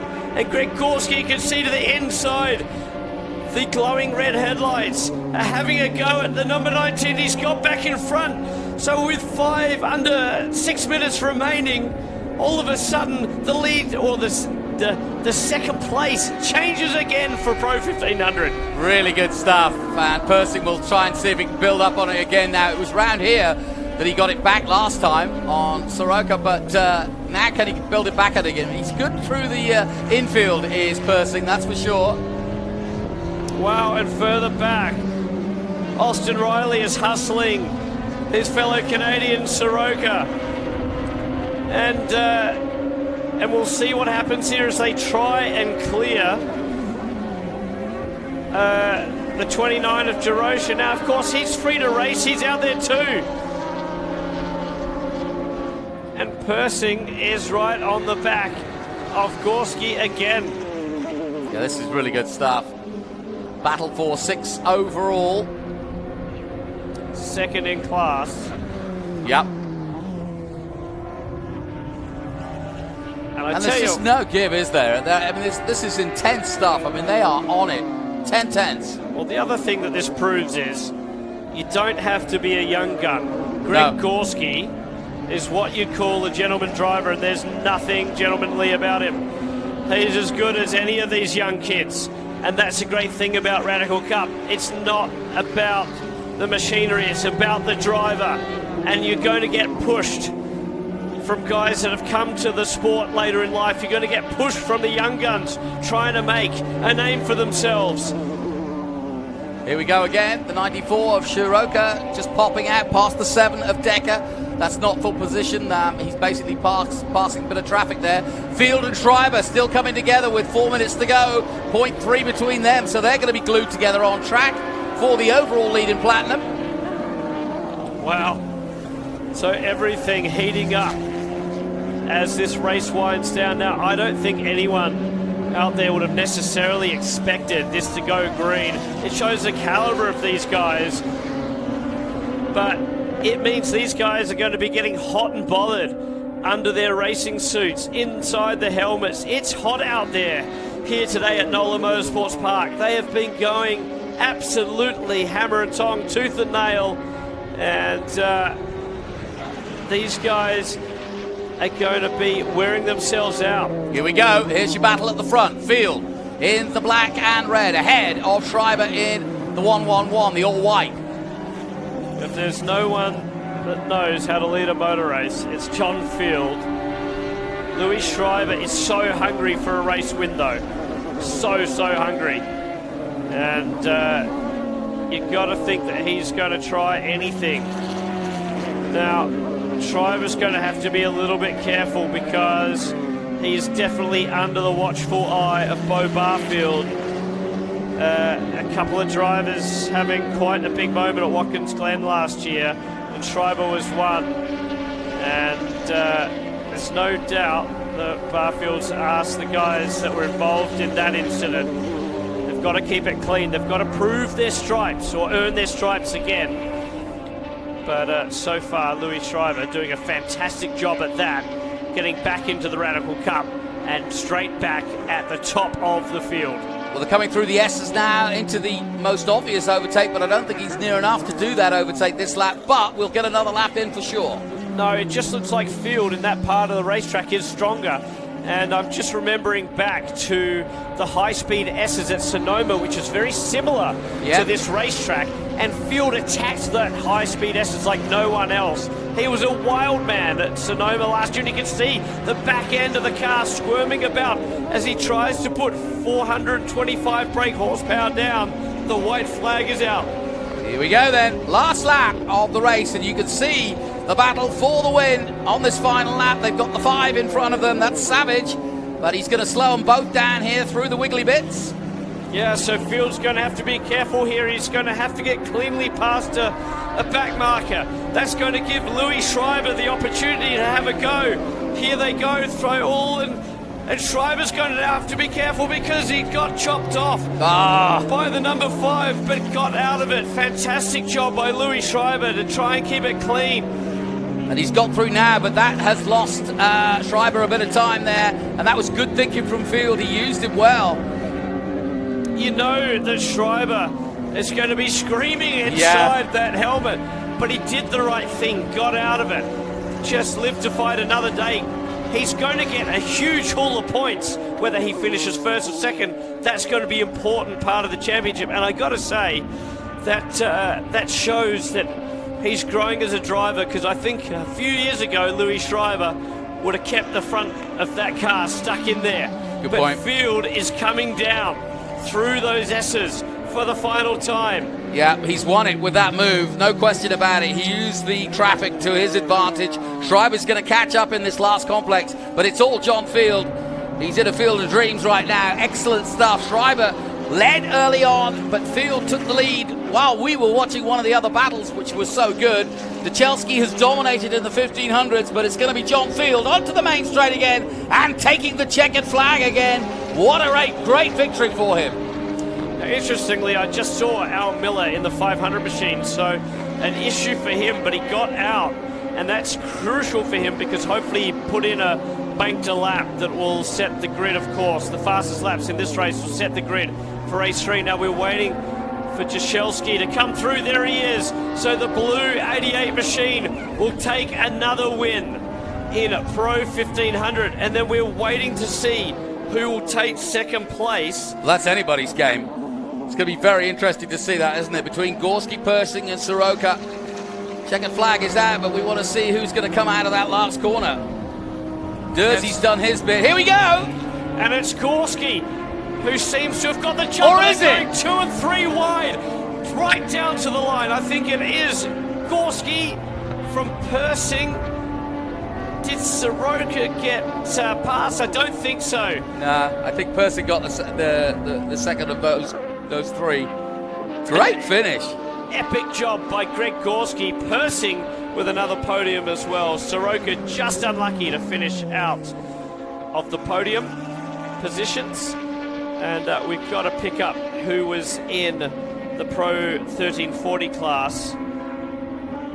And that was Ken Savage, who took the win in the number 5. No wonder he wasn't going to give anything up to Louis Schreiber. Seth Bacon taking second place, and Kevin Poitras taking another podium there, rounding out the top 3 in Pro 1340. Congratulations, so to Ken Savage, who took the win in Pro 1340. So, confirmation of the result. Well done again to John Field. If1 Motorsports, Louis Schreiber taking second place, Danny Jazelski taking third for Wisco Racing. Alan Dursey with a valiant performance. He fought hard with the 1500s. He had to for 1 Motorsports. And Greg Gorski getting to the line before Persing and Soroka. Great battle between the 3 of them, with Austin Riley with them for most of that race.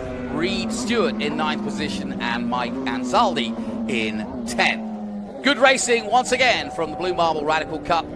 Further down in 11th, Strauss, Savage, Yang, Seth Bacon winning the Battle of the Bacons, or the Bacon Boys as they call themselves. Dan Decker in 15th place, Portras in 16th, DeRocca 17th, Miller, Chase Bacon not finishing, and likewise Wayne Williams. So my thanks once again to Tom, and appreciate it. Another race tomorrow. Yeah, I'm glad there's only one more, because I've just about lost my voice, and I tell you what, this action has just been amazing. What a job. what a delight it is to call a race like that. Yeah. The Blue Marble Radical Cup North America Series. It just keeps getting better and better with every year. And glad we're putting on a show for the race fans here at NOLA Motorsports Park. Oh, no question. Really, really true. Well, my thanks to Tom. He'll be back again tomorrow, I'm sure, if everybody's running right. The karts in the background, the skid pan in the foreground, and we've got racing. So it's all happening here at NOLA Motorsports Park. We'll take a short break. We'll be back with more action after this.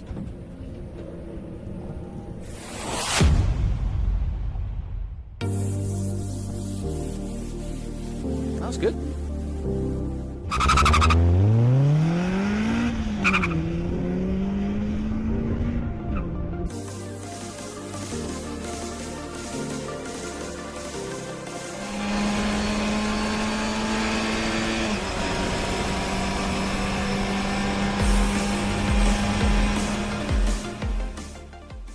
One of the main reasons for poor vehicle performance is sir. a dirty fuel system. It can cause decreased fuel economy and actually do harm to your engine over time. By adding Lucas fuel treatment to your vehicle, it cleans and lubricates the entire fuel system. Pump, carburetors, fuel injectors, and valves as you drive. It also improves your vehicle's performance. It's a non-solvent product designed to protect both gasoline and diesel engines. Lucas fuel treatment. It works.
So we're getting ready for the first FR Formula Regional Americas race of the season for 2023. A whole host of new drivers and new participants in the championship. Up for grabs, some $600,000 for the winner to go and race in Super Formula and chase the likes of Lawson and Pato O'Ward, who came before him, and now Raoul Hyman, our current champion, who's headed to Japan. But this series has seen some greats come through. People like Kyle Kirkwood, now in IndyCar. And now we've got a whole bunch of new names. And a guy I know well, Callum Hedge. He's right here, coming from New Zealand. He's been racing in New Zealand for the last 6 weeks. But this is his first venture into the States. Callum, how do you feel? Yeah, good, Jonathan. I'm about to go car racing, and we'll see how we go. All right, what do you think? What do you think of America? It's a bit different to little old New Zealand. The population's a bit bigger, the culture's a bit different, and the racing's a bit different as well. But absorbing it all, going as best as we can, and hopefully we go a bit better in the race. All right, give it full jandle, as they say down there. We'll be watching Callum Hedge. They're watching live in New Zealand, so welcome New Zealand and Australia. Next to him, Cooper Beckland, coming back for another season of racing. Here's a good story. How about this? Nick Persing was in the last race. Nick, how you holding up? You were in the last Radical race. I'm pretty good. You know, I've been working out harder than I ever have because I knew this race was going to be a tough one, but I'm feeling good. I'm ready to go. Front row, just focus on a good start, and hopefully we can drive away with the win. Do you feel like this season could be yours? Yeah, I do. We'll see what it has to offer, but you know, still figuring a couple things out, but I definitely feel like I got a shot at the championship this season. All right, well, watch out for Nick Persing. He's in the number 29. But the big news for the day has to be this man, Ryan Sheehan. He is from Austin, Texas. As an 8-year-old, he went to COTA, fell in love with motorsport. He's never looked back. He, too, has been racing down in New Zealand. So it's obviously been working out, the practice you've been doing down under, because you're pole today. Yeah, it's helped a lot racing in New Zealand. We had some mega pace in qualifying, so hopefully we can translate that to a race win. But this is your first FR America's race, so not bad to be on pole, huh? Yeah, not bad. All right, can you do it, though? Yeah, I think so. All right, watch out for Ryan Sheehan. He's going for it right from the get-go. He's in the number 66. As you can see, they're starting the engine, so I'll get out of the way, and let's go racing.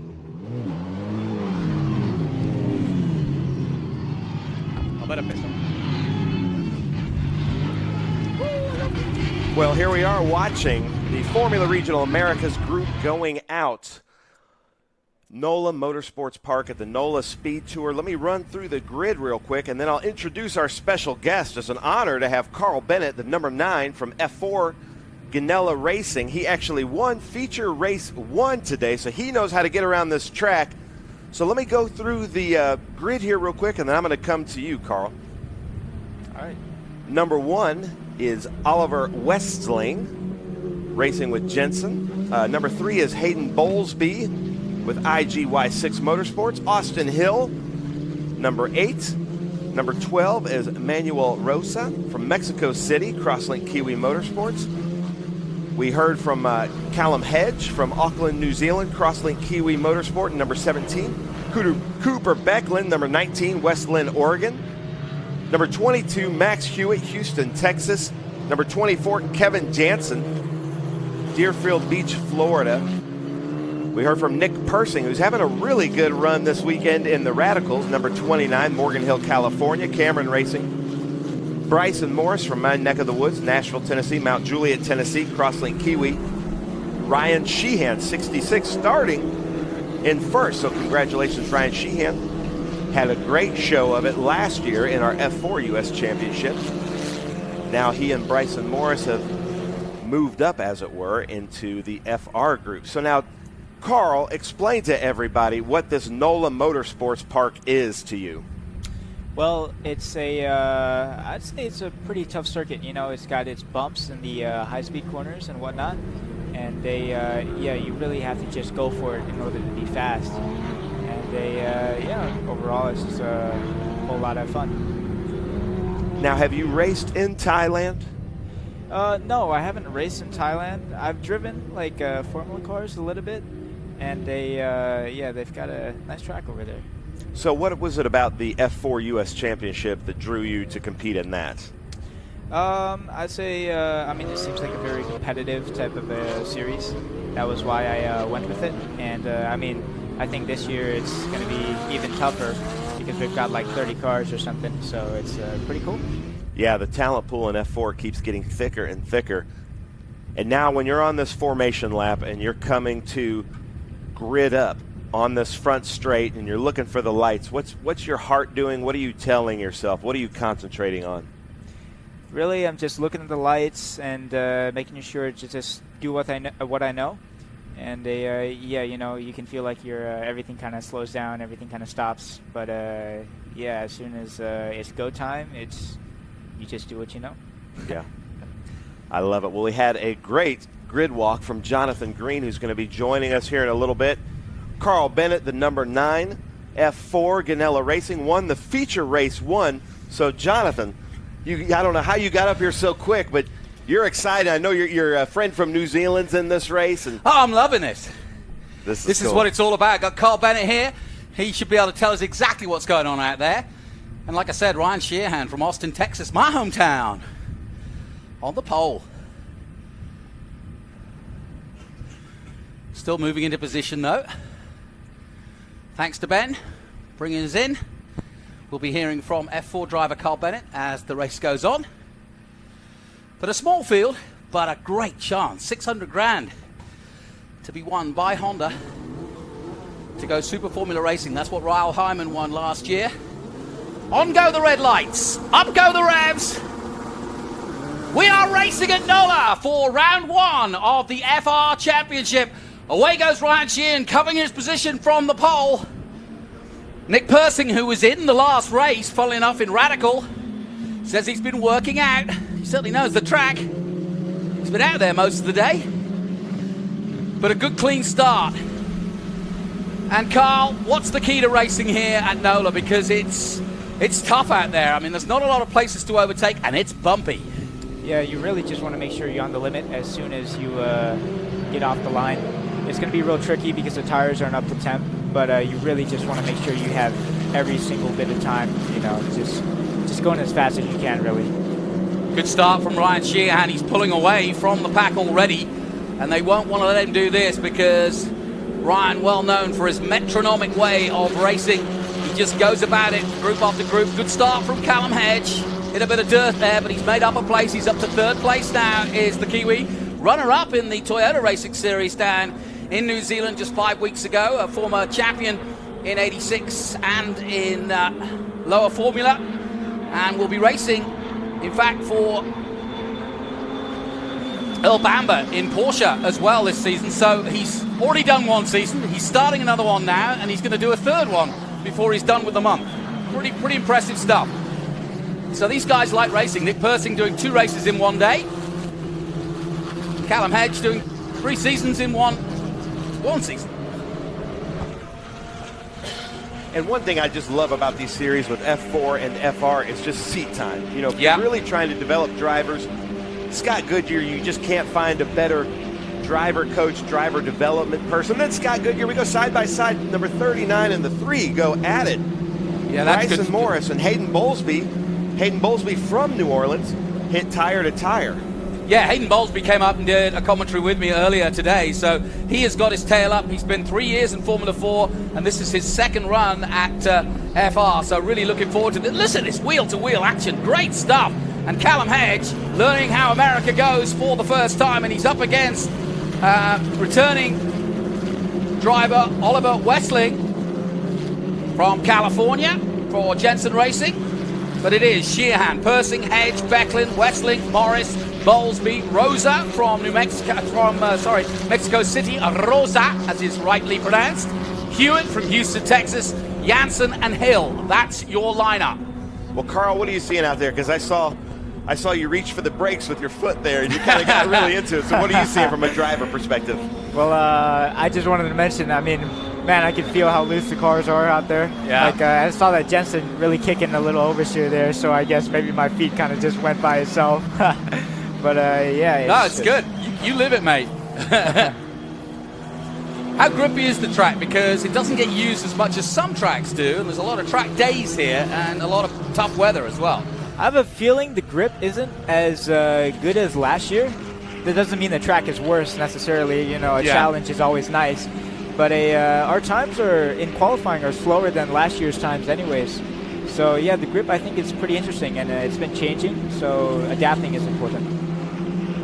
Now in these FR cars, they were talking about they have a little bit more downforce and turbo than the F4 cars, and passing becomes interesting. We were talking to Ernie Francis Jr. about that. That's a little bit harder to pass. So coming into 1 down that long straight, that seems to be the place to go, maybe 3, but then if you pass at 3, you might set yourself up poorly for turn 4, which they're coming to now. Where are the passing zones for you? For me, I'd say turn 1 definitely is the passing zone. Turn 3, turn 4. After the S's, and yeah, mainly those are the places where you can pass, you know, the heavier braking zones. And Jonathan, I know you got to be just super excited to see the FR, F4 season start. You love these open wheelers. Yeah, I do, because what you're seeing here is a glimpse into the future, whether you're an IndyCar fan or a Formula One fan. Remember, this is an FIA championship for 18 super license points. So very valuable indeed. The guy leading at the moment, Ryan Sheehan, has been with the F4 championship the last couple of years and stepped into FR, got pole position today, but he's chasing more points. Oh, somebody's spinning there.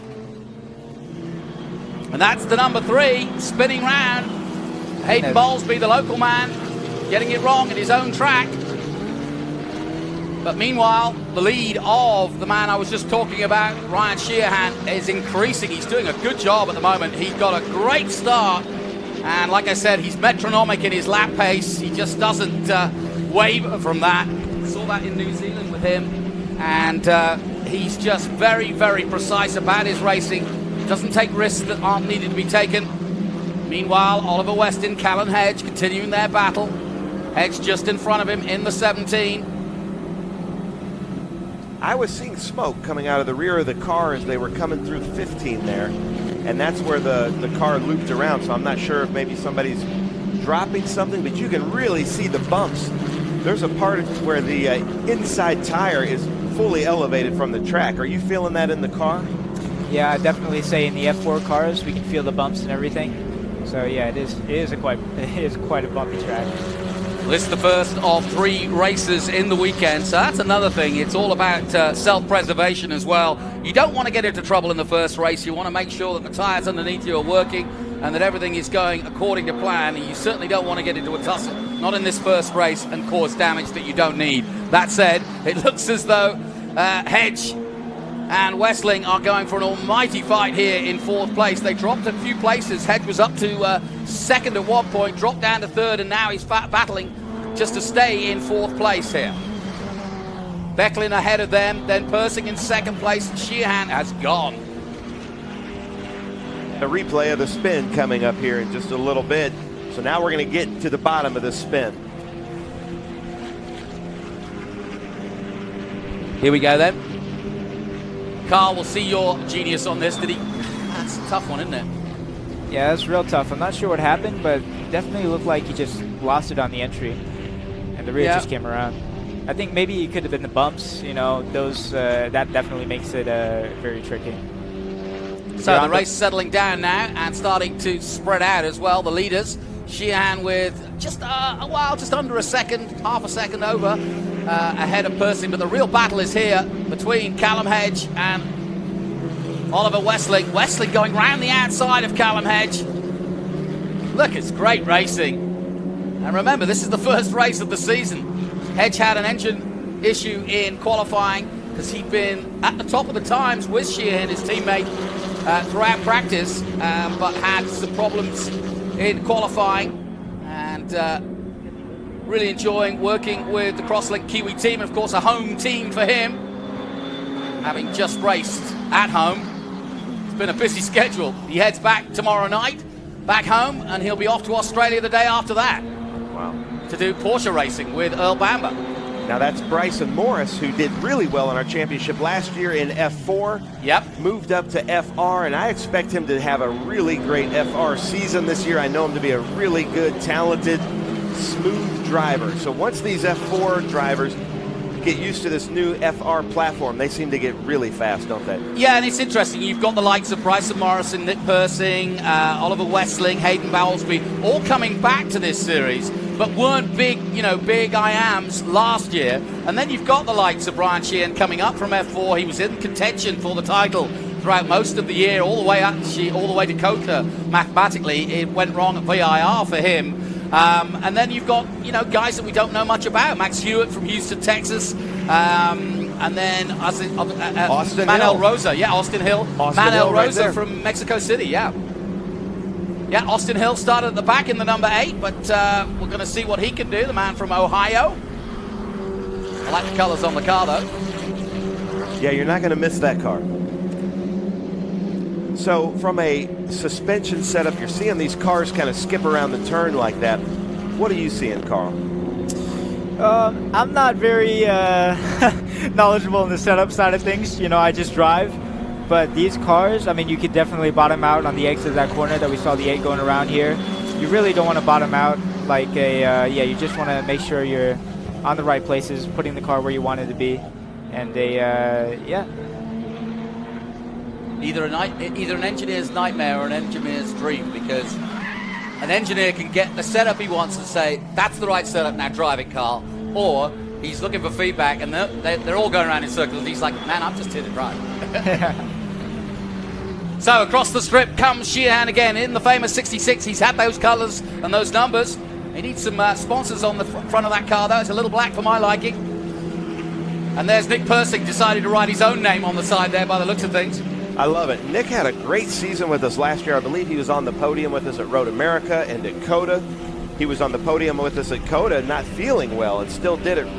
Still had a fantastic race. So looking for big things from Nick Persing, and we're seeing going right from a Radical into this FR. He is in it to really get as much seat time as possible. Yeah, it must be a completely different car. As you heard it when I was talking to him on the grid, he was saying, I've had to really work out because I knew I'd hit this situation. He literally didn't get to the podium. That's how much time he had. He had to miss the podium to get to his car to get out there. But yeah, he's a great character, and I wish him well. And you heard I asked him whether it was his season, because he's another one that's returning and looking to make this a big season. And there is a lot on offer for these guys. And don't think for 1 minute that the IndyCar teams and the FIA F3 teams and the teams around the world who are watching this on the live streams aren't looking for young talent to put in their cars. And this is where they look. Yeah, for sure. If you're just tuning in, there's F4 U.S. Championship that we saw earlier. This is FR or F3, and this is basically the ladder up to F1. But the thing that I love about this, having two sons that are interested in racing, is the driver development, the time, the effort that Scott Goodyear and his whole staff puts into making great drivers all around from a PR perspective, but also on track. And there's a difference between a fastest lap and racing laps. And I love the approach that Scott Goodyear takes with each of these drivers. Yeah, and in many ways, and I don't know if Carl would agree, but these informative years in F4 and FR are really what makes and breaks a good driver. It's expensive. You don't get a lot of time on track, but the time you get must be used wisely. I heard Scott in the driver's briefing saying, listen, you know, we're here to learn, and if you crash in the first corner because you're really trying too hard, then you're not going to learn anything, and you're going to waste your weekend and your mother and your parents', you know, money. And so, you know, it really is that if you can come through this clean and learning every lap and every weekend, then you're going to go good, and you're actually got a future in this. Yeah, it's definitely very difficult from a driver's perspective that you want to go fast, but you also want to finish the race, you know? So it's really tough finding that balance. Yeah, you want to be aggressive, but not overly so. So Hayden Bowlesby in the paddock, yep. Yeah, Car number 3. Great shots here. Bryson Morris, that number 39. To me, that's Dylan Tavella's car. I don't know if that is Dylan Tavella's car from last year, but it looks like it. Dylan Tavella, one of our fastest drivers, fighting for the championship with Raul Hyman. And like I said, Bryson Morris, Ryan Sheehan, and I heard. Whoa, look at the big tire lockup. smoke. Very big lockup. And he's gone off track, and he's luckily he's got some asphalt there he can use, and he doesn't gain anything from that, so I don't think he's going to be penalized in any way. He just missed his braking point, but he gets back on. Go ahead. Wisely uses the escape road, but Lockie Hughes, Bryson Morris, and Ryan Sheehan were right in it to the end of Circuit of the Americas for the championship in F4. So it's great to see them moving up the ladder as Ryan Sheehan and Bryson Morris are doing. Yeah, and Lockie Hughes, Josh Carr, 2 Australians who've come through this field, and I'm glad to see so many foreigners coming here to the USA to get a good price point and to get a good championship with safe racing and to learn their way here, and wherever they go afterwards, they'll remember their days here. And it's great to see the Aussies doing well. We've seen Callum Hedge just join this year. We had Ryan Yardley last year. He's still here helping mechanic Cooper Becklin at the moment. And it really is going from strength to strength. I remember when Kyle Kirkwood won the first FR championship, now an IndyCar driver, of course, for Andretti, going great. But it just shows you how quickly these guys can rise to suddenly be the teammate to, you know, some of the greats of Indy. Very quickly indeed. And in fact, in Dakota Dickerson's case, he got taken on by Honda and has been racing sports cars for them. And so there is definitely a future if you are able to get a good result out of this season. Raul Hyman on his way to Japan now. And speaking of driver development, like our good friend, you know, 6-time, 7-time champion in Trans Am, Ernie Francis Jr., that did one season of FR and now is doing Indy next. He couldn't believe, and I couldn't believe he said this because I thought the Trans Am cars were super rough. He couldn't believe how physical it was in the first couple races, and he's had to really boost his endurance and the shape that he's in to race these open wheel cars just because of the G-forces. Have you experienced that yet? I'd say in NOLA, the last corner definitely can take out your arms. And in my opinion, this actually is one of the most physical races of the season. But, I mean, we'll see with the changes in grip this year. Maybe that could happen at other tracks, and then it you know, becomes physical also. Well, Road America is now glass smooth. They've just repaved all of Road America, so that we should be setting some records to that one. Well, that'd be fun. We're looking at Callum Hedge on track with the Giltrap Group and his sponsors that he had in New Zealand. You can see the Kiwi Driver Fund, Tony Quinn, owner of 3 circuits down there, and they'll be tuning in New Zealand to see how he goes. A lot of high hopes for him. He's following a series of great Kiwi drivers. I mean, look at Indy this year. You've got Marcus Armstrong, who came from the same series that Callum came from. In fact, 2 series that Callum came from.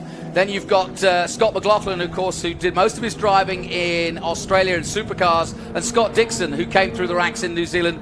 And so we've got 3 Kiwis at the top of Indy right now, and many more underneath. You've got people like Jacob Douglas racing on the road to Indy and several others. So the Kiwi advance continues here, and Callum's just the next off the boat, if you will. I love these shots going through Mission Foods turn 15. You can really see when they come out of that rhythm section S's, you can kind of see how the downforce is keeping them planted and then hard onto the brakes for that right-hander. This is a pretty technical track. Yeah, I would say so. I would say it's technical. If I had to say which part is the most technical part, maybe I'd say that last sector. So yeah, when you have that big braking into turn 13, I believe it is, and then you've got the left-hander, and then just the last few bits. Yeah. We're taking a look at the 12 of Rosa, Manuel Rosa of Mexico City. His family here, mother, father, watching him race, and they all came with their hats for the weekend. And he was telling me about the Mexican scene, saying that basically, unless you sort of get out of the NICAM or NACAM series, the F4, and move away from Mexico, really your single-seater options are totally limited in Mexico. And of course, he's trying to follow in the footsteps of a Pato Award and many others to see what he can do. And he's just a teenager, so this is the right time to come. And we wish him well. His first outing in the number 12. Somebody locking up there. Yeah. By the way, we've hardly seen Sheehan, but we shouldn't, because he's 1 second up the road at the moment. And when you're having an easy time of it, or at least dominating the race, you don't get a lot of TV time because we're always looking for the battles. So Sheehan controlling this race from Nick Persing. The gap already quite a mountain to climb for Persing and Becklin in 3rd place. 2.5 seconds at the moment. There is Persing in 2nd. Whoa. Look at his hands. He's way off wide there. Wide He was fighting that up his fronts. Nick Persing side by side. Yep, Cooper Becklin will take advantage of that. Thank you very much. Nick Persing making a big mistake there, and the battle's on, and this is only going to play into Ryan Sheehan's hands. Originally from Horseshoe Bay, the Austin Texan. Cooper Becklin was with us last year and had a great outing with us at Coda last year, but did a lot of the races in the season, so it's great to have him back. But speaking of the season and the championship, Carl Bennett, you couldn't be in a better seat right now than winning the first race. So now approaching for a championship, what's your approach into race 2 and 3 of this weekend? Just replicate what I did in race 1, really. There you go. That's the answer. Yeah. How do you feel? What are your ambitions? What would you like to do in five years from now? Where would you like to see yourself? I mean, any professional racing is real nice. I'd say my main aim at the moment is Formula 1. Yep. But yeah, just something that I can do professionally. Who's your man in Formula 1? Who do you look up to? It's got to be Albon, right? I mean, as a Thai, it's a pretty big thing, in Thailand. Alex Albon, everybody, loves him. He's a pretty cool guy. But I got to be honest with you. I feel like every single day I'm having to just change who's my favorite. I like them all. I love it. That's great. Carl Bennett talking to us. He, of course, an F4 driver, an American Thai, as Ben mentions. And yeah, I spent a lot of time doing racing in Asia. Some great talent over there too. And the Thais love their racing. This is Kevin Jansen. He was with us a lot last year. Really fun to have him out there. He's slightly older than some of the other competitors. Definitely older than everybody else, but in better shape than some of the other drivers in the field too. He loves his racing though, absolutely. And this is not an easy car if you're not a youngster and can be thrown around. As you say, very physical indeed. The thing about these cars is that, they want them as stiff as possible so that the downforce works and they go as fast as possible. But that doesn't make it a comfortable ride. If you put your regular car springs on this, it would be slow. Yeah, and those hand-cooked tires are doing a really good job of gripping, but they don't get the grip when the car's skipping across the turns like that, making it really difficult to drive. Well, I mentioned that Ryan Sheehan's not getting a lot of TV time, and the reason is he's 6 seconds up the road as Persing and Becklin started to do their fight. That just played into Sheehan's hands, as I thought it might, and he is off to the races quite literally as we continue to look at Jansen coming down the front straight now. Another good battle here. They were at it all last year too. Cooper Becklin and Nick Persing. It's really fun to see them back at it. And look at how close these cars are racing. Yeah, Cooper Becklin has now left his high jump days. I was asking him about that. He was a high school high jumper, very good one too. He's over 6 foot, but he can jump well over 6 foot too. But he said he hadn't had much of a chance since he's got out of school. But he's continued to do the racing, and here he is lining himself up through the big machine Vodka Spike Coolers to turn 1. Headed down to Bennett's at turn 3 in a moment. Little lock up from Persing. I think I saw a shot of Bryson Morris back there off track. The number 39 car. Is Bryson Morris off? No, it doesn't say so. Ooh, a big lock up there by Becklin. So Cooper Becklin pushing on with 3 minutes to go in this race, the first of 15 in the championship. Ryan Sheehan from Texas totally dominating here, 7 seconds. He's going to be back and have a shower and gone home before the rest have finished. Yeah, it's quite insane, the gap that he has. Especially in FR, I mean, especially in your first run. I mean, he put on some good results in F4, got some good victories, got some great podiums, was vying for the title, but to come in here with this very strong returnee field of these two included, Persing and Becklin, and then to absolutely dominate the way he is. No cautions, he's just gone for it. Another lockup from Becklin. Is that setup or just pushing? I'd say that's just pushing, When you're so close to the other driver, it's really, really difficult to be able to focus on just what you need to do. And I would say you definitely get more inconsistent. I'm not too sure how much aero wash these cars have, but I'm sure it's quite tough to drive, Well, we just got a glimpse of the leader going through his shot there. That's how far ahead he is. He's already going into turn 1 while the battle is on for second and third. 2 minutes left, and Cooper Becklin jigs out now to get alongside, but he's not going to do it this time. Persing's got the better line, and Persing holds on. Some good racing room, though. Really good.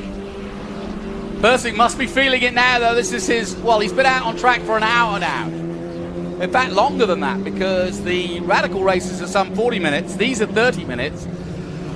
So he's been sat in a hot cockpit for the best part of just over an hour now.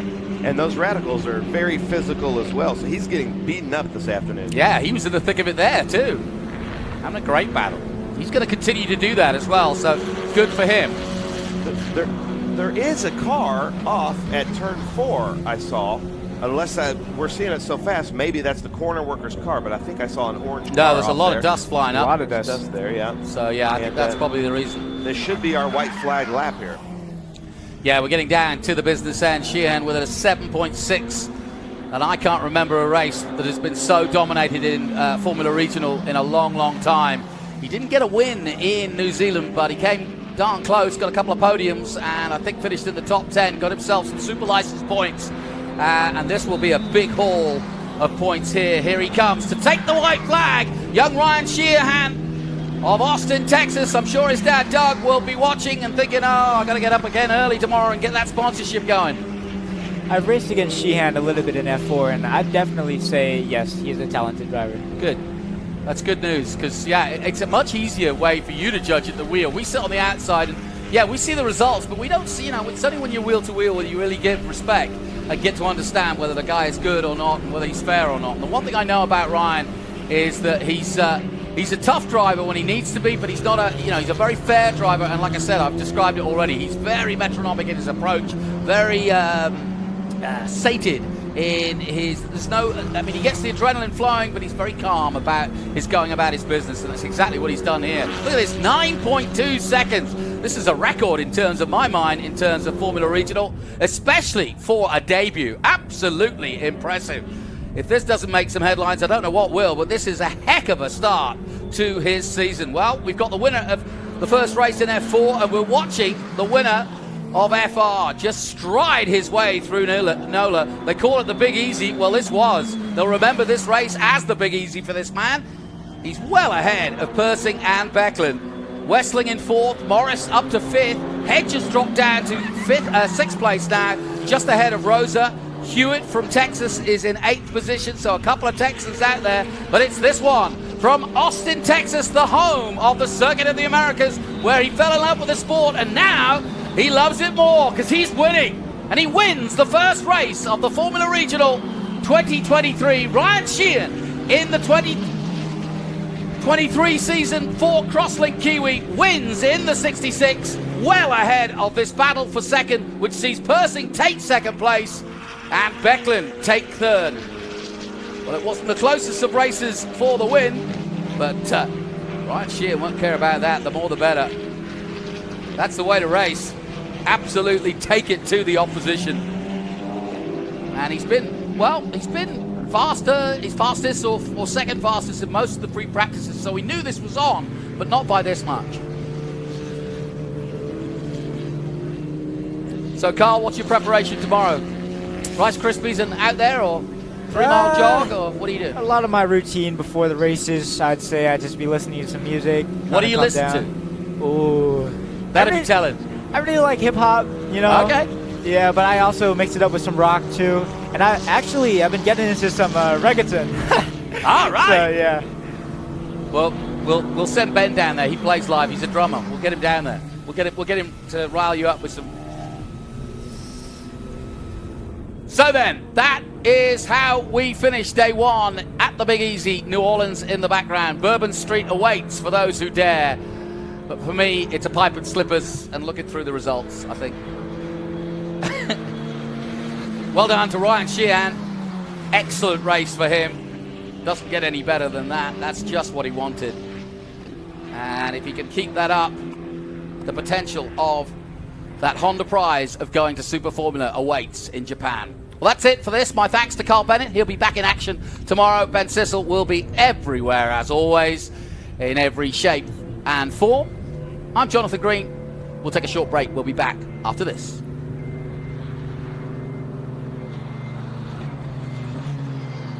Why not? We'll leave you with those thoughts. My thanks once again to Ben Sissel.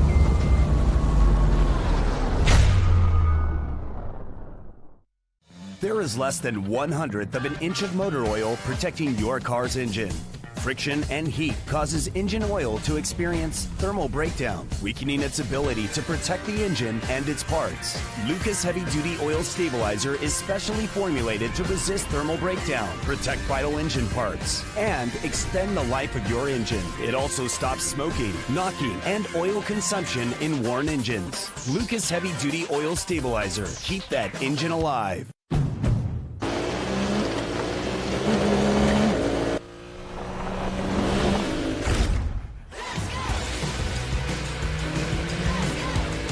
Everything in our garage is inspired by our racing spirit.